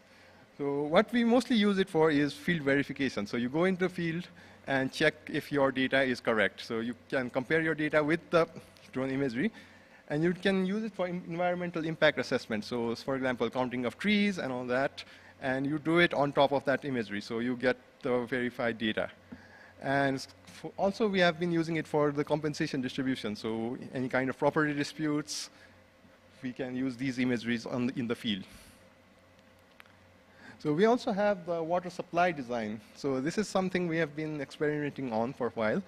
And what we do is in rural water supply projects, so we just do the drone survey, so UAV survey, and then we bring it in and we design the whole water supply network on top of it. So there's no ground survey involved here, and it helps you identify sources, it helps you connect the pipelines, and the elevation model is sufficiently accurate for design of pressurized water supply systems. So you can draw your whole network on top of the imagery. So here's another example. One is for the sewerage and drainage, so urban sewerage and drainage. This is something we did in Cambodia. And what we did was we designed the whole town sewer network over UAV imagery without any ground survey. So we did it in two towns in Cambodia. So here's the other one. Now, so if you're interested in learning more about these products and how we are using them, so the SW Maps app is free to use, so you can just go into the Play Store or the App Store and download it, and you can load your imagery there. The water supply design software, SWWSP, is available for free download in that link. And the drainage and road design software, so they are commercial products, but we offer a demo version in our website. So thank you. That's all. Any questions?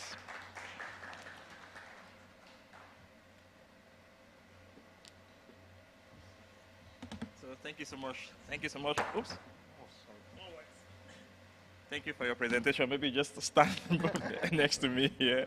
So are there any questions from the audience? You know, any specific questions that you'd like to ask?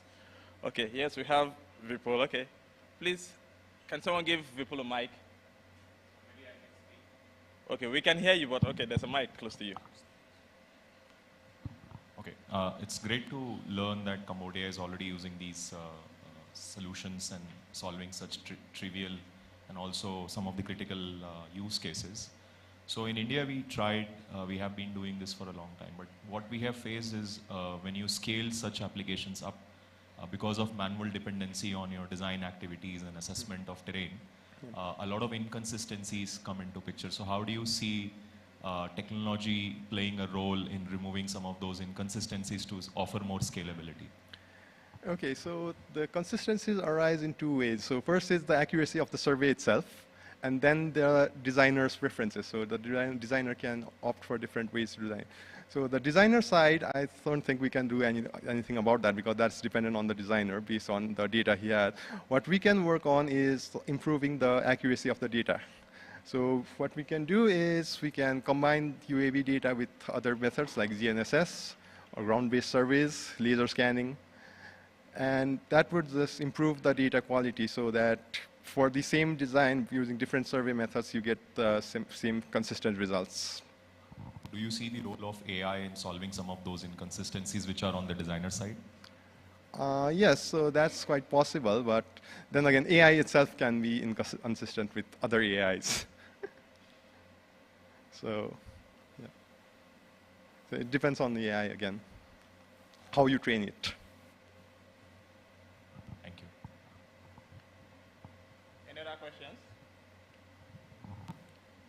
Okay, so maybe I have one question. Okay. Okay, so one of the question I have, and I think one of the things I always think about is, and a question to you, and also a question to some of the practitioners here, and I think maybe our next presenter would go into those details, and we can ask him more questions as well.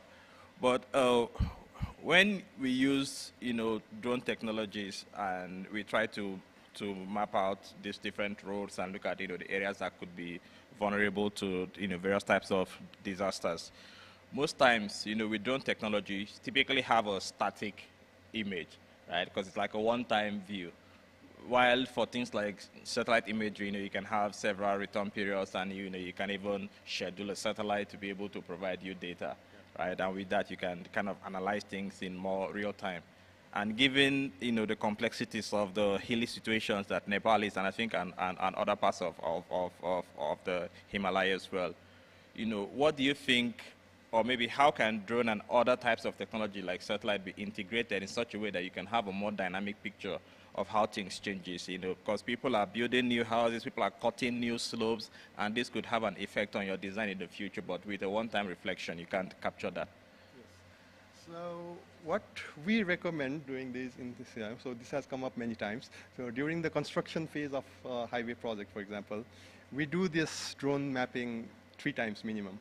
So one before you start the design, one during construction, and one after the completion. So if you keep repeating that, so if you do it like 5 times, 6 times, or every few months, then I'm sure you'll get that temporal variation of the data. So about integrating it with the satellite imagery, so satellite can complement when the drone data is not available at any given time, but again, you have a loss of resolution with that. So the quality of data is lower. All right. Thank you so much. Thank you. Thank you. Please give me a round of applause.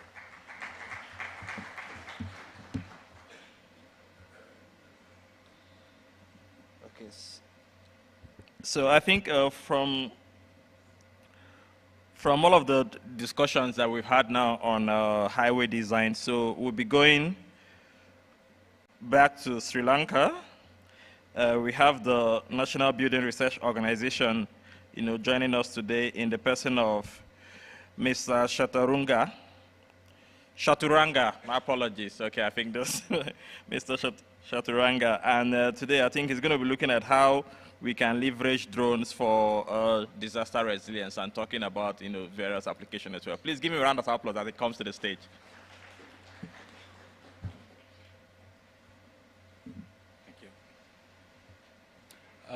Good evening, ladies and gentlemen.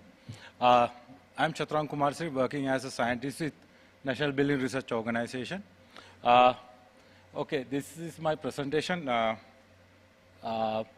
Actually, I will introduce a little bit about my organization. We are the technical agency that giving support to the government regarding landslide risk management in Sri Lanka.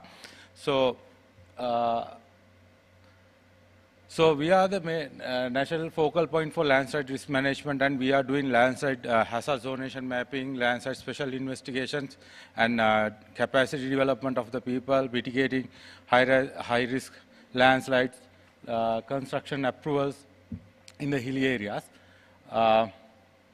In that case, let me show you one landslide happened in Sri Lanka.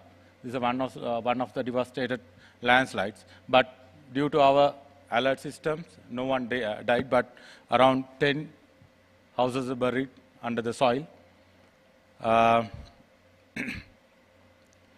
And at this moment, we are doing landslide hazard zonation mapping to identify the landslide risk in Sri Lanka, and we do site-to-site investigations as well as under this development of this map, we using 6 categories, factors to modeling the hazard map. In this traditional mapping approach, we identified some challenges, accessibility issues, some resource and time issues, some observations happening, further observation. It takes long time to happen these things, and some important sections we can't access due to this traditional mapping, and some individual perceptions are very different, and human errors is very high. So in that case, we establish GeoAI lab to enhance these situations. So in that case, we try to identify geospatial data using drone surveys and remote sensing, spatial database management, and likewise visualizations. I will explain later. So this is the database at this moment in 2D level. We have done a comprehensive survey in landslide risk areas in Sri Lanka. It is almost 84,755 households were identified, and it is now in our web portal, those data, but all the things are not displayed because of the sensitivity data. Based on this, we are now thinking to move on professional solution. It's a 3D solution. Under the CREST-MP project, we are trying to from the funds of World Bank, we are trying to get this kind of a 3D model. It is under development. In that case, we are trying to do the drone survey in whole landslide-prone areas in Sri Lanka. At this moment, we are on Matrix 210 and RTK drones and Panther 4 Pro drones with the multispectrum and thermal sensors with us. Under the World Bank funds, we are trying to get expanding our fleet. So with this Matrix 350 and Enterprise multispectrum and CMOS L2 sensors and the COSNET also. So these are basically some outputs we are using. This is in a highway collapse in Southern Highway in Sri Lanka. We are using orthomosaic maps, KML for people to some professionals to get idea what happened in the site, because we can put the KML file on the Google. And we do the digital surface models. Now we are approaching with digital terrain model with LiDAR survey. It's recently we started with LiDAR survey. And we use 3D cloud points to measurements. And thermal images, and overall pictures. And I want to show you this interesting video, which is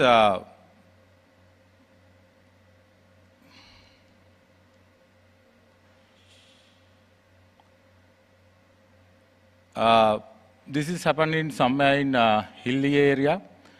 This, based on these footages, high management has taken all the decisions, and they have taken the decision to take mitigation. So after the mitigation, that is the view, and this is the incident occurred. And what are the analysis we are doing with drones? Cross sections and contours.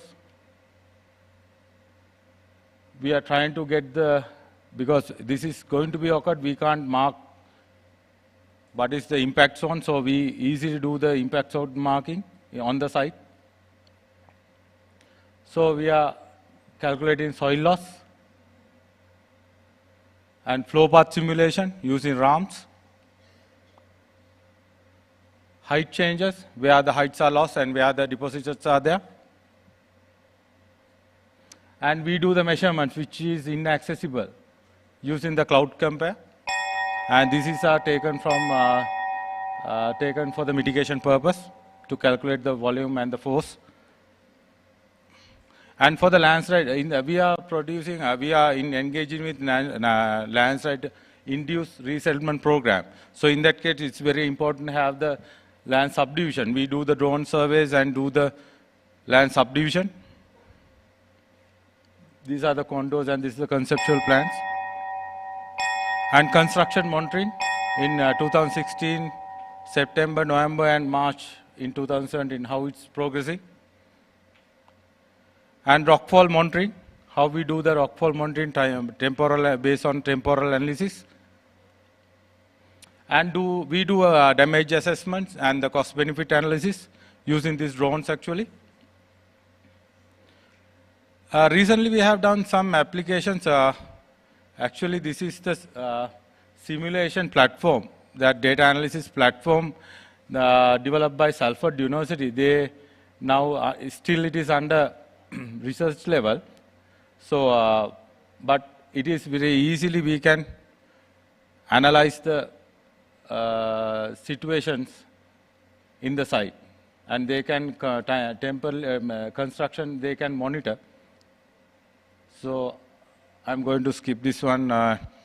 My time is up now. And we had a consultant survey recently with big research with Laboratory of Construction and Architecture in Switzerland. They are trying to analyze the life cycle of materials of the buildings. In that case, they were asking based information, based data, digital platforms and everything. We produce for them. This is the town 3D models. And we collect the building information and feed it to this spatial data. And this is 3D simulated town area. And they request for the thermal signatures of the materials. So we captured those data also. And thank you. That's what we are doing with NBRO at this moment, and we are enhancing our capacities with new technologies. Thank you. Yeah. So please, if you have any questions, we can see a lot of exciting work happening. So I think it would be good to hear your thoughts as well. Questions, comments, not just questions. You may have something to say. Maybe you're doing something similar as well, right? And you want to also share some of your experience based on some of the conversation that is happening. So, please, one question at least from the audience. Okay, go ahead, sir.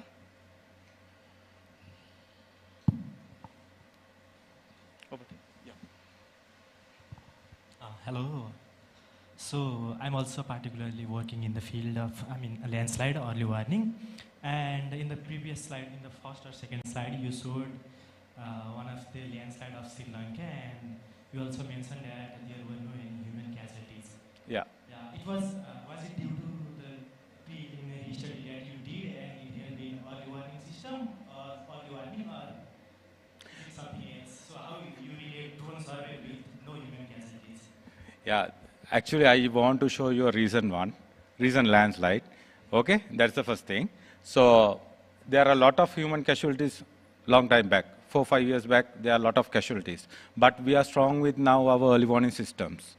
We have more than 600, we are owning, our organization owning 350 automated rain gauges, but Med department only having 100. Okay, so we have very strong network with early warning, and we are getting community-based early warning system we already established. It's semi-automated rain gauges and manual rain gauges. So they are updating our systems daily if there's a heavy rain comes. So when it is reaching to our threshold limits, we have threshold limits. So we give the evacuation warnings. So they evacuate. So no casualties, very recent past. Casualties are there, but only 1 or 2 lives, but not 200, 300, not like that. Some casualties happen because of they don't want to move. Sometimes movement they take very delay, that's why. But we are giving very early warnings. Casualties happen, only 10 houses were damaged in there, big landslide, but no casualties. So was there any hint from drone survey that this area is vulnerable to future landslide or something like that? Actually, it is a geological decision. Basically, I am a planner. So I can't tell because it's a site. I'm covering all over the country, but site specifically, I don't know whether it is going to happen or not. But at this moment, it is not going to construct anything in there. But they are trying to resettle somewhere else. But I don't know what is the potential at this moment because I'm not looking at that side. We are supporting data for the geologists, geotechnical engineers to take the decisions. Decision is theirs, but I can't tell their decision because I don't know what is happening in there. Okay.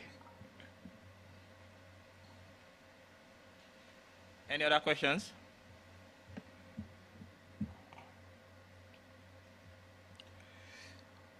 Okay, so maybe I have one more question for you, sir.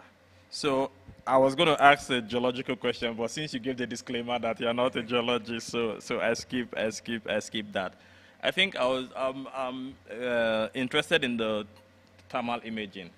You know, you showed a picture of, like an application, but I just wanted to know a little bit more in depth. What exactly, what kind of insight are you trying to derive when you apply thermal imagery with drones? So what are you trying to achieve with that? Thank you. Thank you for that question. Actually, we got that thermal sensor. We thought that let us to have that one. Actually, this is a research institute. Okay. So we are trying to always do the research. We were expecting that we should get some thermal images of the landslide site, and we should trace where the water is flowing at this moment. We try to.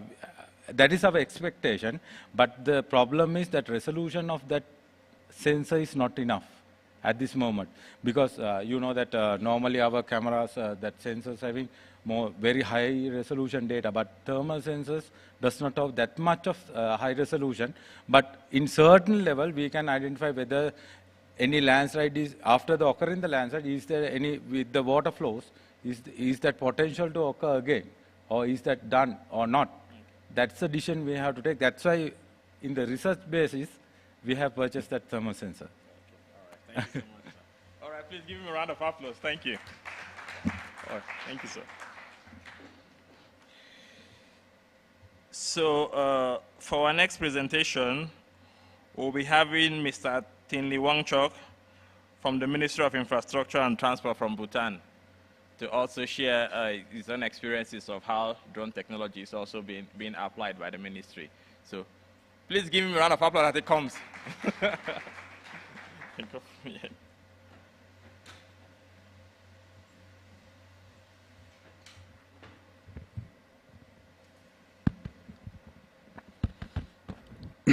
Hello. Good afternoon to all, ladies and gentlemen. Today I'm here to present how we use drones in our transport sector. So I work for Department of Surface Transport under the Ministry of Infrastructure and Transport. So basically my presentation will be how we navigate challenges and some success stories and some of the way forwards. So my presentation is similar to the previous presentation, all related to the disaster like landslide and highway planning. So these are some of the pictures that we have for landslide studies that we have done. So initially our drone capacity in the department came from JICA project. So through JICA project we were able to monitor and do some survey on these landslides. And Bhutan being a very mountainous country faced with heavy rainfall, landslides lead to many roadblocks. So around annually we get 340 roadblocks along our highways, which is very challenging for our department. So drones are used to monitor these kinds of hazardous landslides. And similarly in our country, another aspect of obstacle is due to the mountainous terrain, we have to perform sometime beyond our visual flights, and during those times we have some flying obstacles such as the flags and the poles that we cannot see in the maps. So these are some of the pictures from our survey site. So we use the drones to study the landslide and slope failures. And these are some of the landslides which led to many roadblocks in our highways. So we give these images to the contractors who are going to design some countermeasures for this kind of landslides. And we use the clips to find out the 3D modeling, some of the cross-sectional areas, also the controls and other useful information from the analysis. And second application that we do is during construction phases, we try to monitor the progress. And recently we have done this countermeasure along one landslide area. But due to the underestimation from our studies, it led to some seepage from the landslide area. So we had to do it again. And on the right side, you can see some road alignments which we are improved, and we have done some surveys to record those construction progress. And similarly, we also use for some bridge monitoring purposes. Where deep gorges are present, we cannot directly go to the field to inspect our bridges, so we use our drones to see the damages on the bridges. And recently, with the help from World Bank, we were able to draft one drone flying operation manual, which was helpful for our department.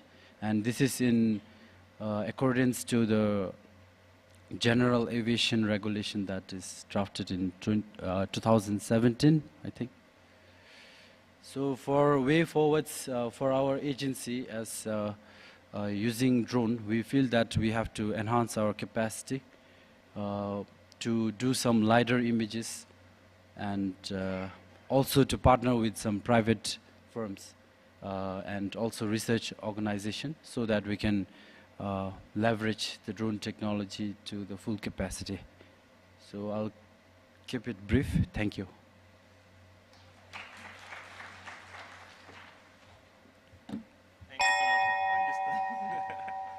Thank you. So thank you so much, Mr. Tinley, for your presentation.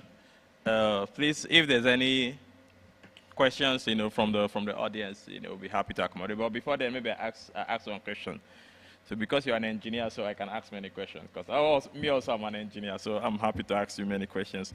I think one theme that I've seen in some of the presentations on on drone application for infrastructure has mostly focused on being able to map, and being able to analyze and use that to gain some insight into how you design or how you monitor construction. But, it seems like, and I think this is a question to also some of the stakeholders, it seems like, we are even yet to scratch the surface on other additional kind of insight we can generate when we're using drone technology for infrastructure development. For example, you talked about the bridges and you're taking pictures only, right? But you can also do some condition monitoring as well, right? And see how the bridge is being affected by load, by continuous usage, and even able to do some preventive maintenance, by some of these kind of things you can identify. I remember, I think December last year, I can't remember the exact, one of the research institutions in India that I visited. So they were also able to mount some sensors on the drones and attach it to bridges, look at how the bridge is vibrating and being able to generate insight on whether or not the condition of the bridge is suitable. So is this a direction that you're also thinking about, that maybe you can go in the future? And I think maybe to the audience also, is there potential for this type of applications, of drone technology for infrastructure development? So that's my question to you. Thank you. Thank you, Dr. Thomas, for a question. So, not to divert from the question, but as some of my bridge engineers friends, they are having some project right now. Currently, they are trying to widen the roads as well as build new bridges.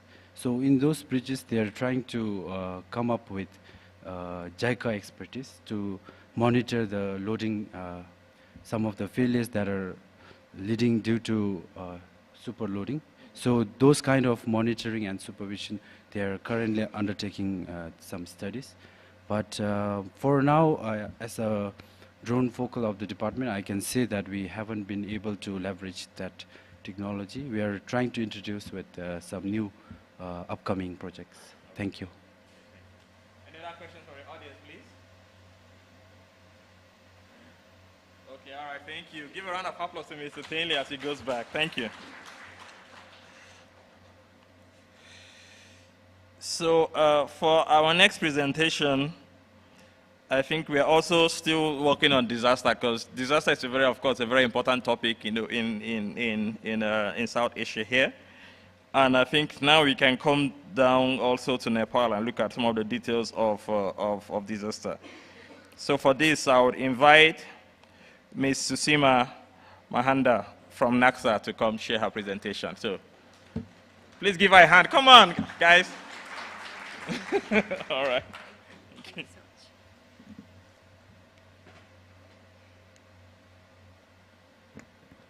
Hello. Okay.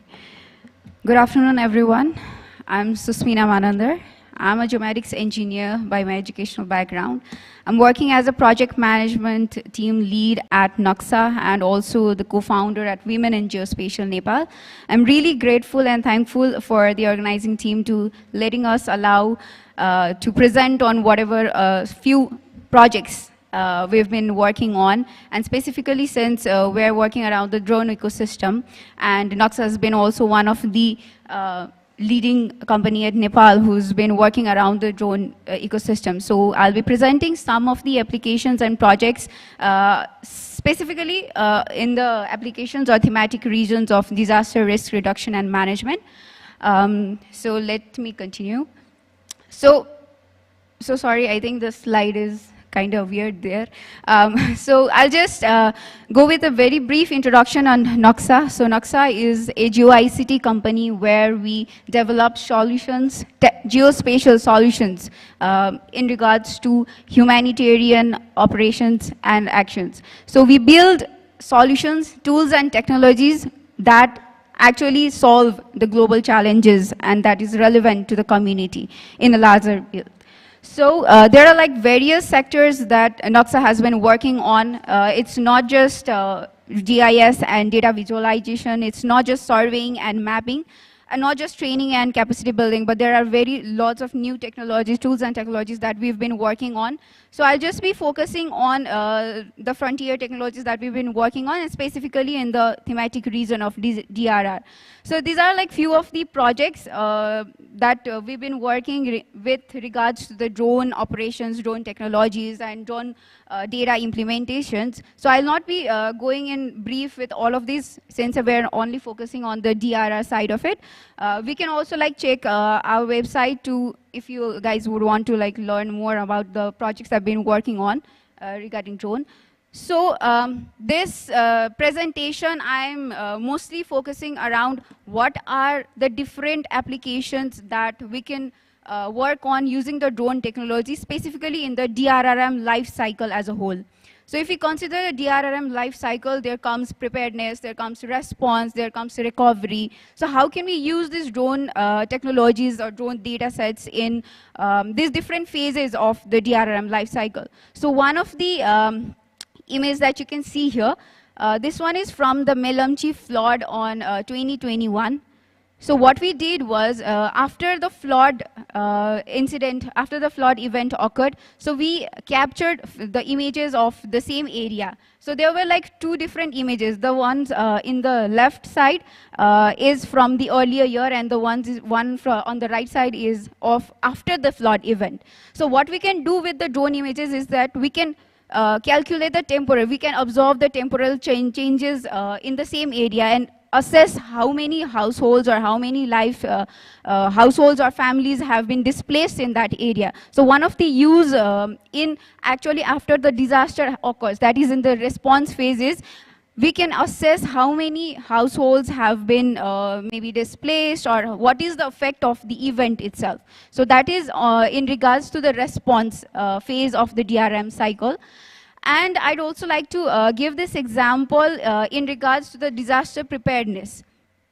So when we talk about disaster preparedness, so there are like different tools and technologies that we've been discussing. I think my past speakers have also mentioned they've been working on landslide early warning systems. There are different early warning systems. There are different civil engineering side of things that we can work on to prepare ahead for before even the disaster occurs, right? But one of the projects I've been working on is identification of open space mapping for disaster preparedness. And why? Like, I just want to show you this example. So this is from earthquake 2015. The left one is from the earthquake, before the earthquake and after the earthquake. So you can see a very proper reason of why should we map the open spaces, humanitarian open spaces. So this is the imagery from the Turi Hill, that is a very large open space in KMC, which is very rare to find these days. So after the earthquake, lots of people were displaced, and the only area and only places where they could feel safer after the earthquake was in this open space area. So this is one of the project that we've been working on, where we are working with different municipalities to identify humanitarian open spaces so they can prepare ahead even when there are some disasters, so that they can displace their settlements in these places, at least for some temporary reasons. So this is one of the preparedness example of the project that we've been working on. And another example is drone-based aerial survey during the Jajakot earthquake 2023. So we all are very much aware of this event that occurred on 2023. So at that particular time, we worked with World Bank to capture the drone imagery of the areas that were affected by the Jajakot earthquake. And you can see the imagery, like you can see the damaged buildings. Some of them are completely collapsed, some of them are partially damaged. So at this particular time, what we did was we wanted to conduct a rapid assessment, a rapid damage assessment of the area, for which we used the drone imagery. So you can see like there were like different houses which were just partially damaged, but some of them were like completely damaged as well. So for the for the recovery or for the response end of it, this drone imagery was also taken in that area. And just to be very quick on this one, so So one of the challenge during this implementation of the project was we had to conduct this rapid damage assessment while the earthquake occurred, like after the earthquake was occurred, right? But it took like more than maybe 15 to 20 days for us to assess the entire area. So for that, so in order to like address that problem, what we are currently working on is using the technology of AI and using the drone technology to actually like come up with a model that assesses the damage that assesses the damages of the area using the drone imagery. So this one is an example where we have been building a models where you can just feed in your drone imagery and it will give you some assessments of how many buildings have been partially damaged, how many have been fully damaged, and if there were no damage as well. So these are a few projects or the initiatives that we've been working on, and not to miss out, it's not just an image, you can build upon those drone outputs as well. You can use it to map detailed features for building this integrated geodatabase of municipal systems, so that you can use the same data sets in working around other different projects. For example, this one is for the metric house addressing system using drone imageries, where you need very detailed and high resolution data because you need to map each and every households. So similarly, we've also used the similar drone images to combine it as a baseline data so that we can assess the households, individual households, in compared to different other disasters as well. So yeah, that's most of the projects that we've been working on. And thank you everyone for listening to me. Thank you so much. Yeah, thank you so much. Thank you for your presentation. So I think, this is one of the examples where we've seen the integration of drone and AI and how we can use that to generate insight for disaster risk management. So, if there's any questions from the audience on this, if there's any clarity, things you'd like to get information on, I'm sure she'll be happy to answer the questions.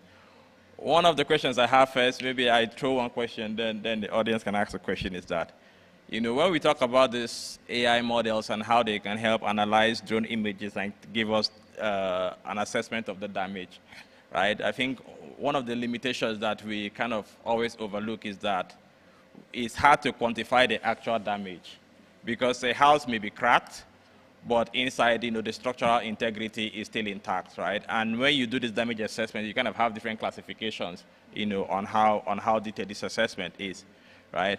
And we've also seen from, other, like, even after the Jajakot earthquake, we did like a combination of ground-based survey and drone survey. I think one of the benefits was that with the drone, if you have this kind of oblique images, right, you can view from the angles and you can see that the house is affected. For satellite, you just see the roof, but you have no idea, if the house is affected. For the ground-based survey, then you can go into the house and actually see that, the walls within the house, it's actually damaged, but the house itself is not damaged. So I think, there's actually a need to move these types of AI analysis to the next level, where you kind of integrate, these types of data set, that you see what's happening, you see what's happening inside, what's happening outside, and also some of the intensities of the hazard, that are resulted in these types of disaster. From my perspective, I think that's one direction that we should be thinking about. But if there are any other thoughts from the audience, we'll be happy to take at least one or two questions. Okay, we have a hand at the back. Okay.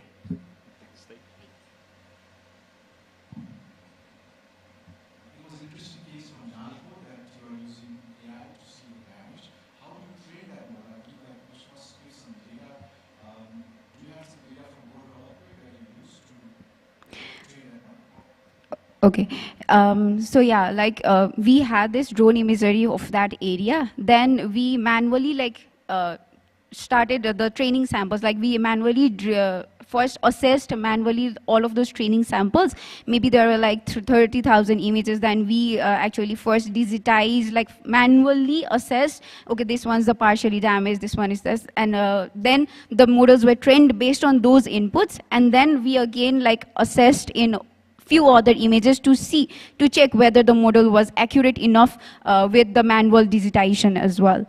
So out of that comparison, so we could say that it was like 75% of accuracy of the model. Thank you. Okay, thank you. Please take my thing. All right, thank you. So 75% accuracy. So that means, we still have a lot of work to do, but I think, with these types of technologies, it gives us at least first insight into what is happening. Of course, as we go on the ground, then we can collect more information and we can train better models and we can get better results as well. So thank you so much for your presentation. For our next presentation, of course, we'll still be talking about disaster risk management here in Nepal as well. We'll have Mr. Sujit Chaudhry from Drone Hub Nepal to share his presentations on how disaster risk management is being advanced using drone technology and also building capacity. Thank you so much. Please give him a round of applause as he comes to the stage. What do you say? So a few years ago, when I was in grade 8, I started working in the robotics and drone. I belong from the remote part of Nepal. I came to Kathmandu for my higher studies. I took part in different science and exhibitions in Kathmandu. Well, I was in around grade 11 and 12. I used to compete with the engineering college and different exhibitions colleges in Nepal. We won the different competitions and we were one of the team who proudly work on the drone systems and robotics. Later on, I decided to jump into the different INGO and work in the policy levels and the ground level to understand what we really have on the ground level. So around 2 to 3 years, I work with the different INGOs and on the ground levels. So later on, again, I started working as a project manager at Drone Hub Nepal. So hi, I am Sujit Chaudhry. I am working as a project manager at Drone Hub Nepal.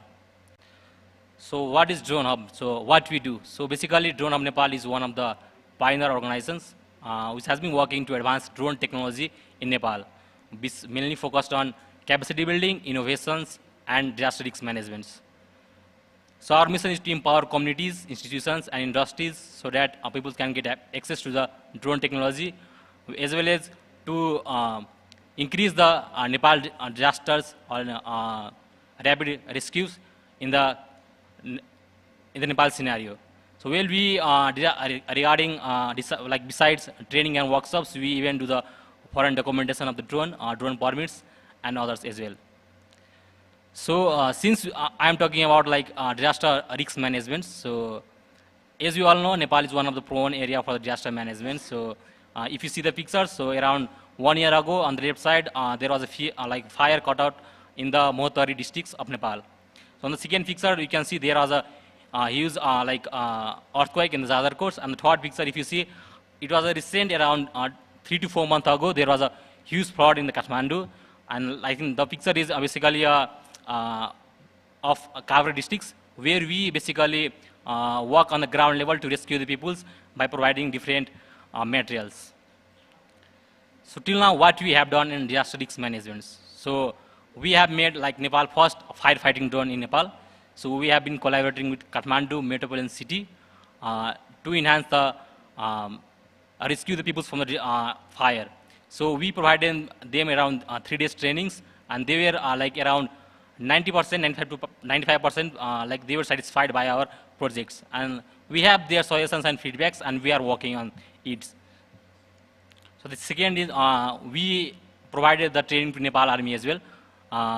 And it's a proud moment for us as well to while providing the training, we mainly focused on the videography and other things as well. But after finishing the training, they are still interested to enhance the training to their Nepalese army, and we are also ready to provide them training in the disaster risk management.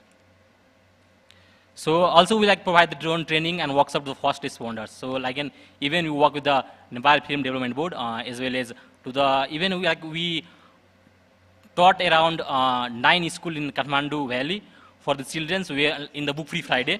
So where we have around till now our in target audience we are around 10,000, where the target direct target audience is around 500. So we have trained to those people till now. So our approach. So since we have been working in disaster risk management and we have been doing the projects in different level, we have been receiving some of the feedbacks and suggestions from our experts, from our seniors, and as well as from our partners. So what we have done, like we are planning to introduce the AI system in our drones. So basically we want to remove the convenience, like way of flying. So basically people in Nepal basically think like whenever they talk about drones, they think like it's like about flying. So like we are mitigating those those things from the Nepal so that we can work on the specific tasks and we can just focus on the main goal. So we also ready to promote different public-private partnerships so that we can get more feedbacks and so that we can work more on those technologies and enhance our system. So looking ahead, so recently our team visited China and seeing the scenario of drone industry in Nepal. So there are still drone technologies being slowly or gradually it has been increasing in Nepal. So when we started working on making the firefighting drones, so what we found that when we visited China, so there was a more advancement in the firefighting drones. So we have built a small prototype firefighting drone which fly around 800 meters above the sea levels and around it will fly around 200 kilometers per hour.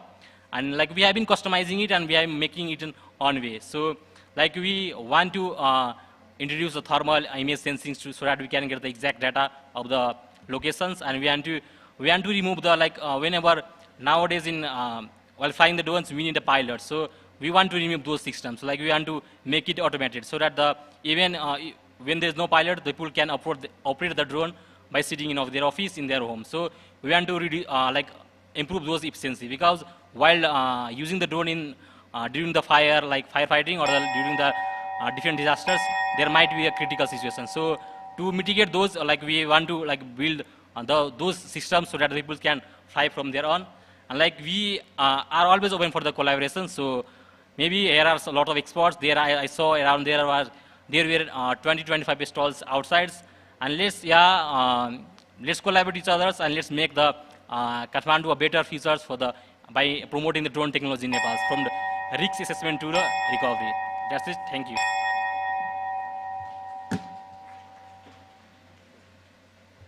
Thank you so much, Mr. Sujit. So, please, I'd like to ask the audience. I'm sure people have questions, right? It can't just be me that have so many questions. So please, I would love to hear your questions, and especially, I'm sure someone is curious about how we're going to use drones to fight fire, right? That's an interesting question to ask. So, it would be good to hear. If there are any questions from the audience, please, I'd love to take one or two. Any takers? Okay, I have a question for you. Okay. So I think, my experience working here in Nepal for the past 2 years, right? Also, I think one of the things that I think I would even say it's more of a comment per se, right? Because, there are so many pilot activities that happen, right? Every institution is working on something. Sometimes we have multiple institutions working on multiple pilot things. And if institutions work more integrated, then they can, develop a more substantial product or service that would have, larger impact. And also, in other instances as well, most of these types of innovative ideas are not always really integrated into existing systems for disaster risk management. So a quick example, the first time I came to Nepal, I was just in Nepal a couple of weeks driving past Lalitpur, then there was a fire in one of the buildings, right? And of course, the fire truck was trying to get there, and there was so much traffic, and you know how it is in the afternoon, and they couldn't get there.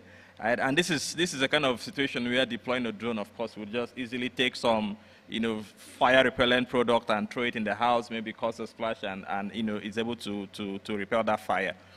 But all of this needs to be integrated into a system where you understand where the risks are.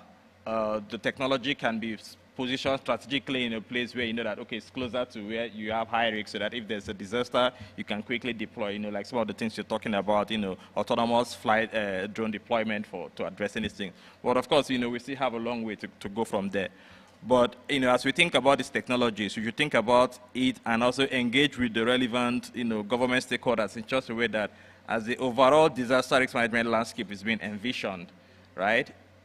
Such kind of technologies can also be envisioned in such a way that, okay, in the future it can be, like a plug-and-play type of solution, into this longer-term disaster risk management efforts in Nepal. So that's a suggestion from me. But if you want to reflect on that, you have the stage as well. Yes, yes.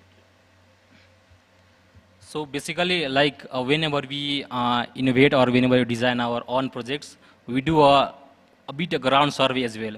So since like we have been collaborating with different NGO, even I work on the ground level as well too. So whenever we innovate any kinds of project, we take the feedbacks from the peoples, from the organizations who has been working in the ground level. And then after taking those feedbacks, we embed those into our systems. So like even if you see the technology, we are building the technology, but like we don't know how to use it. So like if you take those feedbacks from the peoples who have been working on the ground, and if you can mitigate the challenge that they have been facing, so I think that can be the most efficient and the most innovative solutions for them as well as for us as well. So like since this firefighting drone which we have made, so like we have been planning to make it programmized so that people can operate it from anywhere. So even we are going to use our thermal image sensings, and as well as we are going to use GPS tracking so that people can track those and they can definitely see what's going on and see like our system is embedded in such a way that whenever the peoples when the drones flies during the fire disaster areas, prone areas, we will get the notifications. So when we will get the notifications, we will respond to the ground team so that they can easily go there and they can just respond to that and they can just rescue the peoples who has been affected. So we have been designing those projects in this way, and of course, like we are always open for their suggestions and feedbacks so that we can make it more better and advance in upcoming days. So yeah, that's it. Thank you. Okay, thank you so much. Please give me a round of applause. Thank you so much. So I think for our next presentation, we'll be looking at how drone technology, of course, is being used in the energy sector by one of the government-affiliated institutions. So for this, we'll be inviting Mr. Neeraj Kamakaya. Please give me a round of applause as he comes from the Nepal Electricity Authority Engineering Company. Over to you, sir. Namaste. I am Neeraj Karmachari. Currently, I am engaged in any engineering company as a group leader of survey and GIS group. I am also a deputy manager in Nepal Electricity Authority. Today, I am going to present about the drones in hydropower and transmission line projects with the experiences of any engineering company. Talking about my company, any engineering company is a government company established to provide the engineering services and solutions to the hydropower transmission line infrastructure. These are the list of the projects in which we have used the UAV technology. And this map shows the locations where we have applied the UAV technology in the Nepal. Talking about the utilization of the UAV technology in hydropower, initially we are using the UAV technology in order to identify the rock outcrops to determine the possible tunnel portals, and also for determining the proper locations for the dams and the powerhouse. The UAV technology is the most of, I think it's the cheapest technology we are using right now. And for whenever we have to cover the large stretch of the reservoir area, we are adopting that technology. It's the cheapest and the most appropriate way to cover the reservoir area. So we are performing the UAV LiDAR, mainly the UAV photogrammetry, and we are also adapting the UAV LiDAR technology for this. And by using the DM of the UAV, we are calculating the volume versus elevation curve so that we can determine the appropriate height of the dam for the reservoir. In case of the physical modeling, we have to replicate the river on the model. For this purpose, we have to determine the river morphology, and also we have to measure the boulders and determine its positions. For this purpose, the UAV images is the best images which gives the proper representation of the river at the site to the model. You can see that how we have replicated the river of the ground to the model in the images. Talking about the cadastral analysis are based on the traditional way of surveying, which may not be in the proper way as per the ground conditions, which needs to be managed and arranged as per the ground conditions. For this purpose, we are using the UAV images, and we are getting the good results from UAV images in the proper adjustment of the cadastrals. Even for the hydropowers, we are using, you are doing the land use and land cover classification, and for this, we are using the pixel-based and object-based classifications using the UAV images. Talking about the UAV, use of the UAV in the transmission lines, in the traditional way of the transmission line survey, we used to cover a specific strip of the transmission line. But the shortest route may not be the economic one.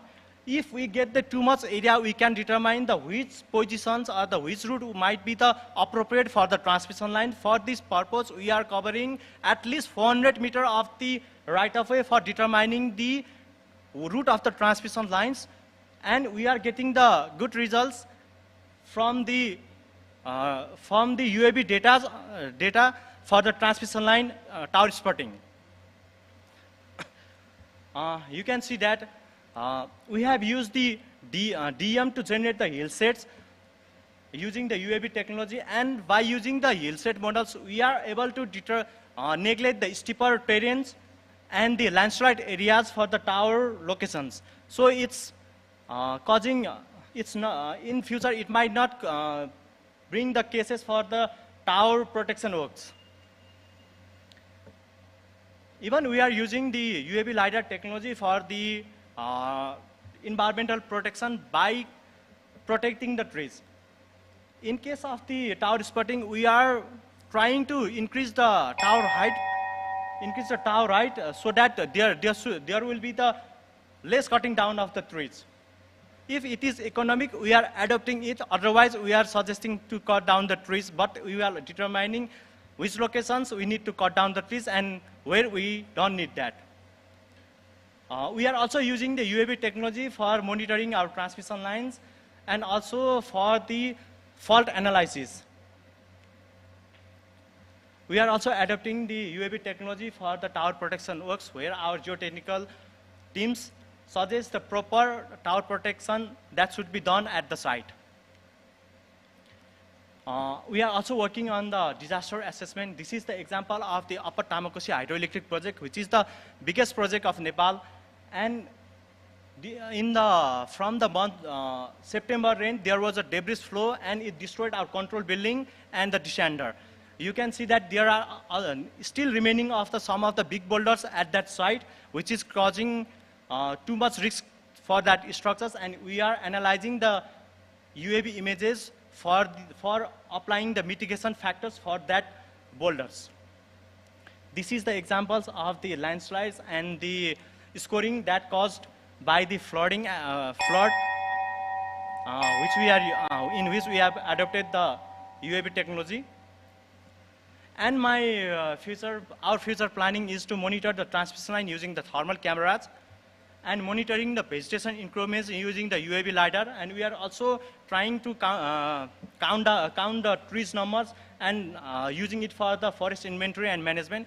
My suggestions in this forum to my government is that the government should provide us the yearly permission for the organizations like us who is working on UAV sector, and training facilities for the certified UAV pilot, and government should allocate UAV corridors so we can try our drones and we can just learn the drones in that corridor. Thank you. Thank you, Mr. Niraj, for your exciting presentation of how drone technology is being used in the energy, hydropower, and transmission infrastructure. So I'll hand over again to the audience. And my understanding is that these are very exciting presentations, because I'm very excited about all of the different applications. And I know we've been sitting for a while. We also had food, so maybe everybody's tired. We've been here since very early in the morning. But I think, it would be nice if we can get some feedback and also some reflection from the audiences as well, on these different applications. So I'll hand over again to the audience, for at least one question. Yay, we got one. All right, over to you, sir. Thank you very much for the presentation. So I'm very curious about the application of this operation, like how this pilot is going to be trained, and how manual and automatic is separate for, nowadays in Nepal, and what do you see the future will lead to the pilots about the automation or being a pilot instead of the manual operation. So thank you. In case of the training in the UAV, there are very few organizations who provide the UAV training in Nepal. And we fly drones mainly by the automatic mode. Some of our drones have the terrain following mode, and we use that mode to follow the terrain so that it can get the data, proper data. In case of if I have to talk about some of the facilities regarding the government gives, there is no any facilities to us, organization like us. The government is giving nothing, no training, no certification, nothing at all. Whatever we do by ourselves. We learn by crashing our drone. We fly our drone illegally or something like that, but we are learning by doing. No any government is giving any support to us. Yeah. Even, I want to share one thing that even if we want to fly our drones somewhere where there is no any households or something like that, we have to take the permission. And the permission process takes at least 15 days for flying the drones. So, yeah, if there is some cases of disaster assessment, will you wait for the 15 days to get the permission? No. You will be there at the moment when you feel that there is a need of the drone technology. So we are relying on ourselves, not on the government. Okay, thank you.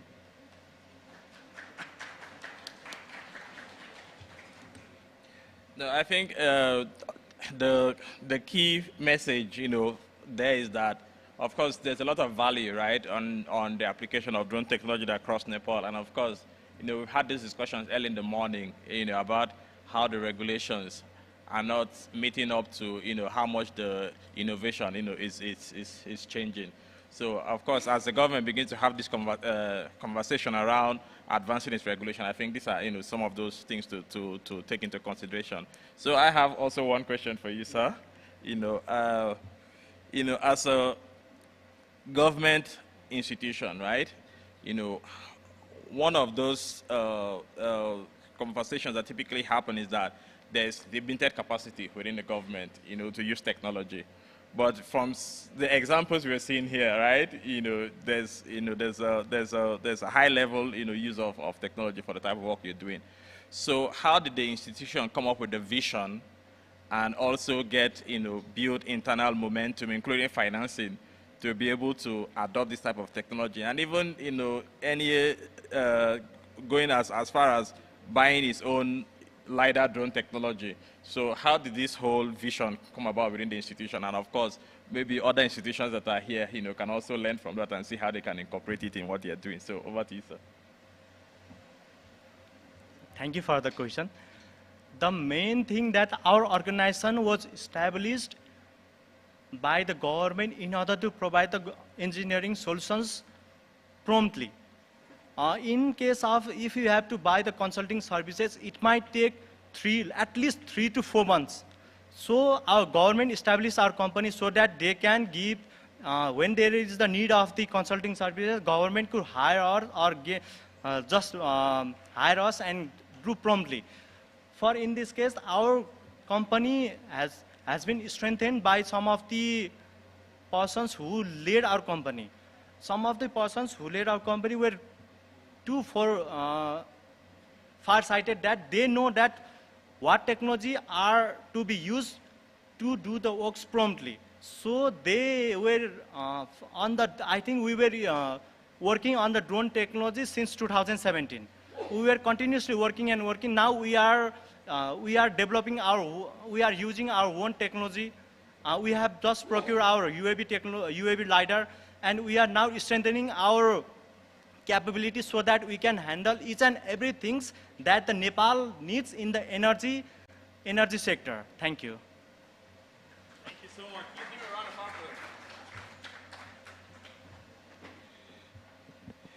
applause. Okay. I think for our next presentation, we also have another government entity. So I'll call on Mr. Sinasha Gatipun.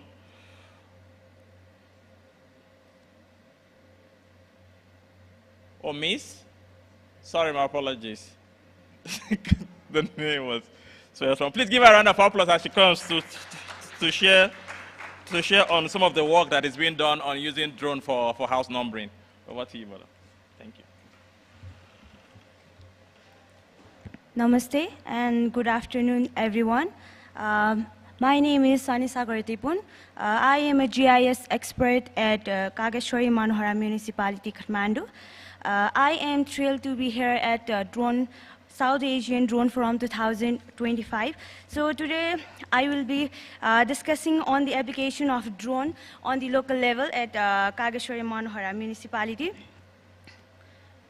So drone is offering the unprecedented access to the real-time data along with the socio-economic data together with the help of GIS help us to analyze and interpret, which is helping us to provide the important linkage in total planning process and make it more effective and meaningful. So these are the program where we have been implementing the drone. So first one is land use mapping. So we have categorized our land use of our municipality over 13 classes.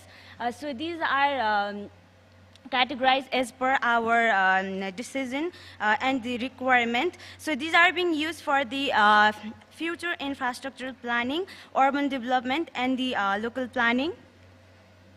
So next one is a metric-based house numbering system. We are planning to distribute the house number to all the household within the municipality.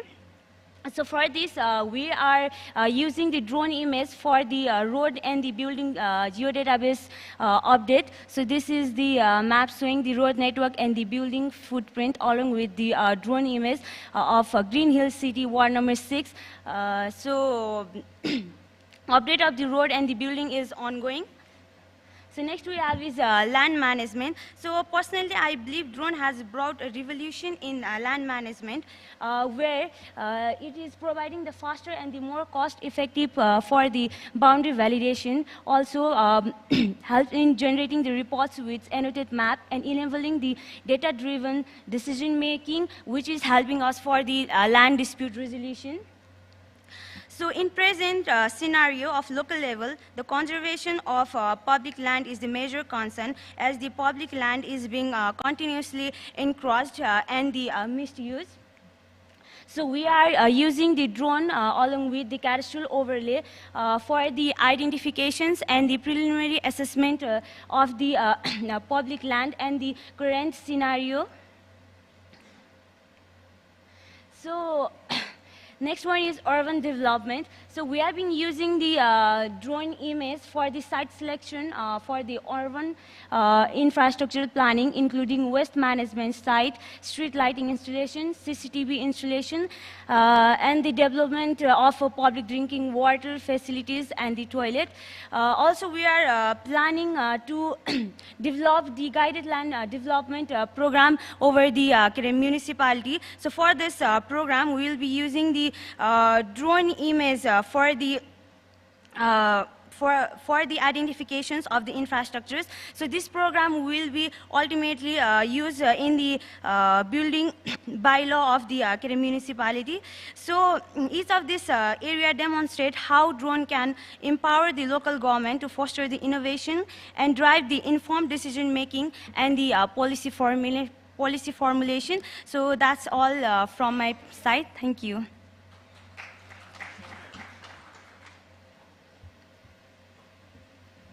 Thank you for your presentation. So any questions from the audience? I think people really understand or people are really tired. So I think it's one of the two options. But I have a question. So, you know, one of the challenges, of course, I live in Lalitpo, so, you know, different from your municipality. But, so the numbering system is a big challenge, right? And most of the houses are quite clustered, right? And so, you know, in many instances, it's kind of hard to kind of get a house number. So I just really want to understand a bit more in details, you know, how was the drone being applied to be able to delineate the different houses? Because, you know, I've spoken with some stakeholders working in the space as well. For instance, if you want to map a building footprint in some of the urban areas, you know, you don't know whether these are two houses or these are one house or this is one house, because some of the roofs are together, you know, some are very tight, so you can't really differentiate. So is this a problem that you are faced, you know, in trying to use drones for urban development solutions? And if that's a problem, how have you been able to kind of address that using drones? So thank you for the question. Actually, we have been using the drone for the updates of the road and the house. So drone are the very high resolutions. So there is no such problem of categorizing or differentiating the house till now, because only the, I feel like ward number 9 and 8 are only the packed area, building packed area, and rest of the northern part of Kagosuri are still on the urban development plan, so there is no such compact building. So with the help of high resolution drone image, we are easily identifying the house, and so that's not we regard it as a huge problem, but currently we are facing the problem is of the naming of the street, because we have to name the each and street name each and street, so it's kind of like hard and make them understand, because they kind of like try to change the name after they decided, so it's a kind of conflict between stakeholder and the local people. So we are with the proper consultation and the ongoing meeting, we'll be soon resolving it and distributing the house holder. Thank you. All right, thank you so much. Please give her a round of applause as she goes to her seat. So I think, you know, maybe one suggestion that I'll highlight, you know, there are many geospatial technology approaches that have been used. I think it could also be useful to explore street level imagery combined with drones, so that at least you can see the street, you can see the different houses, especially in places where we have compacted buildings. Because at least from my experience, I think this is one issue that we've seen in Nepal. For our next presentation, I'll be calling on Dr. Basanta Adhikari from the Center for Disaster Studies, Institute of Engineering, TU, to give his presentation. Please give me a round of applause as he comes to talk about drone-based approaches for geohazard assessment in Nepal. Over to you, sir. Good afternoon. When I was a kid, I was playing with my housemate tools. When I was undergraduate student, computer was basic necessity for me. But now, drone is in my table, because I'm the end user of drone. Somebody rightly says that drones are not the eyes of sky, they are hope from the above. So that's why we have to use this drone technology for different analysis. So I'm not going to talk about here how can we take the data, but I will focus more on how can we use those data for geohazard assessment around the globe.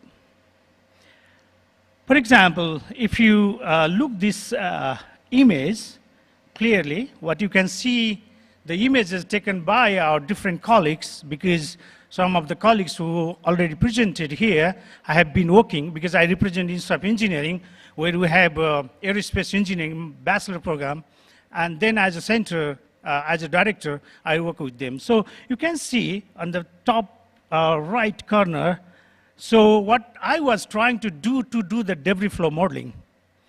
My colleague from Sri Lanka, from NBRO, he rightly mentioned about how can we use this technology for landslide early warning. I was in December in NBRO in Sri Lanka. I was really fascinated from their work. So if you have a very high resolution DTM or DSM, you can use those data for the analysis. Why? Because you see the debris flow in the mountains.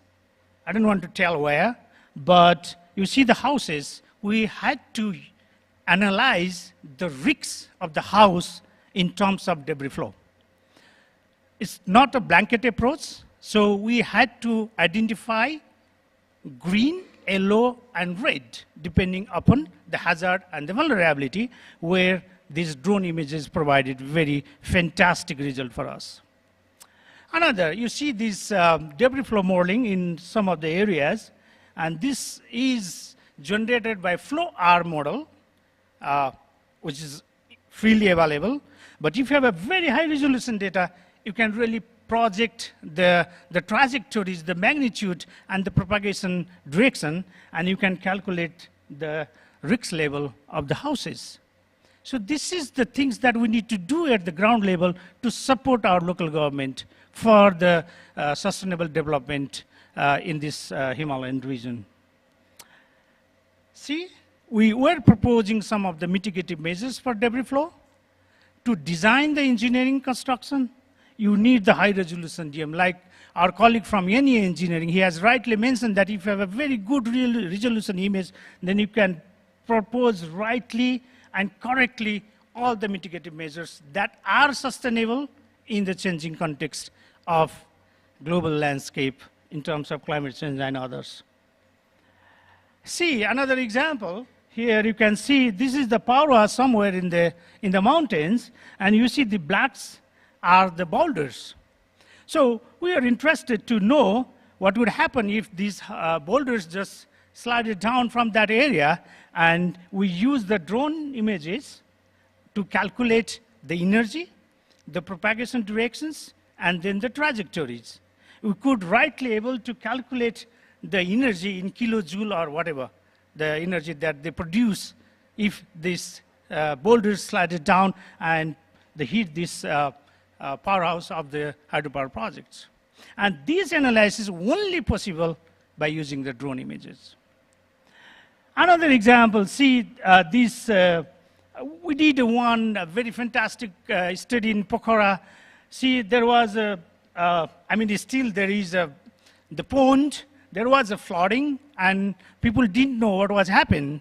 And then we used the UAV imagery to do the analysis, what we called the flood propagation analysis. And you can easily see that how these, you know, if you see on the bottom left corner, you can see the direction of the flood during that event, and it was only possible from the high resolution DM. Why? If you look this image, the drone-based DM and coarser DM, you can see the differences. And this is very, very good for the decision-making for the decision or the planners or the mayors or the ministers where you are working. So it's from rightly Naksha and Geoinnovation has already explained that you can see this is the before and after Melamchi. But what is very important here, this before and after image of the monsoon, you can identify what is the erosional area and what is the depositional area, and you can properly design your river training works in the Himalayan region. And this is one of the fantastic examples from the Himalayan landscape. So, this is the analysis from a software that we developed using the INSAR technology. And you can see the different rate of movement depending upon the color. And then we went to the field, and then we I cannot go up. Anyway, and then we went there and we exactly find out the cracks from the inside. But for the detailed the assessment of the ground, drone image was the fantastic one. I end with this slide because this is one of the beautiful drone images I always use in my presentation around the globe, because here you can see the different, each and every component where drone images can provide you the information for decision making. Thank you very much. Thank you very much, sir, for your presentation. So I'm sure even if anybody does not have any question, NBRO will definitely have questions. Because we are talking about their area of expertise here on landslide. So I would ask now, sir, do you have any questions on the landslide discussions? Or does anyone else also have any questions? Because you mentioned all your colleagues from NACSA and the team. So of course someone needs to have something to say. Yeah, we worked with Drone Hub for this agriculture seed bombardment in the DCRL project in Lower Dutkoshi. Fantastic example with Okay. NACSA and others. Okay, we have a big hand. Can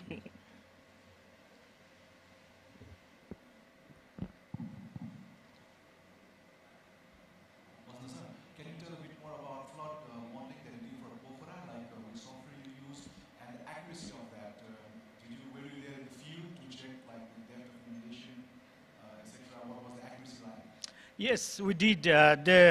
Of course, we use the HECRAS model. This is the basic tool which is freely available, HECRAS 2D. And so we use the high-resolution DM produced by drone. We did the modeling, and we went to the field, and based on our result, exactly matches with the ground information, like, let's say, 97 to 98% accuracy in the field. Thank you. Uttamji, please.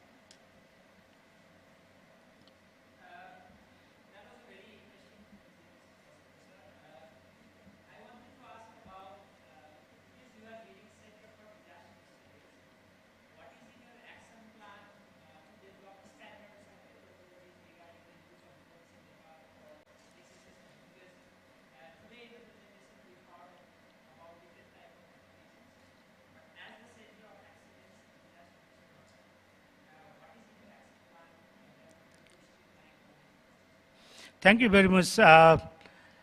We are not the organization who can prepare or who prepares the regulations, but as being a government advisor, as an institution, we have a certain recommendation for formulating these guidelines to the government. One of the things which has to be open in the guideline, I can talk many, but one particular in the disaster scenario. Because generally after the disaster charter activity, you are allowed to do different kind of analysis. But before than that, as Himalayan countries, we need to use our drone. But now it is nightmare to take a permission. And most of the time, I was relied on YouTube videos that somebody went there and took the videos illegally, but videos are there. As a university professor, I will not have this kind of privilege because I cannot use drone without regulations, right? Or without permission. So that's why. So I don't want to talk on the transboundary, but within the Nepal, you have to be more flexible for the registered organizations so that they can sign the contract, that they don't use or they don't violate the privacy of the different institutions. We can talk more. I stop here. Thank you. Okay, thank you so much, and thank you for all of the questions. So I have one question for you, sir, which is also based on, the feedback that you gave based on Uttam's question as well. So, so last December, for instance, when I was in India, I kind of had some conversations around, okay, if there's a disaster and there's this open airspace for drones to come in, right? So it could also be like a chaotic situation in the sense that, let's say it's a very serious disaster and you have to bring in, supplies with helicopters and things like that, and drones are also getting into the same place, right? So there's also a need to be able to coordinate and organize, how, of course, these technologies are being used and integrated within, these types of space. So I think, as we have these conversations around, of course, flexibility and openness to use technology, we should also, kind of talk a little bit also about the coordination that needs to happen, especially, of course, in disaster situations, so that we can make sure that, we don't create more disasters, by trying to use our technology. So, but thank you so much, sir, for your time. Do you want to reflect on that, or? Space is ours, but you have to regulate. So that's why I believe on one-door policy. Thank you very much. All right, thank you so much.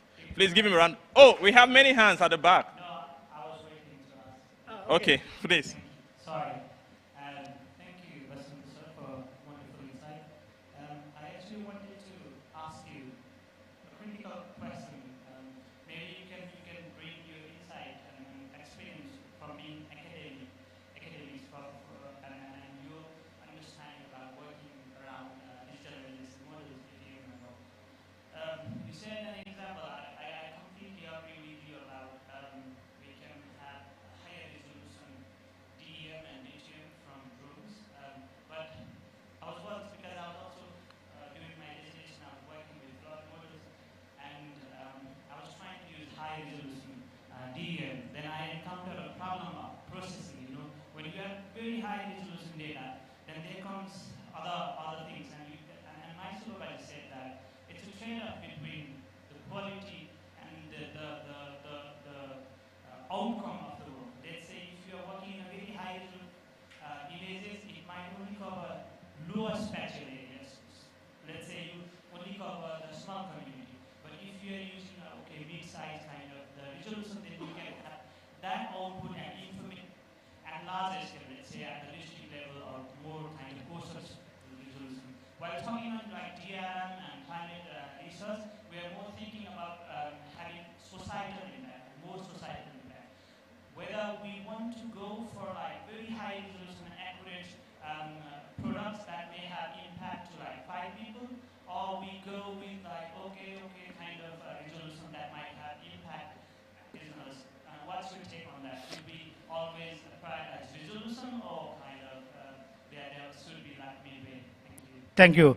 I'll answer your question in 3 points. First, we have prepared the multi-hazard risk assessment framework supported by World Bank to the government of Nepal. I was one of the team members where we discussed about the scale, what kind of scale we need for national, regional, and then the local level.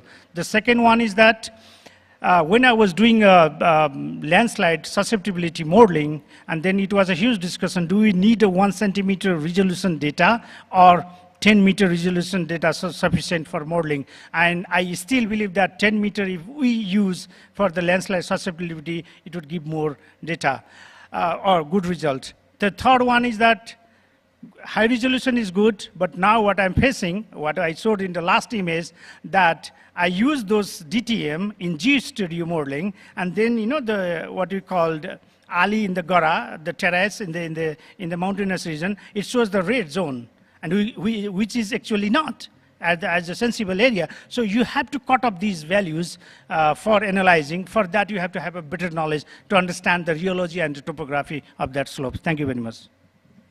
Thank you so much. Please give him a round of applause. I think if you are doing your thesis, this is not the place to get the comments on your thesis, okay? You can come back later.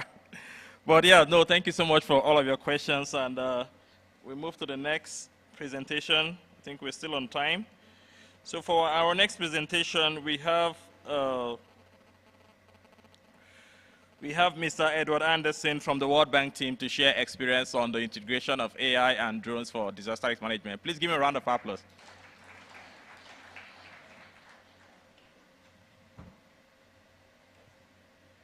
Good afternoon, everyone. Namaste.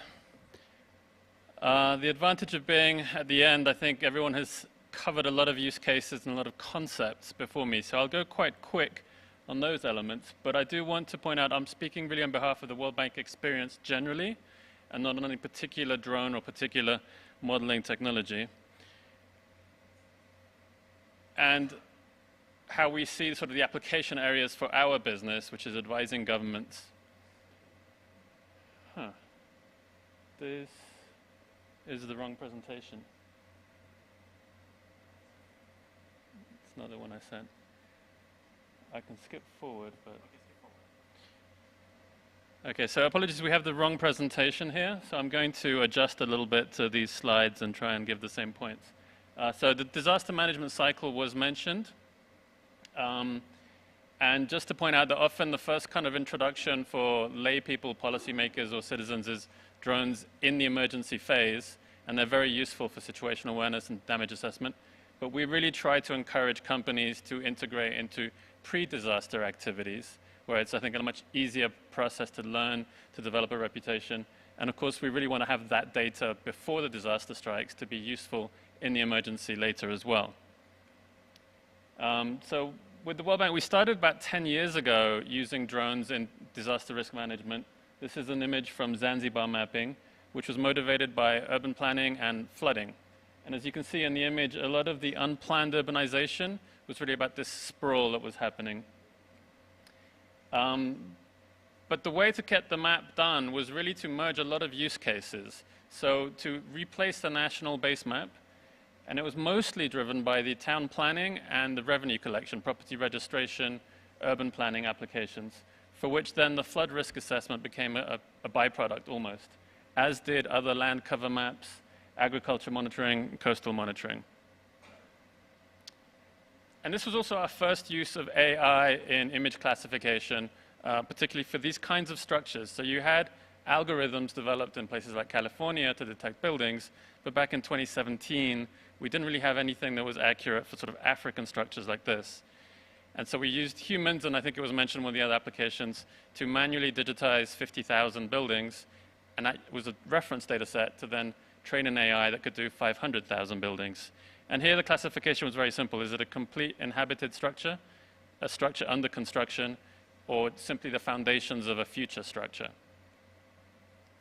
And in this map, you see the result. And this gives you a sort of footprint of future urban growth, with people who build foundations are aspiring when they have the money to then put the roof on to build the rest of the house. So it's a good way to plan for future urbanization as a proxy data set for that change. When often, I think town planning were using like historical data sets that they're fixing the mistakes that we've photographed 5, 6 years ago and not the ones that are happening today.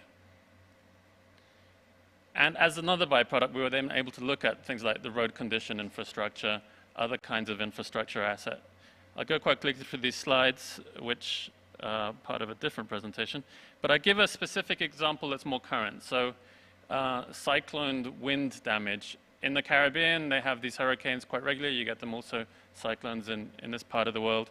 And the wind damage is particularly correlated to the structure of the roof material, its shape, its material, particularly in the low-income houses. That's where most of the damage is. So we really needed to look at how do we use AI and drones to classify these roof vulnerabilities.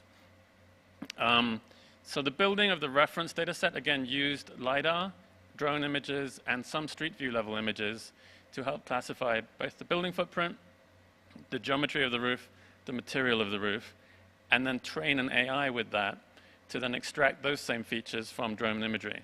So here you see the 3D, the point cloud, and the orthomosaic being used to do classification in 2 steps. The geometry of the actual roof, and then later the material type, concrete, metal, irregular metal, tarpaulin, incomplete. And in developing this kind of tool, it's very useful pre-disaster to inform the vulnerability in the scenario planning and where you might do retrofit programs like hurricane straps for low-income houses. But when you do have a disaster, you can also run the model on that, and when the roof is missing, that effectively informs your damage assessment.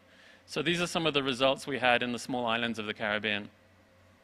I want to emphasize we've done a similar process for seismic resistance, where we took the street-level imagery to assess the vulnerability of the ground floor.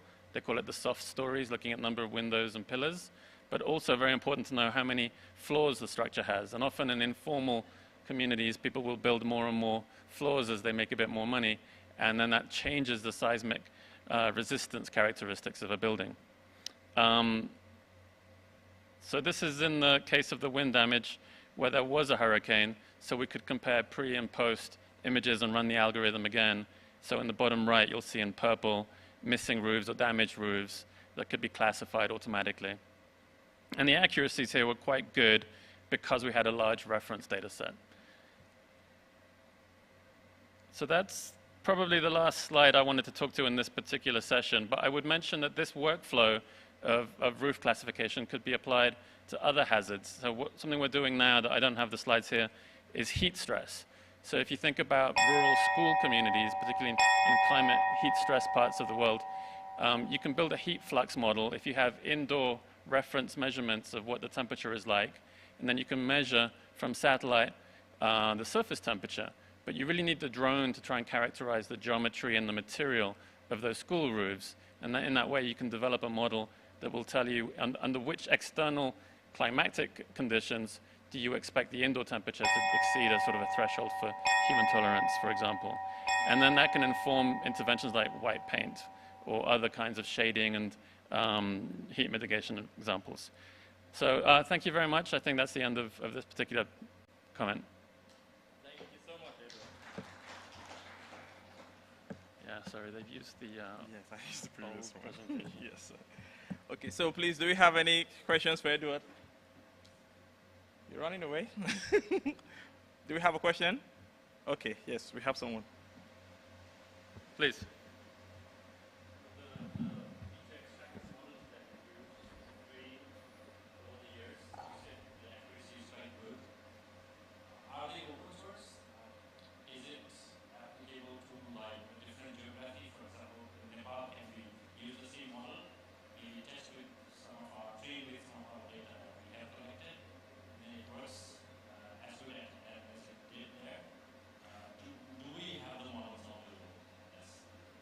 I think the answer is yes. So the particular project from the Caribbean, I didn't manage it, but they used the Segment Anything model, which is itself an open source model. The results of the training with the Caribbean reference data set, I don't know if that's open. It should be. We tend to bias towards open solutions and open tools wherever we can, because we think one of the big advantages of the drones is you can build a local ecosystem, which is then less complex, more robust to different applications, different iterations. So as far as we can, we promote like Open Drone Mapper for processing. We leverage a lot Open Aerial Map and the Segment Anything model or other models for material classification. But come and see me afterwards, and I can probably give you my contact and find out whether the results of the wind mapping are open as well. The underlying model used itself was, so you could take that and replicate the process. Any other questions? Okay, thank you very much, Edward. Please give him a round of applause. Okay, so we have one final presentation, then we can call it a day for the breakout sessions. For this, I would come back to South Asia and invite Anush Pradam from Aerotech Bhutan to come and share some of the experiences of drone application for infrastructure sector in Bhutan. Please give me a round of applause.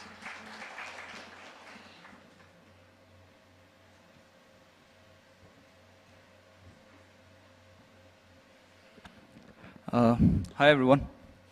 Hope everyone's having a great day learning about the newer technologies, emerging technologies, and then the purposes and then the applications of the drone technology in the current scenario. I would like to thank World Bank and especially Dr. Iguniwari, who really helped me as a private sector from Bhutan to be in this podium. So there's nothing really new, but I want to share about the things that Aerotech has been doing in Bhutan.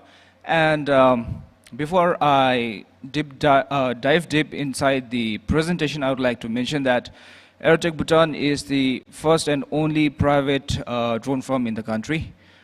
Since the officials from Bhutan Civil Aviation Authority mentioned that in Bhutan we have a strict regulation that none of the private individuals are allowed to operate the drones in the country.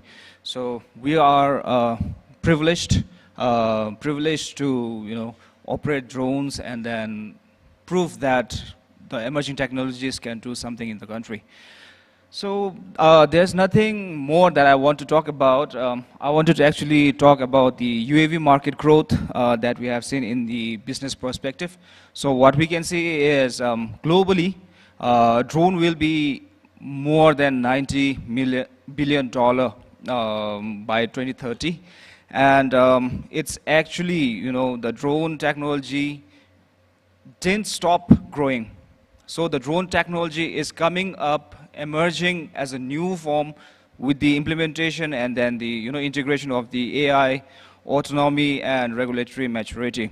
The key industry that I wanted to touch upon was under 5 sectors, which are the logistics, infrastructure, agriculture, disaster management, and smart cities. So without wasting much time, I would like to go with the Bhutan's geographical terrain and also the gaps that we can see in the emerging technologies. So the challenges that we can see in Bhutan is that we have a low digital literacy rate. The lack of digital literacy in the rural areas or the communities. We have very less access for the rural communities as well. And then in Bhutan, everyone here, we know that there are 3 categories of UAV, which are the fixed-wing, multi-rotor, and then the eVTOLs. So in Bhutan, we have all of these 3 categories, but out of which multi-rotor holds approximately 75% of the total registered drones in the country. So if I talk about the geography, terrain, and the UAV needs, we can see that Bhutan is really a mountainous country with a rugged terrain, and over 60% of our geography is covered with forest. And then, having the landslides, and then thinking about the mitigation plans for the disaster management, disasters, multi-hazard risk assessments, we have to have the drone technology, which is a crucial thing for Bhutan to inculcate. And then I would like to talk about the Aerotech Bhutan's sectoral contributions. So we have contributed in so many sectors, like in agriculture, land survey and mapping, disaster management, search and rescues, so many sectors, even in the human capacity development and research and development sector as well. So here is one of the model that we created to showcase that drones can be utilized in having the heritage mapping also. So this is the 3D model of Touch Sozong. So in Bhutan, we have many zongs, and then zongs are actually the other term for administrative offices. So we have a very rich culture, tradition, and then the great architecture. So to harness those things and then having a 3D model to be archived, we can use drones in that case. So in terms of the laser grammetry, we have used lidars to map the Chuka power line substation, and then we were able to classify the whole area under so many categories, like the ground, houses, the footpaths, then insulators, conductor wires, towers, so many things. And then it really helped the Bhutan Power Corporation to understand about the things that they need to bring in for the development. This one was along with Naksa and then Basanta sir that we carried out in Bhutan. So it was in collaboration with them, and then it was for the hydrological mapping that we did at Cherry Base, which also helped us in developing the human capacity in terms of the multi-hazard risk assessment. We also did a project in Bajo with Department of Agriculture, along with Government Technology Agency in Bhutan. So we utilized multispectral camera drones to study the NDVI, various vegetation indexes, which helped us to understand about the crop yield estimations, helped us to understand the health of the crops, and also helped us to understand how much fertilizer is supposed to be applied on the crops. And then moving on, we also did the topographical survey for the Royal Textile Academy. They had a barren land, and then they wanted to replicate the same building that they have. So we had to 3D model the whole area, also get the topography contours, and then we helped them to get the floor planning also. And one of the interesting project that we did was in terms of using drones in traffic management. So we used drones, we took the videos, and then we calculated the, the amount, the number of vehicles passing by, and then the direction, the way they are driving. So those are the things that we did. And then there are so many projects, and then I would like to request you all to, come and visit us if you want to understand more of this. But, due to time constraint, I had to stop my presentation. All right, thank you.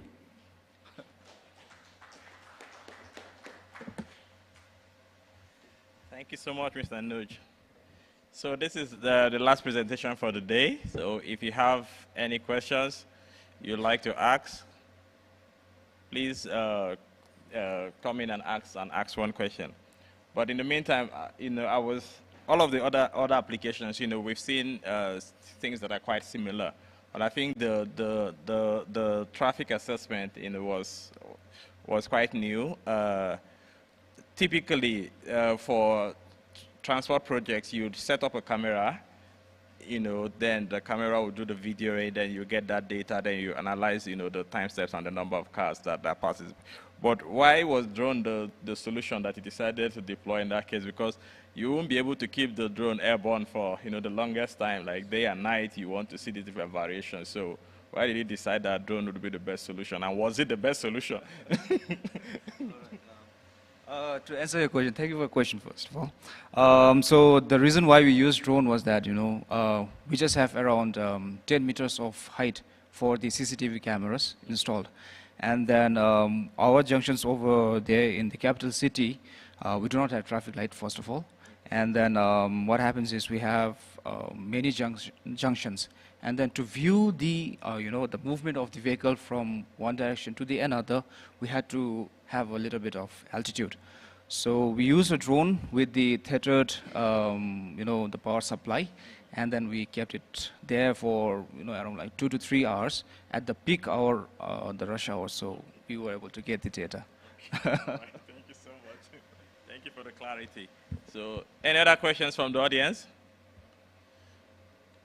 Okay, thank you so much. Give him a round of applause as he goes back to his seat.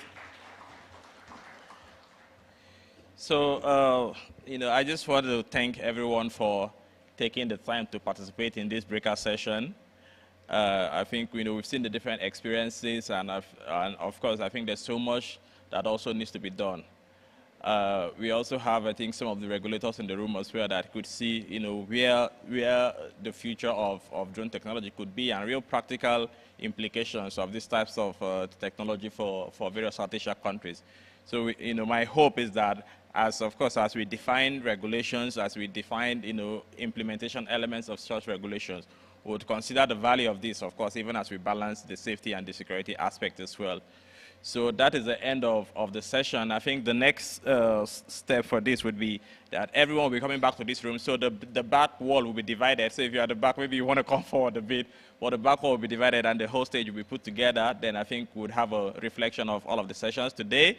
Then I think we close and we have our gala. So, if you have your dancing shoes on, you're in the right place. If you don't have it, go somewhere and go get it and come back, because in the evening we're going to be having a gala and a celebration together. So thank you so much again for participating in this breakout session. Appreciate it.